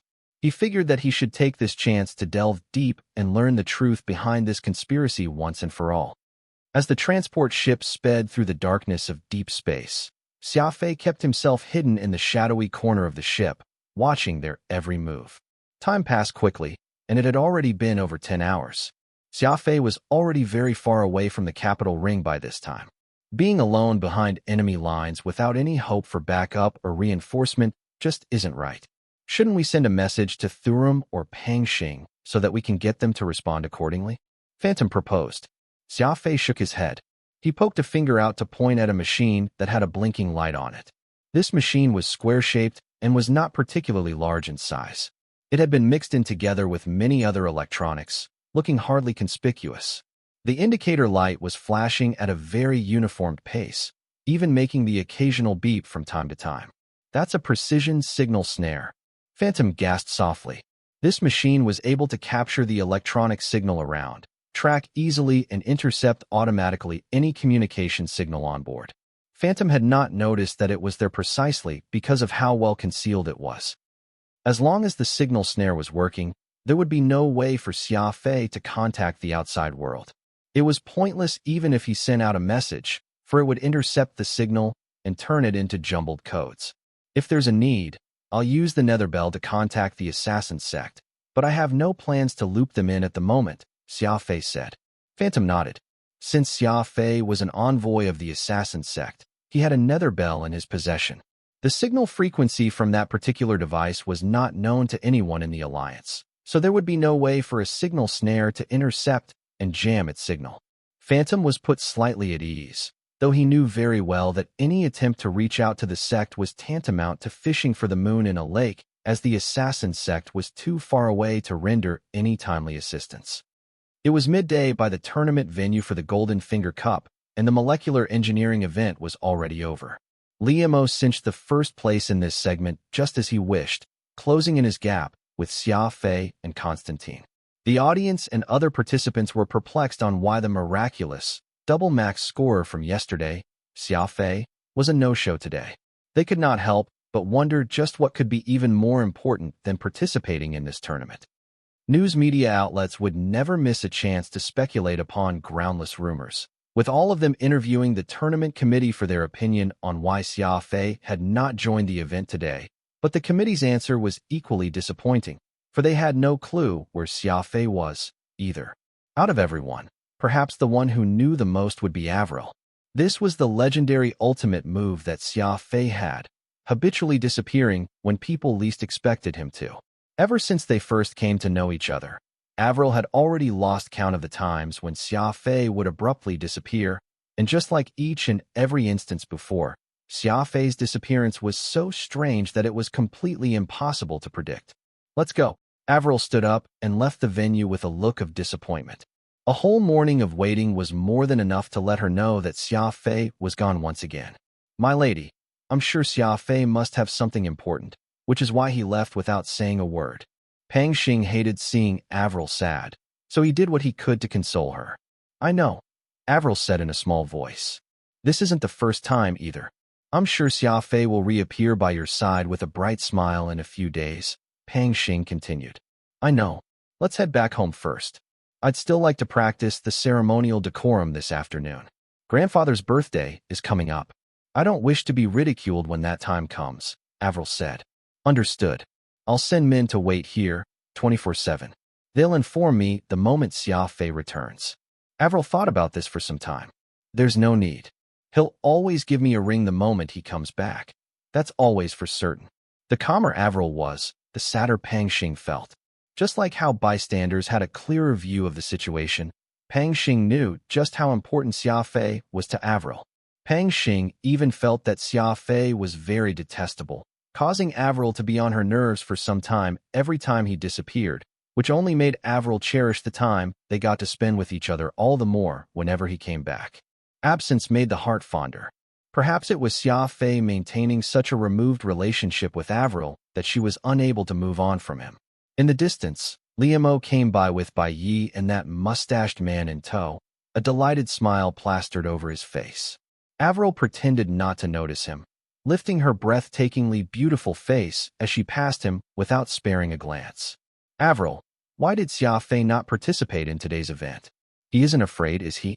Liemo's flippant words caused the mustached man and Bai Yi to laugh happily with him. Xia Fei's busy, Avril said, without turning to face him. What is he busy with? Did he not tell you? Liemo lightly slapped his face in mockery. Oh, that's right. If he told you in advance, then you wouldn't come here at all today. This clearly shows that he isn't particularly nice to you. So why do you still protect him so? Liemo's words stabbed right into Avril's heart. She came to a halt as her face went a bit pale. Pang Xing could no longer stand to watch and stood right in front of Liemo, angrily glaring at Liemo with eyes that were as large as bronze bells, balling up his two fists hard. The mustached man next to Liemo lightly stepped forward and used his body to protect his master, saying, Brother Pang, there are many people watching around here. Nothing good will come out of creating a scene here. Pang Xing did not say a word, his chest burning with rage, almost as if he was about to explode. That was when Avril laughed mirthlessly. Let's go. These people aren't fit to know about the things between me and Xia Fei. Pang Xing coldly harumphed, turning to follow Avril behind. My lady, I feel that you've changed. Had it been you 2 years ago, you would have surely burst into tears all by yourself. Yet you're now able to retaliate, unperturbed. Avril did not say a word. Pang Xing understood that she had changed so much, all due to Xia Fei's influence, and he secretly made the decision to reduce his hostility towards Xia Fei in the future. If Avril really did marry Liamo one day, he could tell that there would surely be no good days ahead. When taken together, Pang Xing instead felt more at ease if she married Xia Fei, since Xia Fei would take on the responsibility of protecting the lady without a shred of fear. Xia Fei had been on board that transport ship for over 10 hours before it finally reached a rundown planet. The world looked tumultuous and polluted when he looked at it through a porthole, and the streets were all muddy. Scantily clad women were standing by the street, soliciting business. Their faces had this strange whiteness to them, their eyes glazed over, most likely the result of long-term substance abuse. "Let's go. This is our stop," said the bald man. "Remember to act properly when we meet Hook. He's not someone whom you want to mess with." "Don't worry, Brother Lucien. We know how we should conduct ourselves." The three took the automatic stairs and alighted from the ship. Xia Fei, who was hidden, slipped out as well while they were distracted. He silently stalked behind the trio as they entered a city that stank of rot. This foreign place was like a medieval fortress. A huge white stone city was in its core, while squat houses and worn-down tents lined its perimeter. The sky was gloomy, and in this sparse, cloudy land, the streets were crowded with people selling craft, alcohol, or themselves. Pallid, white faces were all over the city, their eyes betraying a sense of wretchedness. Everyone wore tattered clothing and were malnourished, with many giving off a very pungent smell. It was unknown when was the last time they had a shower. The bald man led the tall and short pair toward the huge city. Xia Fei quietly followed behind them. There were presently plenty of eyes around, and his combat suit stood out like a sore thumb, so with some quick thinking, he quickly darted into an old and graying tent beside the road. There was a kid roughly 7 or 8 years old inside this tent, seated on the ground, playing with a broken toy model of a hovercar. His complexion was grayish like an adult, while his frame was skinny and small. His fingernails were dirty, all caked with mud and sand. The kid actually had no idea that Xia Fei had entered his tent, only staring at him dumbly, as if he did not care for his intrusion into his home. "Stop looking. That kid is just like the adults you've seen, a user of bliss powder." Phantom sighed. "Bliss powder?" Xia Fei wondered. "It's a kind of drug that will numb the brain of humans, causing them to hallucinate.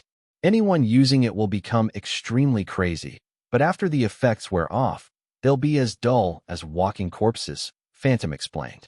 Xia Fei did not make any comments. There was essentially nothing in the tent besides a few broken bowls. Even the place for sleeping was no more than a collection of straw. Xia Fei retrieved the only raincoat from a clothes stand and put it on. Before he left, he took out tins of energy bars and chocolate from his spatial ring and put them beside the kid. He curiously nudged at the items that Xia Fei left, a sudden glimmer of light appearing in his eyes as if his interest was piqued. "It's no use. Giving the kid anything to eat won't go to his stomach. His parents will take them to exchange for more bliss powder when they find the stuff. People who use drugs are completely addicted. There's no way to save them," Phantom said. "Perhaps so." Xia Fei furrowed his brows. A child would not fully understand their action and would not use such drugs on their own, so he believed that it was this child's parents who committed the sin. Giving their child drugs? Xia Fei muttered to himself. This place ought to be called Sin City. Breath control could make Xia Fei unnoticeable, and with that raincoat filled with holes worn on his body, Xia Fei was able to make his way through the crowd without drawing anybody's attention. Xia Fei could not help but sigh as he made his way down the road. The locals who used the bliss powder came from all age and sizes. It was as if the drug had already become a part of life for the people here. When he was about a mile away from the huge city, the muddy road turned into a beautiful stone boulevard, and the people here were dressed differently from the people outside and were at the very least cleaner. The trio was quietly chatting even as they made their way through. There was too much noise around them, so Xia Fei was unable to make out what they were saying even when he pricked his ears. Out of caution, Xia Fei made sure to maintain the distance with the trio, using the terrain around as cover, even as he blended into the crowd. A moat, roughly 50 meters wide, surrounded the city walls, with a single drawbridge across it. By the entrance to the city were several dozen fierce-looking guards. Their unkind stares leered at everybody entering the city. The trio stepped onto the drawbridge as they prepared to enter the city. That short middle-aged man did not forget to throw a few glances behind. Xia Fei, who was staying hidden while standing in front of a stall by the roadside, pretended to pick the fruits on display even as he thought of how he would get into the city. Xia Fei would not have much of a difficulty relying on his speed ability to dash through the gate entrance, except he had no idea if there was anyone among the guards who had a sort of perception-based ability. It was best not to cause too much trouble since he was on foreign soil, and the smartest solution was to blend in.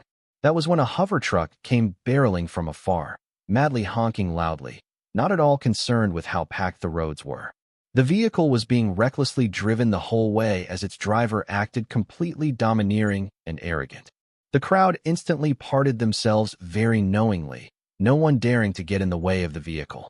Xia Fei had the sudden thought to bend over and pretend to tie his shoelaces when, actually, he was taking in the hover truck from the corner of his eyes as it came hurtling over, searching for the opportune moment. The road was muddy, and when the hover truck encountered some muddy puddles, water got sprayed everywhere as it careened through. Everyone around raised their arm in an effort to cover their face with their sleeve. This was when Xia Fei's kicked the ground forcefully, darting right under the hover truck in an unimaginable bicycle kick maneuver, making it onto the truck bed through an opening in the canvas sheet. Everything happened in nanoseconds, so no one noticed anything. The suspension system of the hover truck was already damaged, so the vehicle was bumpy.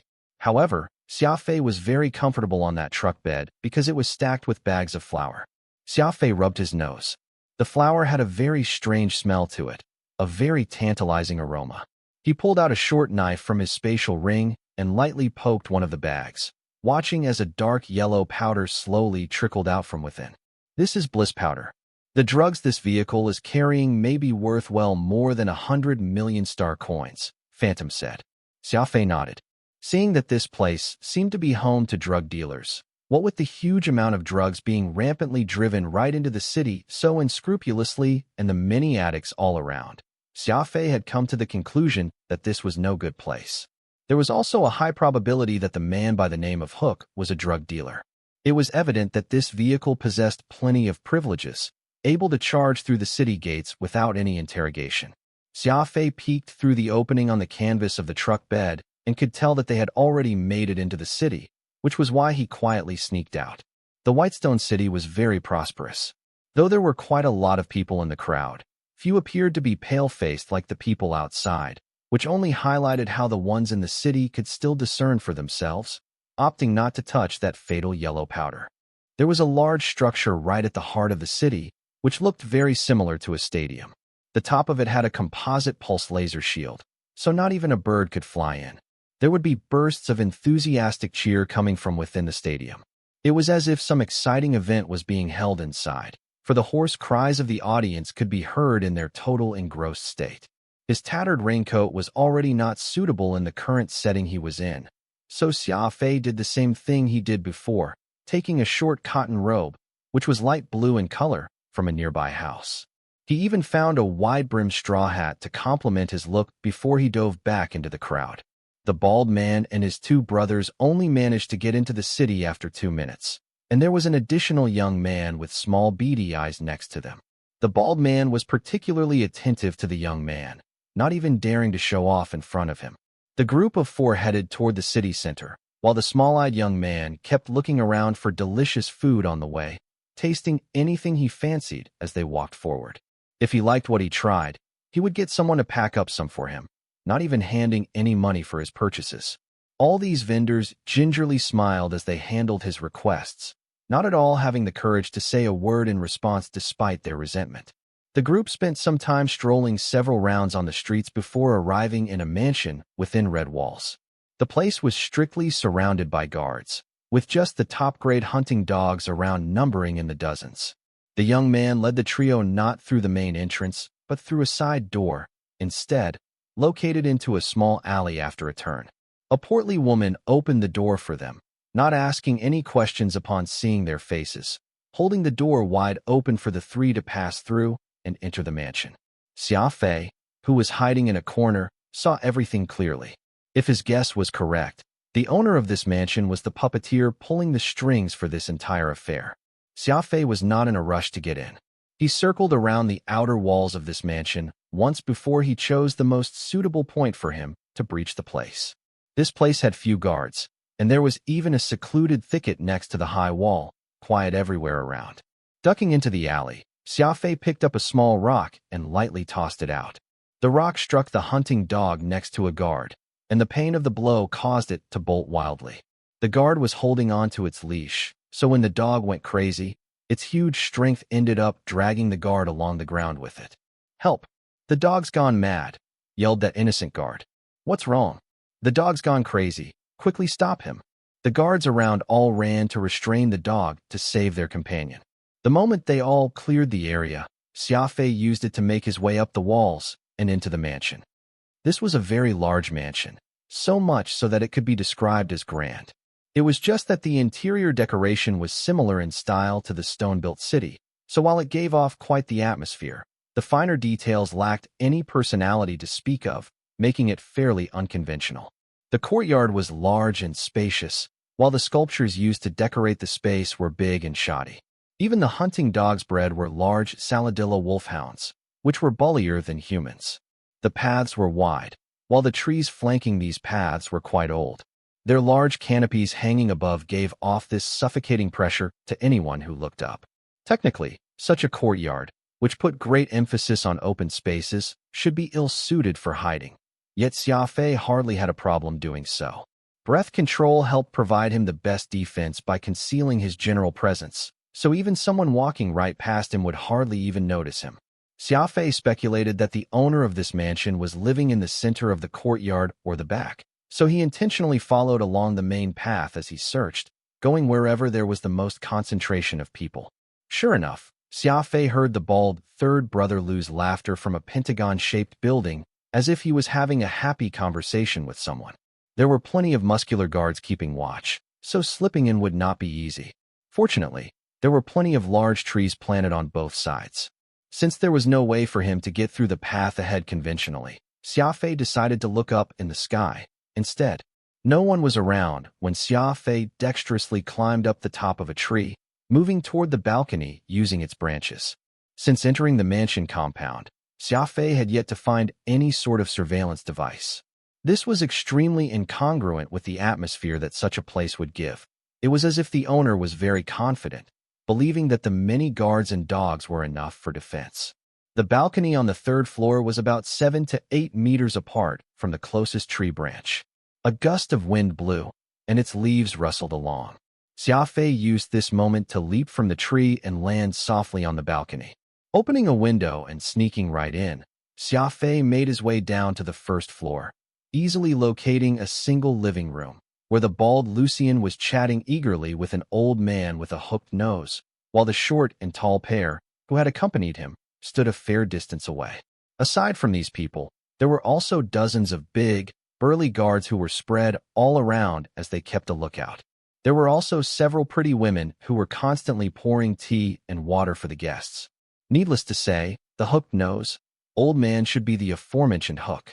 Xia Fei was somewhat disappointed, for he thought that Hook would be someone with a metal hook attached to his right hand like the Captain Hook from the storybooks on Earth, but he was wrong. Hook was called that not because he had a metal hook for a hand or that he used a metal hook as a weapon, but that the shape of his nose was as such. This nose might actually weigh more than 2 caddies. He had never in his life seen such a huge nose before, not to mention that it was tall and straight, with the tip of his nose curved, like an eagle's beak that grew strangely on that old man's face. It took up a good 1/3 of his face, and anyone who looked at him would immediately be drawn by this uniquely large nose. Hook used his thumb to dig his nose, seemingly unconcerned with his image.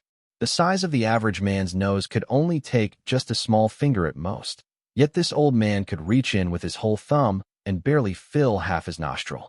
Xia Fei even suspected it to be too big that it could contain an entire fist. You've done well for this task, and I'll most definitely reward you guys handsomely. Be it money or women, just ask. There's nothing that I, Skyhook, can't do, Hook said. The bald Lucien and his two underlings were very excited and hurriedly said, "Lord Hook, it is our honor to do tasks for you. How could we accept a reward for it? We're happy as long as you are." Skyhook laughed uproariously.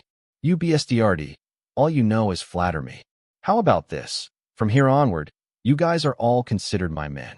I have a piece of land on Wiener, 7.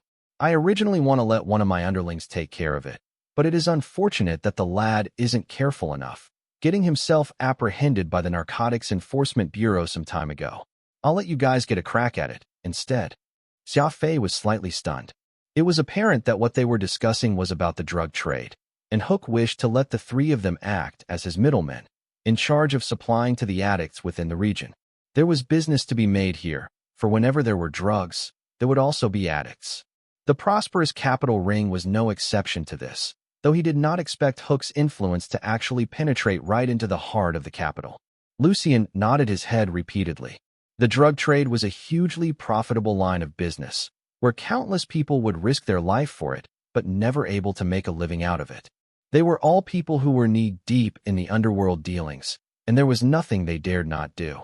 Naturally, working for Hook would not be long-term, but they should be able to earn quite a lot in 3 to 5 years, and by the time they had their fill, they could just wash their hands off the business entirely and still have enough saved up not to worry about living expenses for the rest of their lives. If they were unlucky and found themselves captured, then they could only blame their luck and insufficient skills. Hook and Lucien were not on the same level of existence, so a simple few words, and the former quickly sent the trio away. Xia Fei was depressed. The entire conversation he overheard was only them talking about drug trade, yet not a word on Avril's business came up. Just why was that the case? After Lucien departed, Hook stood up and stretched himself. He then beckoned a well-built man from the side, asking, "What are the matches on for today in the Death Matrix?" The man answered, "We haven't gotten any fresh blood recently, so it's just the usual fights. Today's finale features an advanced star-base rank warrior with a plant-type ability against a primary star domain rank warrior with gravity ability. The plant user is well-versed in controlling the Angel's Trumpet, so it's still quite an interesting match." Hook pouted. "What's the FCKing use of having a plant-type ability? It's nothing more than turning into a big brambly tree and stuff. To think you'd organize something like that. Make tonight a death match. It'll be a speed ability user at the Advanced Star River rank competitor going up against Butcher." The well-built man had a difficult expression on his face. "Lord Hook, we don't have a competitor at Advanced Star River rank. That intermediate starbase rank pretty boy got maimed by Butcher several days ago and has long been tossed to the mass graves outside the city. You ought to know that's what happened." Hook was completely unfazed. "You don't have to worry about that. I've already prepared the competitor for you. Inform Butcher to get ready. The enemy he'll be going up against is very strong." Xia Fei could feel his heart tighten as a sense of foreboding crept into his mind. Something's wrong. There must be something off here, but what? His eyes searched all around as Xia Fei made certain that his escape route was unimpeded. This was his habit. Every time he entered foreign territory, he would always prepare at least 2 escape routes. Just as Xia Fei turned around, beam after beams of pulse lasers suddenly erupted and completely sealed off the first floor. Crap, this is a trap. Xia Fei did not waste any time as he exerted strength to his legs and went sprinting. In front of him was a seemingly ordinary concrete wall, and his celestial moon on his right arm emitted a series of shrill screeches through the air as he prepared to destroy the wall. This was the last escape route he had thought of in the event of the worst-case scenario. 18 disc blades soared and formed a circle, flying right out as it dove toward the wall. According to Xia Fei's plan, this series of attacks would break a round hole in the wall big enough for him to fit through, putting him in the back garden once he made it out. At that point of time, he would depend on both his speed and psychokinetic abilities to carve out a bloody path. Clank, clank, clank. The disc blades accurately dug into the wall, yet the wall itself did not crumble from the attack. Instead, it was as if Celestial Moon had come into contact with a magnet, causing all his blades to get adsorbed and to be stuck to its surface. Concrete debris flew freely. Xia Fei could not help but be extremely shocked at this sight. It turned out that this wall, which was his only way out, had a thick black metal alloy sandwiched between the concrete. rendering the attack from Celestial Moon useless. This alloy was sturdy and tough. The sharp Celestial Moon could not break it at all as the blades just sank into the wall. From a distance, Hook's bodyguards heard the commotion and each came to surround Xia Fei so that he would be unable to get away. Hook turned to look at Xia Fei with knitted eyebrows. This house cost me quite a lot when I constructed it.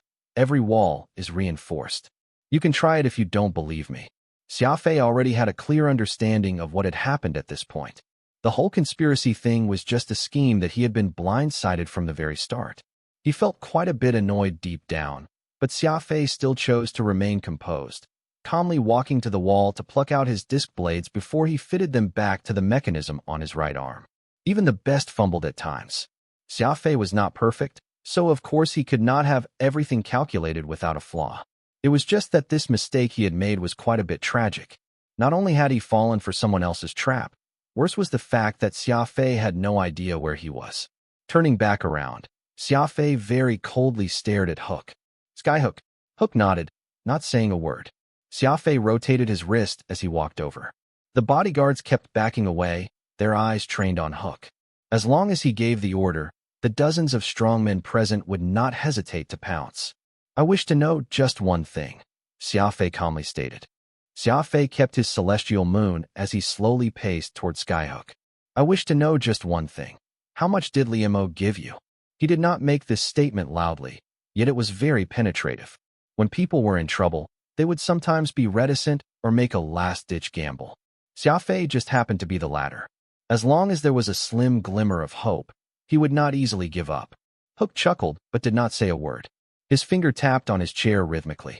Indeed, the person who contacted me has connections to Liemo, but whether he's the mastermind or not, I'm sure you're clearer on that fact compared to me.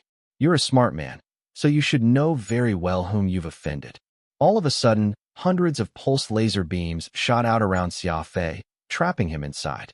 Xia Fei had experienced something like this before, and the heat coming off from the lasers was not something he could not withstand. A quick glance was all it took for him to decide against forcing his way out. Oh right, I'm the sort of person who loves seeing people put their lives on the line in a fight. I heard that you're a speed ability user with high cultivation. Wait while I arrange for my strongest gladiator to fight you in a death match. If you win, perhaps you can live just a bit longer. You can consider this as the final chance I'm giving you. Hook smirked. Xia Fei was silent. It was clear that this scenario had long been planned, and he could not think of any good solution at the moment, so he had no choice but to follow along, step by step. The pretty, white marble surface suddenly parted to reveal a solitary secret cell. Without anywhere to land his feet, Xia Fei helplessly dropped down into the darkness. The walls of the underground passage were also enclosed by heavy metal alloy, which even his celestial moon could not make a dent out of. Xia Fei tried this for some time before concluding that it was useless, and thus he began to make his way forward. What do we do now? Phantom anxiously asked. This is a situation that someone has long planned for us. At this point, all I can do is take it one step at a time. I refuse to believe that everything is well in his grasp. I'll try and leave as long as I find a flaw in anything, Xia Fei said. Should we contact the assassin sect? After all, you are their envoy and also Shadowless's unacknowledged disciple. Sect Master Crane Shadow might just show face and send men to come get you, Phantom said. Xia Fei replied, I've already contacted them. What? When? Why didn't I realize this? When I was retrieving Celestial Moon from the wall. You were busy looking at our surroundings then. Phantom nodded. Given Xia Fei's speed, it was completely possible for him to send that message then without anyone realizing. The assassin sect can be considered at most a backup plan. It won't be easy for them to get here, because even I have no idea where this is. What did you tell them? Xia Fei smiled. He did not tell Phantom, which made the latter slightly disgruntled as he followed him deeper into the passageway. This passageway was very long. Xia Fei tried shattering the walls along the way, but to no avail. He could see light in the distance, sounding full of life, yet he had no idea why they would be so noisy. Xia Fei curiously took a few steps toward the end of the passageway and saw a huge round clearing. The ground itself was made of heavy metal alloy, and there was a net of laser-emitting device overhead.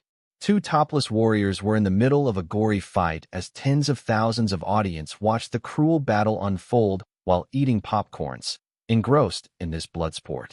Several of the people were even brandishing golden slips of paper, which Xia Fei guessed to be the money that they had placed on these fighters, looking absolutely hysterical, as if they wished that they could just bite the enemy themselves.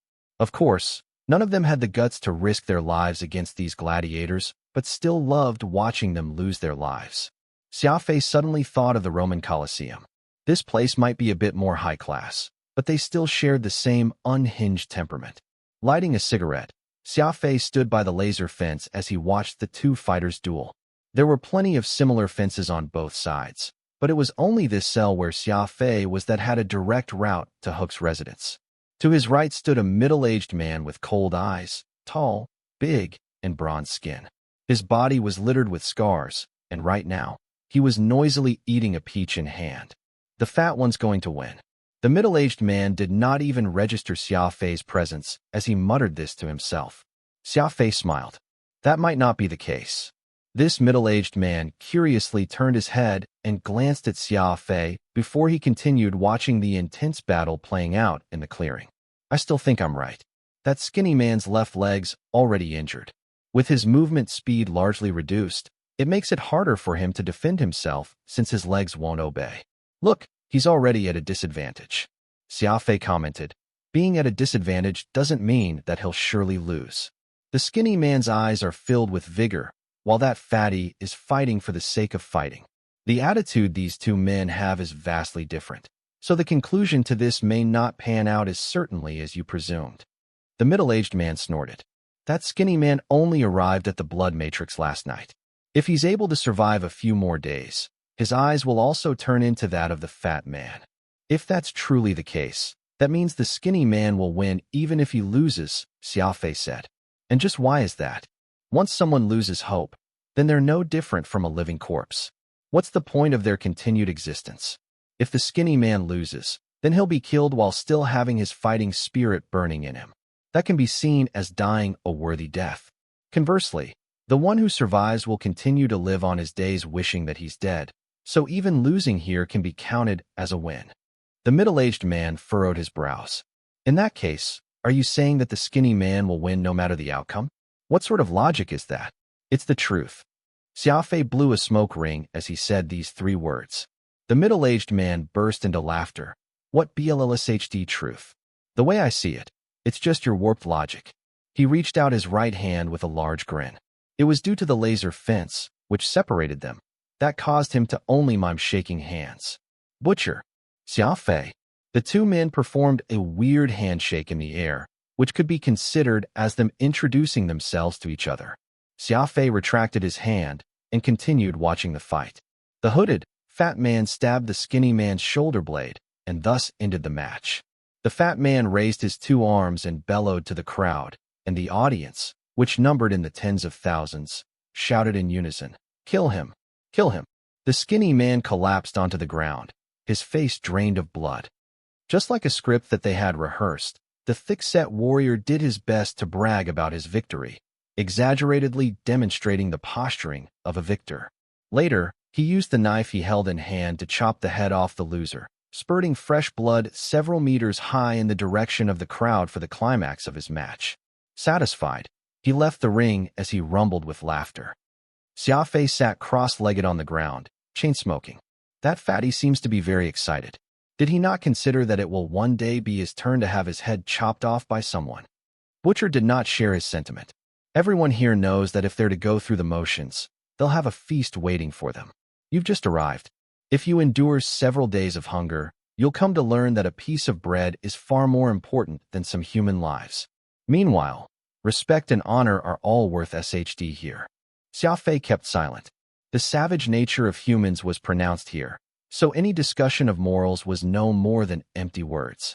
We'll be fighting soon, Xia Fei said casually. Butcher glanced at Xia Fei's celestial moon and his spatial ring. You've got some nice things. I'll be sure to take care of them well for you. Thank you, Xia Fei said. Just hearing the name, I expected Butcher to be a violent person. I never imagined that you'd be someone able to maintain his sanity in such a place. Butcher shook his head. The crazy ones are already gone. It's precisely because I'm clear-headed enough that I can survive till today. Of course, I can be crazier than anyone else when the need arises, but now is the time to rest, so there's no need for that. Butcher raised his head and looked up to the sun with desire. To someone like him who was mired deep in a spiral of slaughter, freedom was like a life-saving medicine, something he could hope for but not obtain. I also walked out of that same passage as you years ago. Hook's compound is very well designed. No one has managed to escape from this place yet. You're not the first he managed to lure, but it's been years since I saw anyone maintain their composure after getting entrapped. Perhaps that's why I find myself chatting with you so much, Butcher said. Xia Fei let out a self-depreciating chuckle. Looks like I wasn't the first to fall for that trap. I don't know whether I should be happy about that or not. Butcher replied, I don't care how you take that. All I know is that it'll be a death match tonight. Between the two of us, only one will be able to leave with their life intact. I doubt anyone will just give up their chance to survive. I'm very happy to have met you, but we should stop here and now. I guarantee I'll give you a proper end. While it may not necessarily be decent, I'll be sure to be decisive and quick. With that, Butcher got up and went toward his bed. It was a small and narrow metal bed, slightly better than the bed that others had because he had a military green towel for a bedding. Xia Fei gave it some thought before laughing. I doubt you'll be able to get any sleep now. Since I'm going to die by your hands, why don't you talk to me about things related to Hook? Butcher turned his back towards Xia Fei. You're wrong. I'll be able to sleep even if it's Armageddon. Besides, there are monitoring systems here. No use taking more. You're going to die, but I still have to continue living. Xia Fei lit a cigarette. Is beer not enough to keep you up a few more minutes? Butcher paused for a good moment. Indeed, it is hard to reject an offer of beer. The situation was fairly ridiculous. A man with the nickname of Butcher was actually a calm and collected surgeon, and even more absurd was how two men who were about to have a fight to the death in a couple of hours had decided to share a bottle of beer with each other. Because Xia Fei had only been locked up without getting his equipment and spatial ring confiscated, he still had quite some food with him. He cracked open a bottle of beer and then covered the opening with his hand. He shook it vigorously a few times before loosening a gap to send the golden liquid shooting out. Butcher, who was standing by the laser fence with his mouth open, greedily gulping what beer he could. Although most of it evaporated into mist due to the heat being emitted by the laser, a good portion still managed to reach Butcher's mouth. Using his sleeve to wipe his mouth a little, Butcher laughed heartily. Awesome. It's been years since I drank some beer. To think I would get a chance tonight. Have you got any more? Do another. Hook sat in his seat, taking in everything that Xia Fei and Butcher were doing with his eyes. Lord Hook, seems that Butcher and Xia Fei are getting along quite well. Should we keep them apart? It won't be good if this affects the quality of their fight, an underling chimed in. Hook smiled. What do you know? The better they get to know each other, the more thrilling it'll be when they fight each other later. I love this taste of people parting forever and never meeting again. It's unfortunate. If we have more time, we ought to let them have days to get to know each other, to the point that they're as close as brothers. Only then will we have them kill each other. That's far more enjoyable. Too bad the person on top is hurrying us. It would have been a really good show to watch. Hook's underling was speechless. It was quite cruel for anyone to enjoy watching brothers kill each other. Perhaps that cruelty was the reason Hook was the boss, while he would forever be a mere underling. Should we confiscate Xia Fei's weapon? Hook's underling asked.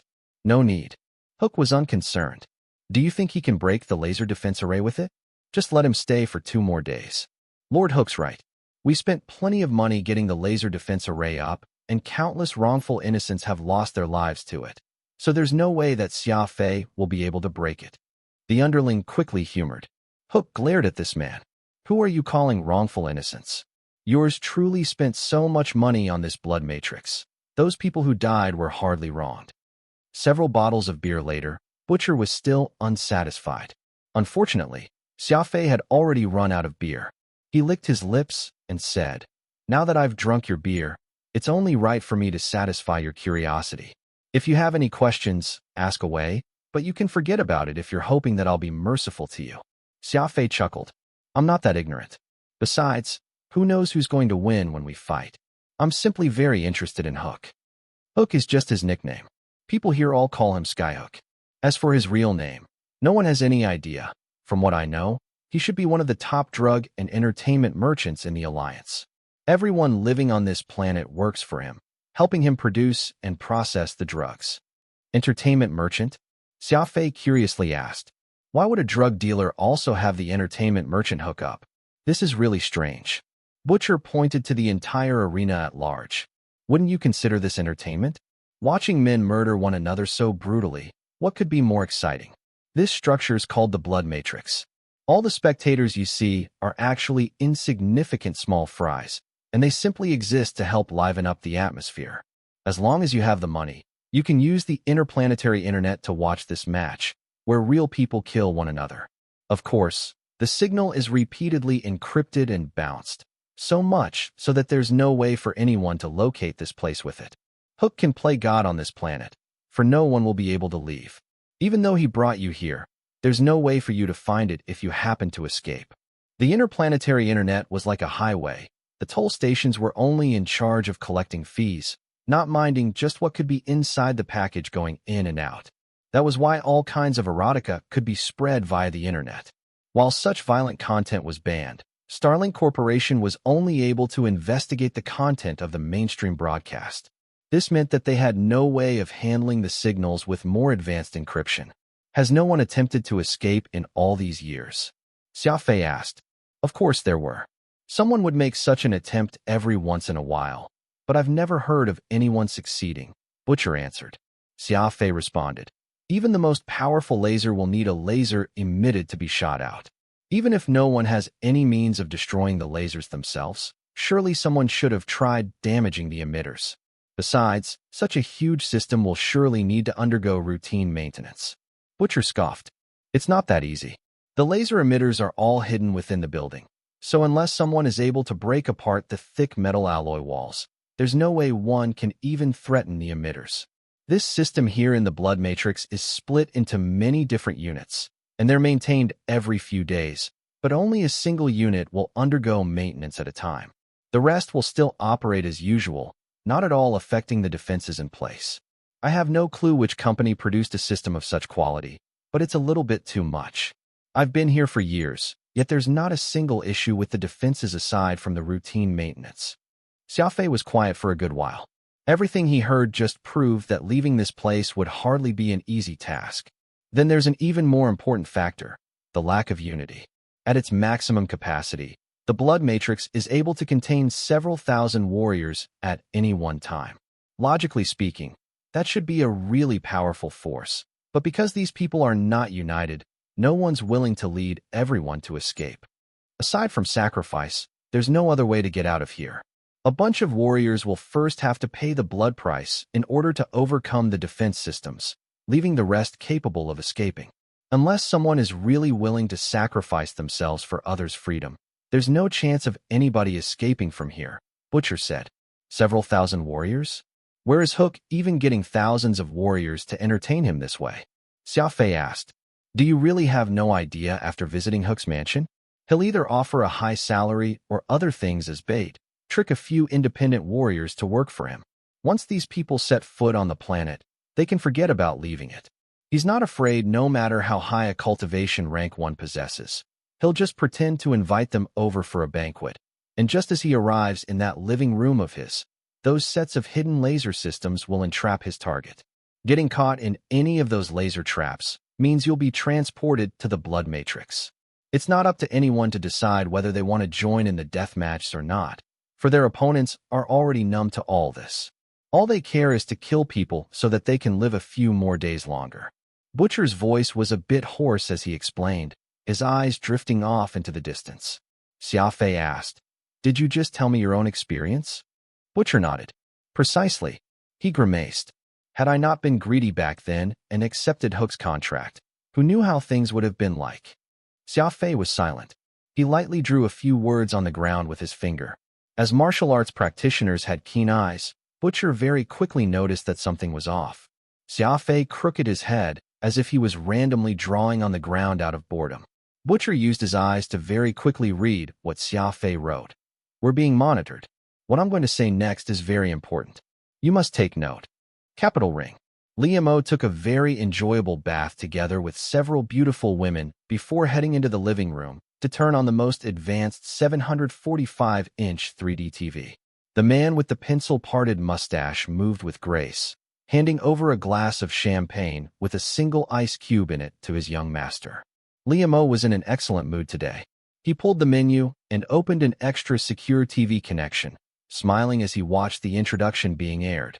It was early morning, but in many places across the Alliance, a good number of people were waiting for a fresh and exciting bout to begin, which was none other than the final match in the Blood Matrix, featuring Xia Fei going up against Butcher.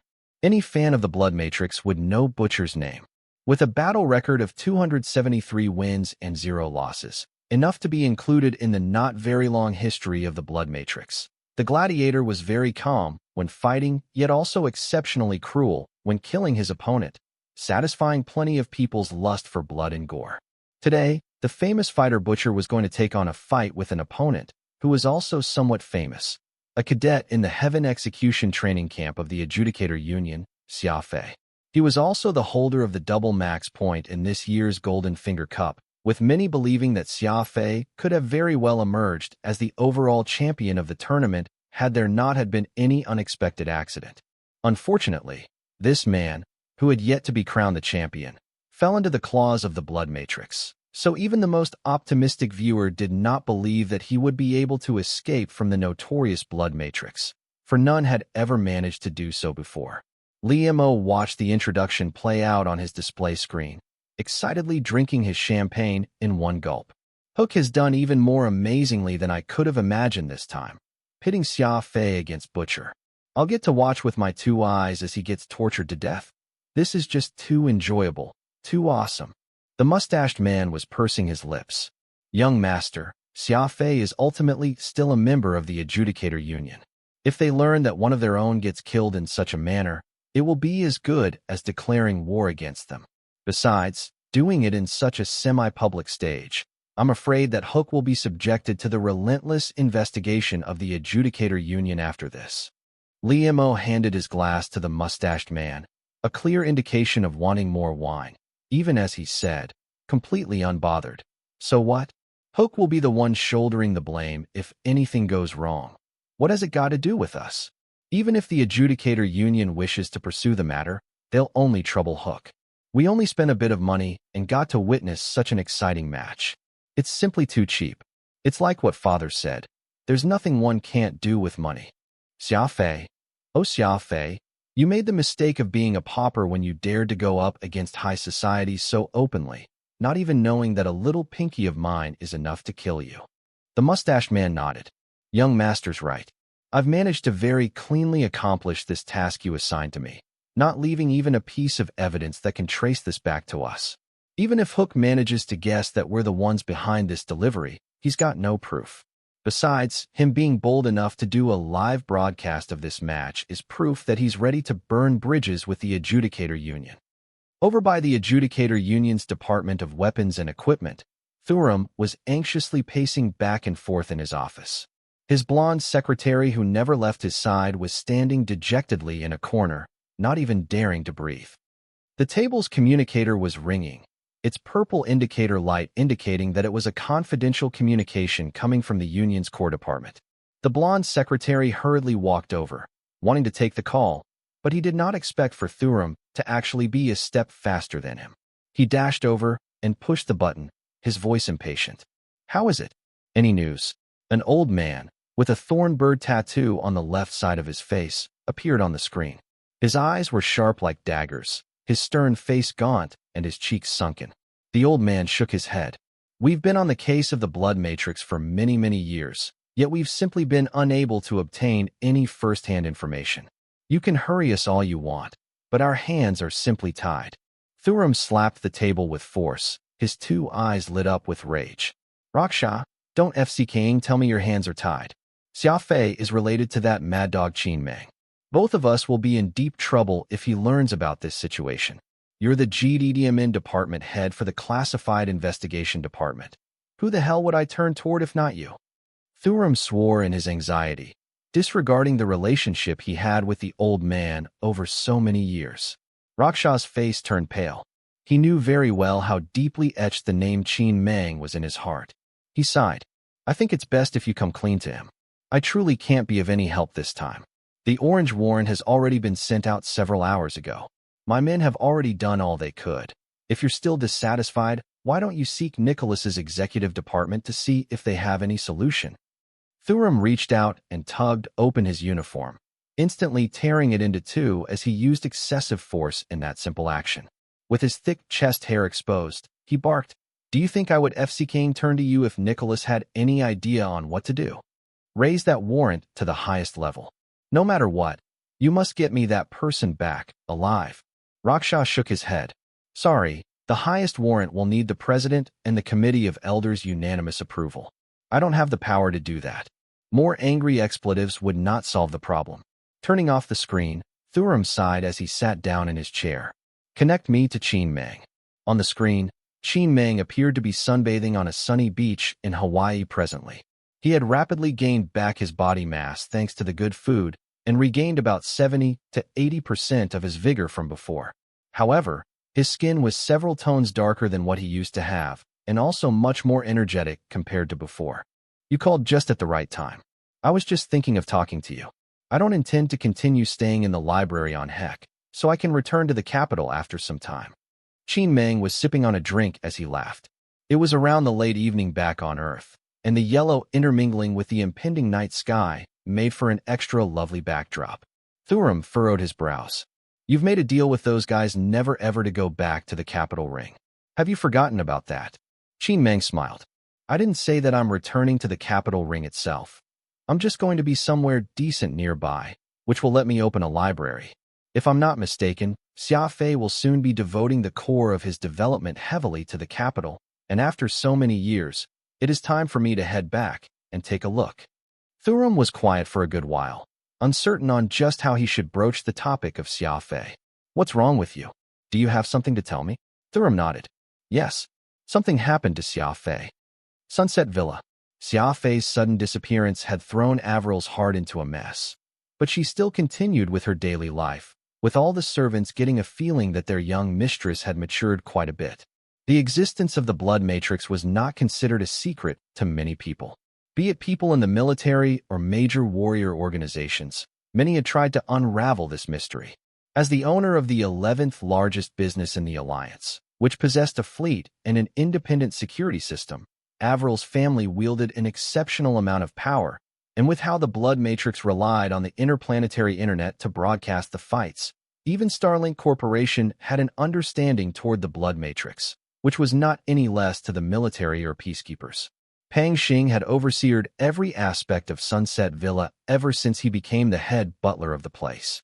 Though his title was just that of a butler, the actual power he wielded would place him among the top 10 individuals in the Jin family. There were plenty of high-level leaders in the company who would still have to conduct themselves in accordance to his approval. He was well aware of Avril being worried about Xia Fei, so Pang Xing had taken it upon himself to secretly mobilize the company's security department to search for any news related to Xia Fei's whereabouts. Several minutes ago, Pang Xing got a call from them, telling him that they found information pertaining to Xia Fei, but despite how much Pang Xing had let his imagination run wild, he never could have thought that Xia Fei would find himself caught in the blood matrix in just 2 days. Staring at the image on the screen for many minutes, Pang Xing covered his face as he rubbed his cheeks. Who else knows about this? Pang Xing asked somberly. We just got our hands on this information, so there's not many who should know. Suppress it for now. Don't inform the master or the patriarch yet. That's not good, is it? After all, the patriarch talked about this before, ordering us to report back to him once we get news. I'll explain to the patriarch myself. In any case, don't let the young lady know about this before the conclusion of this tonight. Everything else, we can talk about tomorrow, Pang Xing said in a firm tone. Understood. We'll act according to your orders and suppress this news in the meantime. Pang Xing nodded, ordering, send the video signal to my room using an encrypted channel. His mind was blank as he strode out of the security room with a gloomy expression. At the moment, the one he was most worried of was not Xia Fei, but rather Avril. He had no idea how she would be able to take such a blow. Making his way up to the second floor's small drawing room, Pang Xing peeked through the gap in the door to find Avril and an etiquette teacher telling her about the rules to the various places. The patriarch's birthday will be coming in several days, and there'll be countless distinguished guests arriving by then. As the heiress of the Jian family, it will of course be her responsibility to welcome them all. In the past, Avril hated etiquette, music, and art lessons the most, nor did she like to join such superficial and hypocritical dinner parties. But that all had changed. A servant who usually maintained a decent relationship with Avril asked if something had caused this change in her interest toward learning all these etiquettes. To which, Avril softly responded with blushing cheeks, "I'll be the mistress of the house when I marry Xia Fei in the future. I can't possibly embarrass him. That's why, even if I don't like it, I have to learn such things properly." Pang Xing recalled this scene and felt even more sorrow and grief. He feebly leaned against the wall as he mumbled to himself, "Just how am I going to break this news to you, young mistress?" No matter how anxious everyone outside was, none of it would change the circumstance that Xia Fei was presently in. As the time came, the laser fence in front of him automatically turned off, while beside him, Butcher extended a hand in a welcoming gesture, saying, "Let's go.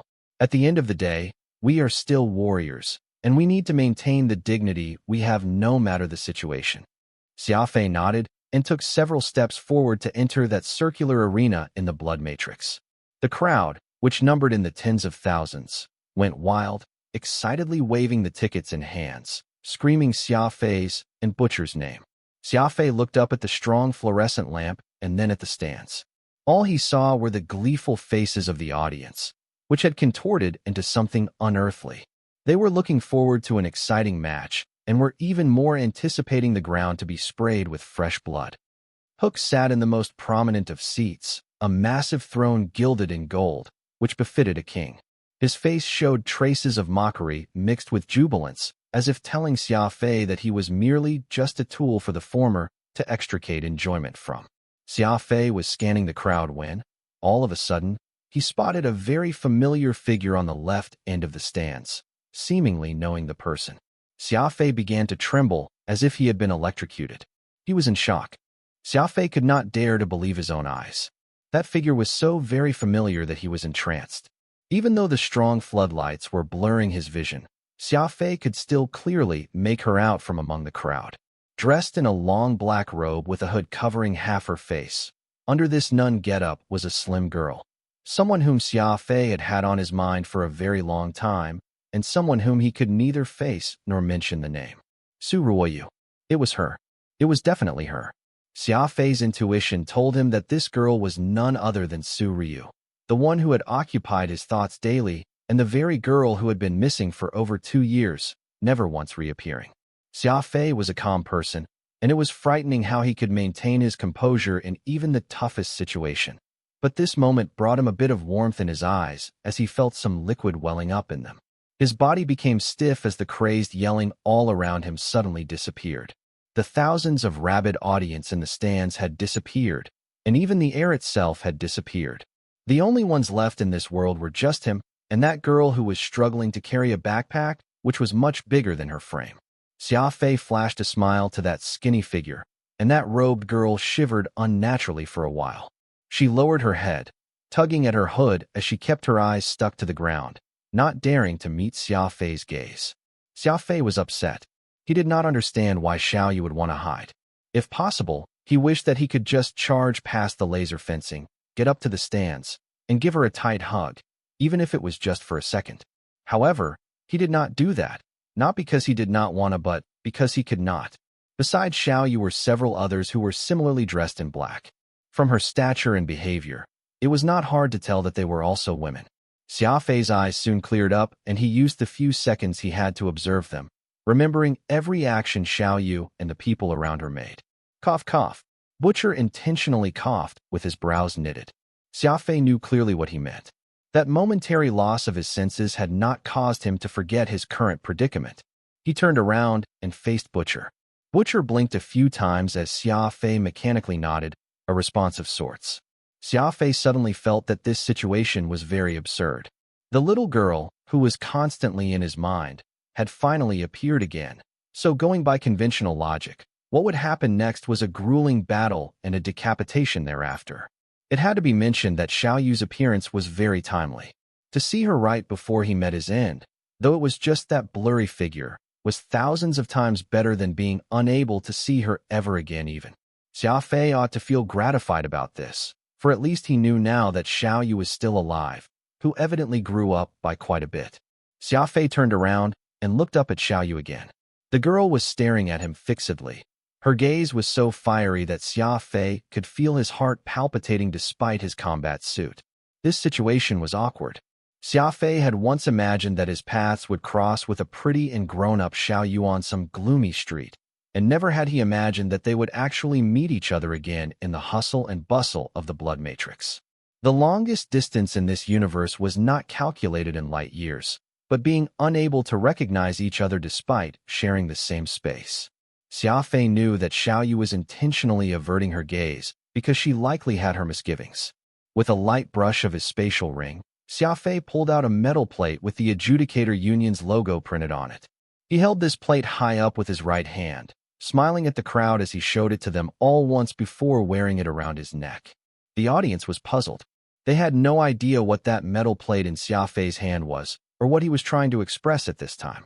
Was this him trying to show off? Or was this a panic move right before death? The commentator for this fight magnified this plate and displayed it right there on the giant screen. Information indicated that it was a clearance token custom-made for the Adjudicator Union assessment. The clever commentator immediately used the interplanetary internet to check that Xia Fei had once been specially enrolled through the assessment, gaining admittance to the Heaven Execution training camp, as well as that extremely long match he once had against Qindong. The audience instantly understood this as Xia Fei bragging about his past, of how he made it through the Adjudicator assessment. That plate ought to have been returned after the assessment ended, yet Xia Fei had held on to it for some reason. He peeked through the corner of his eyes and saw that skinny, black-robed figure tremble again, much more violently this time, almost as if she could not control herself. Thankfully, the night winds were causing her robes to flutter about, so no one around her noticed this. Xia Fei finally had no doubts that this girl was definitely Xiao Yu, for this plate originally belonged to her. After the assessment ended, Xia Fei had gotten hold of two metal plates.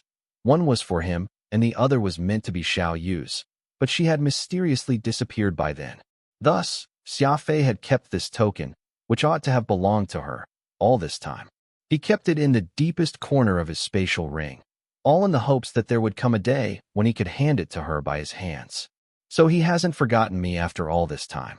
Two streaks of tears quietly flowed down the corner of this black-robed girl's face, which she hurriedly wiped off with her sleeves. An older woman beside her asked what happened, and she claimed that the sand being blown by the night winds got to her eye. Seated on his throne, Hook showed a very impatient look. Xia Fei's series of actions appeared to be completely meaningless in his eyes, so he called his underling to give the order for this death match to begin. Seeing someone shout Hook's command from the stands, Butcher got into his fighting stance and rumbled, "Let's begin. It's either going to be you or me who walks away from here alive tonight." The people who would often watch the Blood Matrix were very familiar with this line. Every time Butcher uttered these words, it meant that he was about to go all out and attack. Thousands of people applauded, clamoring for Xia Fei's death. This seemed to be a one-sided match.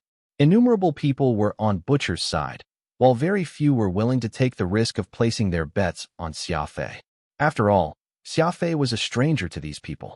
Though they had introduced Xia Fei as a warrior who possessed the speed ability at a high cultivation, no one believed that the young man would be a match to Butcher. Besides, Xia Fei had only gotten famous because of his performance during the Golden Finger Cup, and the majority of them still saw him as a mere mechanist. "All right," Xia Fei growled. "Let's enjoy this fight tonight." Bloodthirsty screech flew out from his spatial ring and landed safely in Xia Fei's hands. "I must win and find Xiao Yu, so I can take her back to Earth." Xia Fei roared in his heart. Killing intent surged forth from Xia Fei's eyes as his aura skyrocketed at that moment. "Wait for me," Xia Fei bellowed in a frenzy, his voice as loud as a clap of thunder that rang out all around him. A single figure swayed upon hearing this. She knew that these words were not meant for Butcher but herself. Instead, quietly, that skinny girl in a black robe nodded slightly, feeling her nose souring greatly. There were no wonderful opening remarks, nor were there any enchanting declaration. Xia Fei and Butcher's match started very normally, which caused the audience on the stands to rain out boos. In the past history of these spectators, warriors would always brag and make promises before they got to fighting, claiming that they would make a bench out of the enemy's head and so on. Though the match started without any preamble, Xia Fei's and Butcher's performance was still sufficiently exciting, and that very quickly led to everyone watching to spectate intently. Xia Fei's bloodthirsty screech clashed with Butcher's cold steel great axe, creating loud crashing sounds whenever the two men passed each other, their weapons in hands still reverberating through. Butcher never thought that the slim-built Xia Fei would actually possess so much strength to cause his wrist to feel sore, as that over 300 caddy heavy axe continued to give a low hum. "That's some strength you've got." Again, Butcher yelled at the top of his lungs, even as he leaped over 3 meters high and swung his great axe overhead. The wind howled as that heavy axe came crashing down to Xia Fei from above. Xia Fei's foot shifted diagonally as his body shunted to the side. Exerting strength from his waist, not only did he evade the attack, he retaliated with his long sword in hand like a blade in a blender, slashing in an arc aimed at Butcher's legs. Moving astonishingly fast, there was no way anyone could clearly make out what Xia Fei was doing in that instant without the aid of HD slow-motion playback. Butcher abruptly retracted both his legs, nimbly doing a backflip evasion maneuver as that great axe adjusted and went swinging for Xia Fei again. It must be mentioned that Butcher was almost 2 meters tall, weighing no less than 300 caddies himself. While it could still be understood just how quick Xia Fei was able to move, seeing someone of Butcher's size move as agilely as a hawk was proof of how strong his martial arts foundation was. This time, Xia Fei did not attempt to return the favor. Instead, he sternly swiveled his body outward, using his greater dynamic range of motion to turn himself into an oblique spring. With a forceful push of his legs, Xia Fei sent his whole body bounding outward. The great axe smashed into the thick metal flooring, creating a deep depression and causing plenty of glaring sparks to fly out as the metal met metal. "What strength! You're the best, Butcher!" The audience up in the stands were all cheering for Butcher. The man looked to be really giving it his all today. In all the hundreds of battles before, Butcher had never shown such great strength until today. To be able to create such a depression on the metal flooring was evidence that he was giving 200% of his effort in this match. The crowd went wild, cheering with glee. Hook was also very satisfied, assuming that the opponents Butcher had faced before were too weak to stir him so much unlike today. It looked as if he ought to find some more warriors with higher cultivation or those with strange abilities for the man to fight. This way, the fights would be exhilarating, attracting even more viewers, which would naturally increase his revenue as well. The black-robed girl anxiously covered her eyes in that second, and as if a cold war was being waged in her body, she kept shuddering. The older woman beside her saw how she acted and coldly harumphed, evidently very dissatisfied with her reaction. Xiaoyu nervously let go and forced herself to endure the worry she felt inside her as she continued to watch the match. The fight carried on, and it gradually intensified. Xia Fei and Butcher pulled themselves together and focused hard on the fight, showing their top form as they kept trying to kill each other. The metal flooring began to look more and more unsightly. Butcher's great axe and Xia Fei's bloodthirsty screech were both heavy and large weapons, and with how they were exerting great strength every time they struck, each blow ended up causing plenty of collateral damage to their surroundings. Furthermore, their fight was concentrated. Technically speaking, with an arena tens of thousands of square meters, there should be more than enough space for the two men to maneuver about. Yet Xia Fei and Butcher kept clashing within a small space, taking turns to slash and cleave with their weapons respectively. It was almost as if backing down from the fight was a sort of insult to either man. The commentator was excitedly describing every action of either Xia Fei or Butcher. Xia Fei contorted his body and successfully evaded Butcher's attack, and now the former is taking the opportunity before the latter can recover his footing to go straight for his exposed back. I'm sorry. I've already forgotten how many times I used the words contort and tilt to describe Xia Fei's dexterous motions, but I truly can't think of any other words to describe what I'm witnessing. His form is simply just too strange, always tilting and slipping right past his opponent's attacks. I don't even have a clue on how he's able to make such unorthodox motions, not to mention doing so in the middle of actual combat. The commentator kept apologizing for his limited vocabulary, since it was truly difficult for anyone to describe Xia Fei's motion when his sly thrust technique was in full play. This was all due to the fact that his figure's movements were just too weird. He was clearly heading to the left, yet Xia Fei would somehow twist and bend in the middle, such that he ended up on the right, instead, giving off this illusion that those watching had gotten distracted in the process. Xia Fei's bloodthirsty screech split a palm-length wound on the flooring. Then the two combatants parted to the left and right once more. I'm grateful that I'm able to enjoy myself going up against an opponent like yourself. Butcher loudly called to him. Xia Fei pulled out several snake-eye berries from his spatial ring and threw them at the latter. Replenish your energy and continue our fight.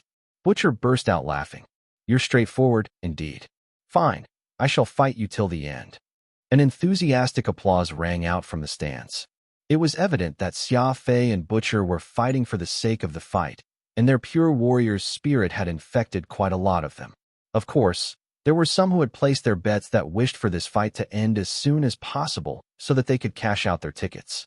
The ratings kept rising as the audience got passionate. Hook was delighted, and so were the viewers, but far away in the capital ring, Liamo was not in the least bit happy. Just what is Hook up to? Why is the outcome of the match still in a limbo? Wouldn't this all be done and over with if they drugged Xia Fei a little? Liamo huffed. The drug that he was referring to was a substance that people in the fighting world used. Sometimes when the difference in strength between the two fighters was huge, the betting submitted would become very one-sided. At that point, all that was needed was a bit of debilitating drug being added to the food of the warrior that the majority of bets was on to limit what the person could demonstrate during the match. Doing so would let the organizer easily collect all the bets in one fell swoop. The mustachioed man near him chuckled. Young master, this is actually a good thing. You can now see how hard Xia Fei is fighting for his life. Now, imagine that, despite trying so hard, he still fails to escape the shadow of death. The level of disappointment he feels then will surely be immense. Aren't you hoping to see something like that happen? Liamo smirked as he nodded. Indeed, you've got a point. The more Xia Fei resists, the greater the despair he will feel at the end of this. Good. This is indeed an ingenious plan. I heard that you'd recently found yourself a woman. I'll be sure to give you a bungalow in Dongshan Valley to hold your harem. The mustachioed man was elated, smiling as he said, Thank you, young master. From today onward, I will most certainly pledge to serve you from the bottom of my heart, just like an obedient hunting hound. Peng Xing was hiding in his room. Starlink Corporation's technical department had obtained the signal and sent it to his computer, and he was watching the match go down as he kept tugging at his sparse beard. Several minutes ago, he went out to see that Avril had already started another lesson with her etiquette teacher after a shock break after dinner, and she had even set about preparing Xia Fei's suit. Xia Fei was not one for details, so Avril would usually personally help pick out the materials for his suit, even repeatedly instructing the tailor to be very careful with every part of it. Avril's taste was naturally impeccable, so she had chosen a style that was understated but elegant. Peng Xing felt as if his heart was being stabbed with a knife. Just how would he explain it to Avril if Xia Fei really failed to make it back? That was when his personal communicator rang, and he picked it up to answer. Head Butler Peng Xing. I've already looked into the number you instructed me to check. Mr. Thuram agreed to speak with you, and we've already connected the call. Peng Xing hurriedly said, Send it through immediately. Peng Xing lowered the volume of the broadcast of the blood matrix and tidied himself up. When Xia Fei moved to take down the plumagers who had tried to kidnap Avril, he did so with Thuram's men. Given the emergency, Peng Xing sought the man, in hopes of getting some news from the latter. After all, Thuram was a high-ranking official in the Adjudicator Union, and the strength that organization possessed far outstripped Starlink Corporation's. There was no telling if the Adjudicator Union would face a similar impedance Starlink was having trouble overcoming. The screen popped up, and what he saw was not one but two old men on two separate windows. He obviously recognized Thuram, but it was the other tanned and obese old man that he had no idea of. Thurum glanced at Pang Xing before saying to the other old man in the other window, "This is Pang Xing, a butler of Avril. Xia Fei seems to have a good relationship with him." This obese, old man was not an outsider, but Qin Meng. The three did general introductions before Pang Xing anxiously asked, "Starling Corporation already sent out their most capable men to search for Xia Fei, but we have yet to hear a word back. I wonder if the Adjudicator Union has any news on this front." Qin Meng shook his head. "No further developments yet. The Adjudicator Union isn't omnipotent either." Pang Xing was visibly disappointed, slapping his thigh heavily. Qin Meng asked, "Since you are a butler of Avril, I have to ask, has Avril learned about this?" Pang Xing replied, "Not at all. Why would I dare tell the young mistress?" Qin Meng nodded. "That's good. This incident is a little unusual. Best if we let it all play out before saying anything." Pang Xing was slightly taken aback, but he had no idea what Qin Meng meant by unusual. All he saw was Xia Fei desperately fighting against Butcher, and though there was no outcome to the fight, nor had either of them been injured, every blow was struck with such strength that they further deformed the metal flooring. If any of these blows were to land, then there would surely be irreversible consequences. No matter how amazing Xia Fei's combat suit was, anyone would have a very hard time withstanding such a reckless assault. Just as Pang Xing was about to ask, it was the impatient Thurum who first blurted out, "Just what do you see, you old coot? Quick, spit it out. Stop being all secretive and the like." Qin Meng simply responded, "You two know Xia Fei. What is his strongest ability?" Thurum gave it some thought before answering. "It should be his ability to attack with both his speed and psychokinesis." Qin Meng laughed.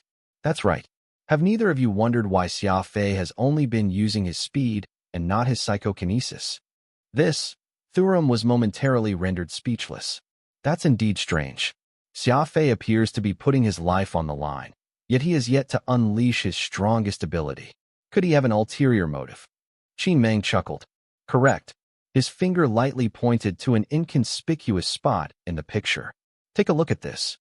Puzzled, Pang Xing and Thurum looked at where Qin Meng was pointing. All they saw was the several dozen meters thick metal flooring, which had been deformed by Xia Fei and Butcher's fierce fight. There were potholes all over, and only the extraordinary stretch of the metal alloy was preventing it from being split. "That's the result of Xia Fei's fight. What's so strange about that?" Thurum asked. Qin Meng smiled. "This fight is very intense, and the two appear to be using all their strength with every blow in hopes of taking the other's life. But have neither of you wondered why, in this half an hour, the both of them remain unharmed?" Pang Xing answered seriously, "That's because Xia Fei is a speed ability user, granting him such a high agility, which enables him to just barely evade the enemy's attacks many times and renders this battle situation not that perilous. Though Butcher is big and tall, he's equally agile. There's hardly a distinction between the two, making it hard for either to come out on top." Qin Meng shook his head meaningfully. "You two are merely commenting on what you see superficially. Butcher's special ability is the fire skill, lava glass, while Xia Fei still has to use his second ability, psychokinesis, beyond his speed. Why have neither pulled out his strongest ultimate move in this 30 minutes of fighting?" Thurum answered, "Both combatants are very strong, so perhaps the two are keeping it in their back pockets. Martial arts practitioners pay attention to the element of surprise. They may be unable to achieve the greatest result if they begin with their strongest move right from the get-go. Perhaps either is waiting to familiarize himself with the other's attack style, so that he can take advantage of the situation to launch a powerful onslaught when his opponent is least expecting it, thereby increasing their chances of victory." Pang Xing was also nodding his head repeatedly in agreement. Though he was much lower in terms of rank compared to these two big shots of the Adjudicator Union, he could still understand simple battle logics like this.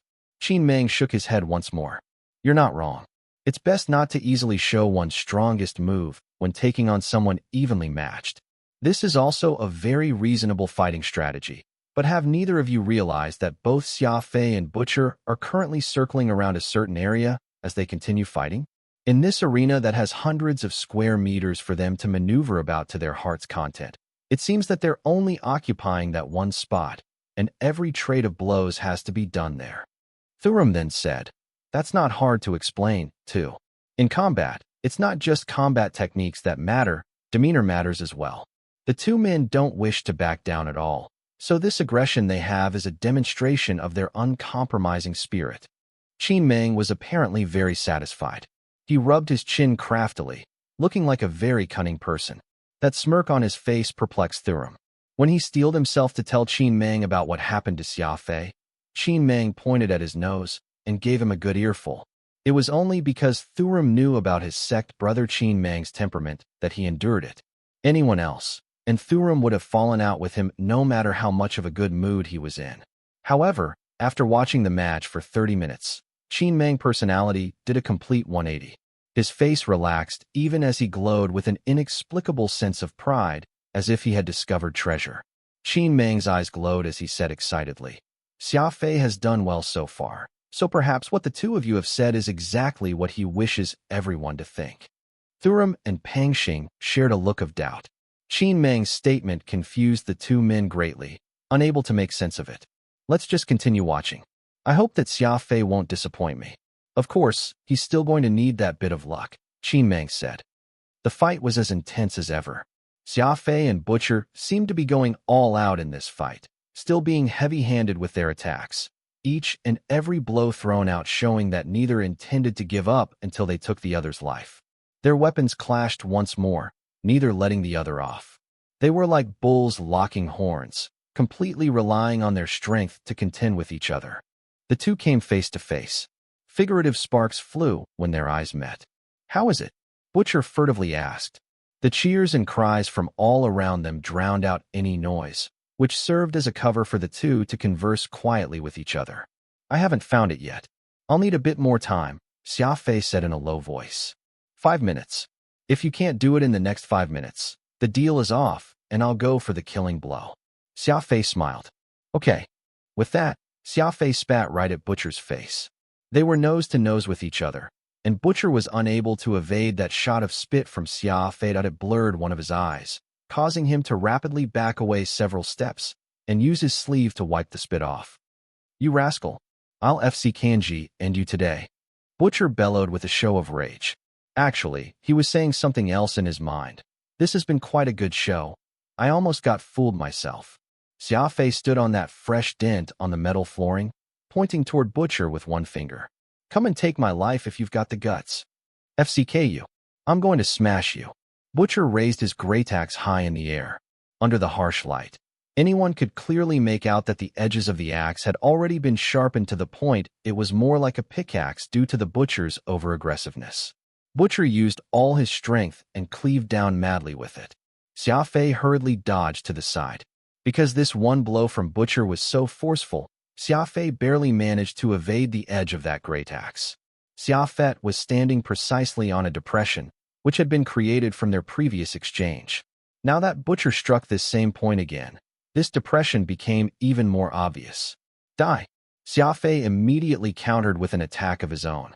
His bloodthirsty screech stabbed toward Butcher, causing the man to roll backward as he scrambled to dodge the attack. Coincidentally, this stab from Xia Fei ended up landing on the already badly damaged metal flooring. The edge of the sword was sharp, and a crack formed on the several dozen meters thick metal flooring, revealing the granite block foundation. However, because the metal flooring was too thick, the crack was not particularly large. "Lord Hook, should we stop the match? Their fight's far too intense, so much so that the metal flooring itself is getting damaged," hurriedly mentioned the attendant beside Hook. His sharp eyes had very quickly discovered the crack. Hook dismissed him with a wave of his hand, unfazed.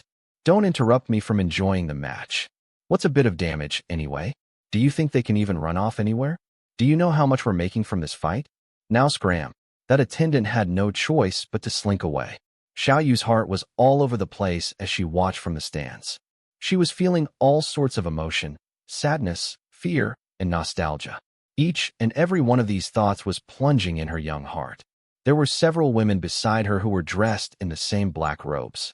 Xiaoyu could not help but be on tenterhooks at every critical juncture of the fight, causing her breathing and expression to turn irregular from time to time. A fat, middle-aged woman could not stand it anymore and chastised her, telling her not to get startled, but she simply could not find her inner peace. That was when a pretty woman seated right in the center of their group opened her mouth to speak. She had an exquisite face, her snow-white skin lacking even a trace of blemish. The air she gave off seemed otherworldly, which made people subconsciously find her reminiscent of a fairy sister from the legends. "Let's go." That fairy sister's soft voice tinkled. "No," shouted Xiao Yu in her anxiety. "What's up with you today? If you continue acting so unruly, I'll have to punish you heavily once we get back," snapped the plump woman beside Xiao Yu. Xiao Yu gritted her teeth and did not dare to make another sound. Xia Fei's words had renewed her hope for life, as if it was no longer impossible for her to return to Earth and to her family's side. Yet the plump woman's words were like a splash of cold water that brought her back to reality. That otherworldly fairy sister to the side smiled. "It's nothing that serious. Yu is still young. She won't be able to withstand your intimidation." The plump woman hurriedly nodded and retreated to the side, as if she was very afraid of that young woman. The young woman held on to Xiao Yu's hand. "We're heading back. There's something here that's making me feel unsettled." Xiao Yu was of course unwilling to leave. She had finally seen Xia Fei, and though they were only just friends, the bond they shared was as close as family. After all, the two had been through thick and thin together during the assessment, and she never did forget how protective and concerned Xia Fei was toward her, which she could not help being reminded of her days living back on Earth. With tear-filled eyes, she turned and looked back very unwillingly. Helpless, Xiao Yu followed that woman and left the arena venue as the other black-robed women followed closely behind. Xia Fei shifted his eyes and discovered that Xiao Yu and her troop were about to leave. He could not refrain from yelling, "Don't go! I've been waiting for you." In order not to draw any attention with his words, Xia Fei intentionally pointed toward Butcher as he yelled this. This made everyone think that he was shouting at Butcher, but only Xiao Yu knew that Xia Fei's shout was actually for her. Lowering her head and staring at the ground, powerless, Xiao Yu said in her mind, "Big brother Xia Fei, I really can't wait for you this time, but knowing that you're alive is enough. Goodbye." Seeing Xiao Yu and her group leave the stands made Xia Fei all the more anxious. Bloodthirsty screech was sounding more shrill as Xia Fei brandished it in his hands, charging toward Butcher as if he had gone insane. Spinning the long sword in the air at an angle, he went straight for Butcher's two legs. Butcher did not use a weapon to block the strike, but instead leaped up to avoid the blow. Before he could even get his foot, Xia Fei followed up with another attack, his assault as relentless as torrential rain. Ping, ping, ping. Xia Fei's attacks had all sought for where Butcher was standing, but each and every time the man managed to dodge the attacks, causing each of the slashes to land on the metal flooring. In the blink of an eye, several cracks appeared on that thick metal flooring. Butcher shot a cold stare at Xia Fei after evading the last attack, the veins on his forehead throbbing. His expression was becoming more serious as well. He did not understand whether this was Xia Fei really trying to kill him or this was all part of the act. The audience were all ebullient, getting up from their seats as their eyes remained glued on the fight in the arena. The match had already been exciting enough, and they were now all dazzled after seeing Xia Fei through a series of nonstop attacks all under 1 minute. Xia Fei's eyes slowly turned toward the center of that one spot. It was merely a brief glance, yet Butcher did a slight pause and nodded surreptitiously. Xia Fei and Butcher both slowly moved their feet, neither throwing out an attack abruptly. The moment the tip of Xia Fei's foot entered that center of the arena, Butcher suddenly held his great axe in 2 hands and pounced on Xia Fei. However, unlike the attacks Butcher made before, his axe head was now wreathed in an intense flame. His fire ability. "Butcher is attacking for real now," excitedly cried someone in the audience.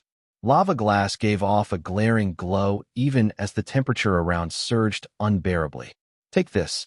Butcher's arm muscles rippled, the flaming axe head being dragged behind him. Strength gathered from his leg and traveled up to his waist before finally reaching his 2 arms. The great axe drew a beautiful crescent arc in midair as it came crashing down vertically. This was Butcher's strongest attack, and he had also exerted all his strength to it. This attack, which he had given his all, produced an extraordinary effect.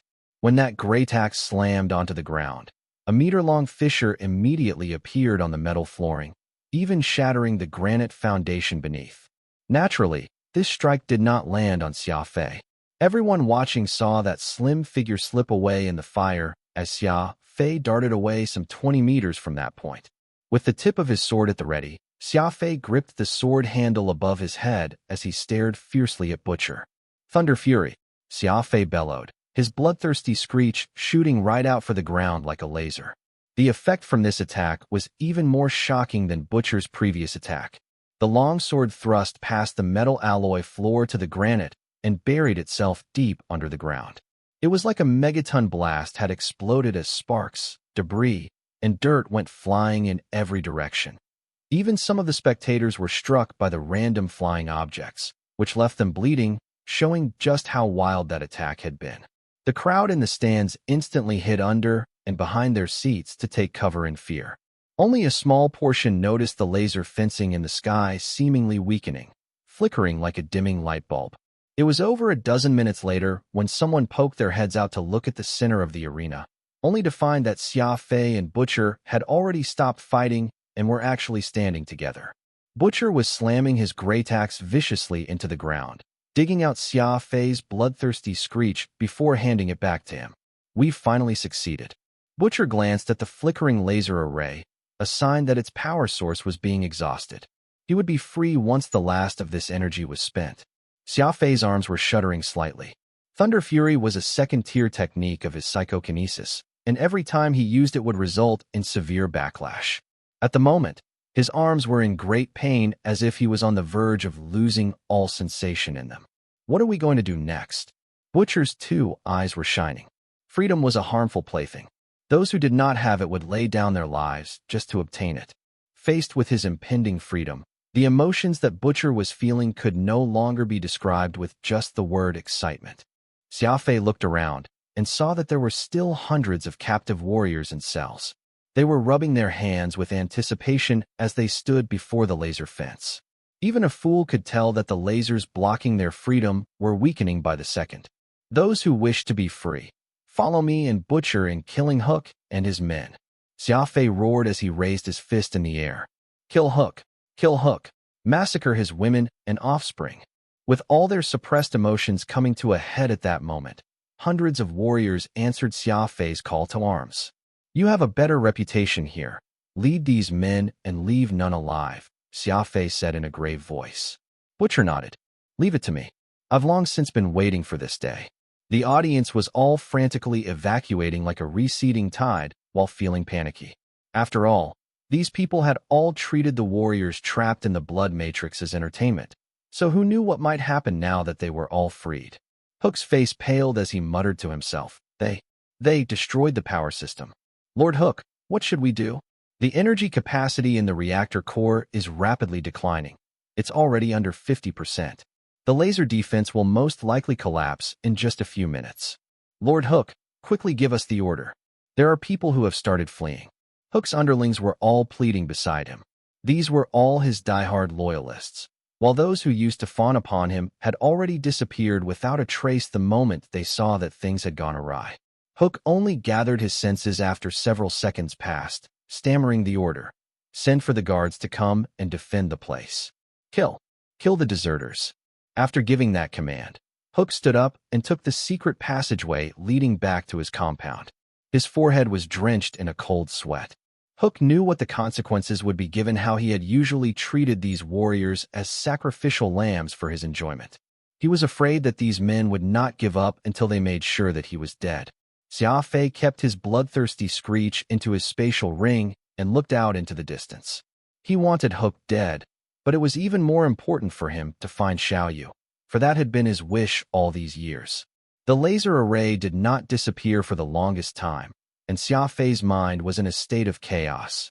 Every second that passed felt like an eternity. Several minutes later, that bright red laser finally ran out of energy and dissipated. Xia Fei did not even hesitate as he went dashing out immediately, leaping to the stand some 20 meters above. Xia Fei, a man wearing a green cloak, came running toward him from the side. Xia Fei hurriedly ducked to the side vigilantly as he laid out a defensive formation with his celestial moon. It was only upon a closer inspection that he realized this newcomer was Qindong. Xia Fei burst out laughing. "Why are you here, you maniac?" "That's a long story. I was actually quite worried about you earlier." Qindong chuckled. sighing in relief now that he was sure that Xia Fei had truly gotten himself out of that sticky predicament. I still have very important things to do. Follow me, Xia Fei said. All right. Chen Dong nodded as he followed Xia Fei to rush out of the blood matrix as fast as they could. The streets were empty, most likely because the people had all fled home after knowing that the blood matrix was minutes away from descending into pandemonium. Do you know where the spaceport is? Xia Fei asked urgently. Yeah, there's one to the south and the north of this city, Chen Dong answered. Okay, I'll go south while you go north. Stop every ship that is taking off. Don't let even a single one depart. Xia Fei cried. Why? Chen Dong was puzzled. Don't ask why. I'm looking for a girl. In any case, just do as I instructed. Immediately send out your ice dragon into the air if you discover anything. I'll rush over the moment I see it, Xia Fei said. Without waiting for Chen Dong's response, Xia Fei sprinted off, leaving just one final statement. Remember, her name is Su Ruiyu. Crash. The latest high-definition video system had been smashed into smithereens by Liemo. The wine glass in hand had also been angrily tossed to the ground, the golden liquid within spilling, its fragrance spreading in the air. The mustachioed man did not dare to say a word even as Liemo thrashed everything in the room. Just what is Hook FCKing doing? To have actually allowed Xia Fei to escape like that. What a bunch of garbage. FCKing imbeciles. Liemo yelled furiously, the good mood he had going moments ago now turning into rage. Find men to get Hook killed. I don't ever want to see his face again.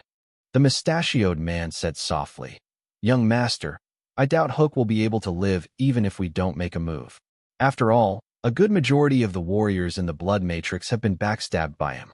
Now that they have attained freedom, they will surely be looking to settle their score with him. Liemo glowered at him. You also guaranteed that Xia Fei would be dead, but look what happened. The mustachioed man lowered his head, not daring to say a word. Xia Fei. Liemo angrily flipped a table, pointing up to the sky as he cursed. You'd better watch yourself. This isn't over yet. I'd love to hear from you. Thanks so much for watching. Did you enjoy this video? If you did, make sure to hit that notification bell so you never miss an update. And don't forget to subscribe and give this video a big thumbs up. Your support means the world to me, and I can't wait to see you in the next one. Thank you.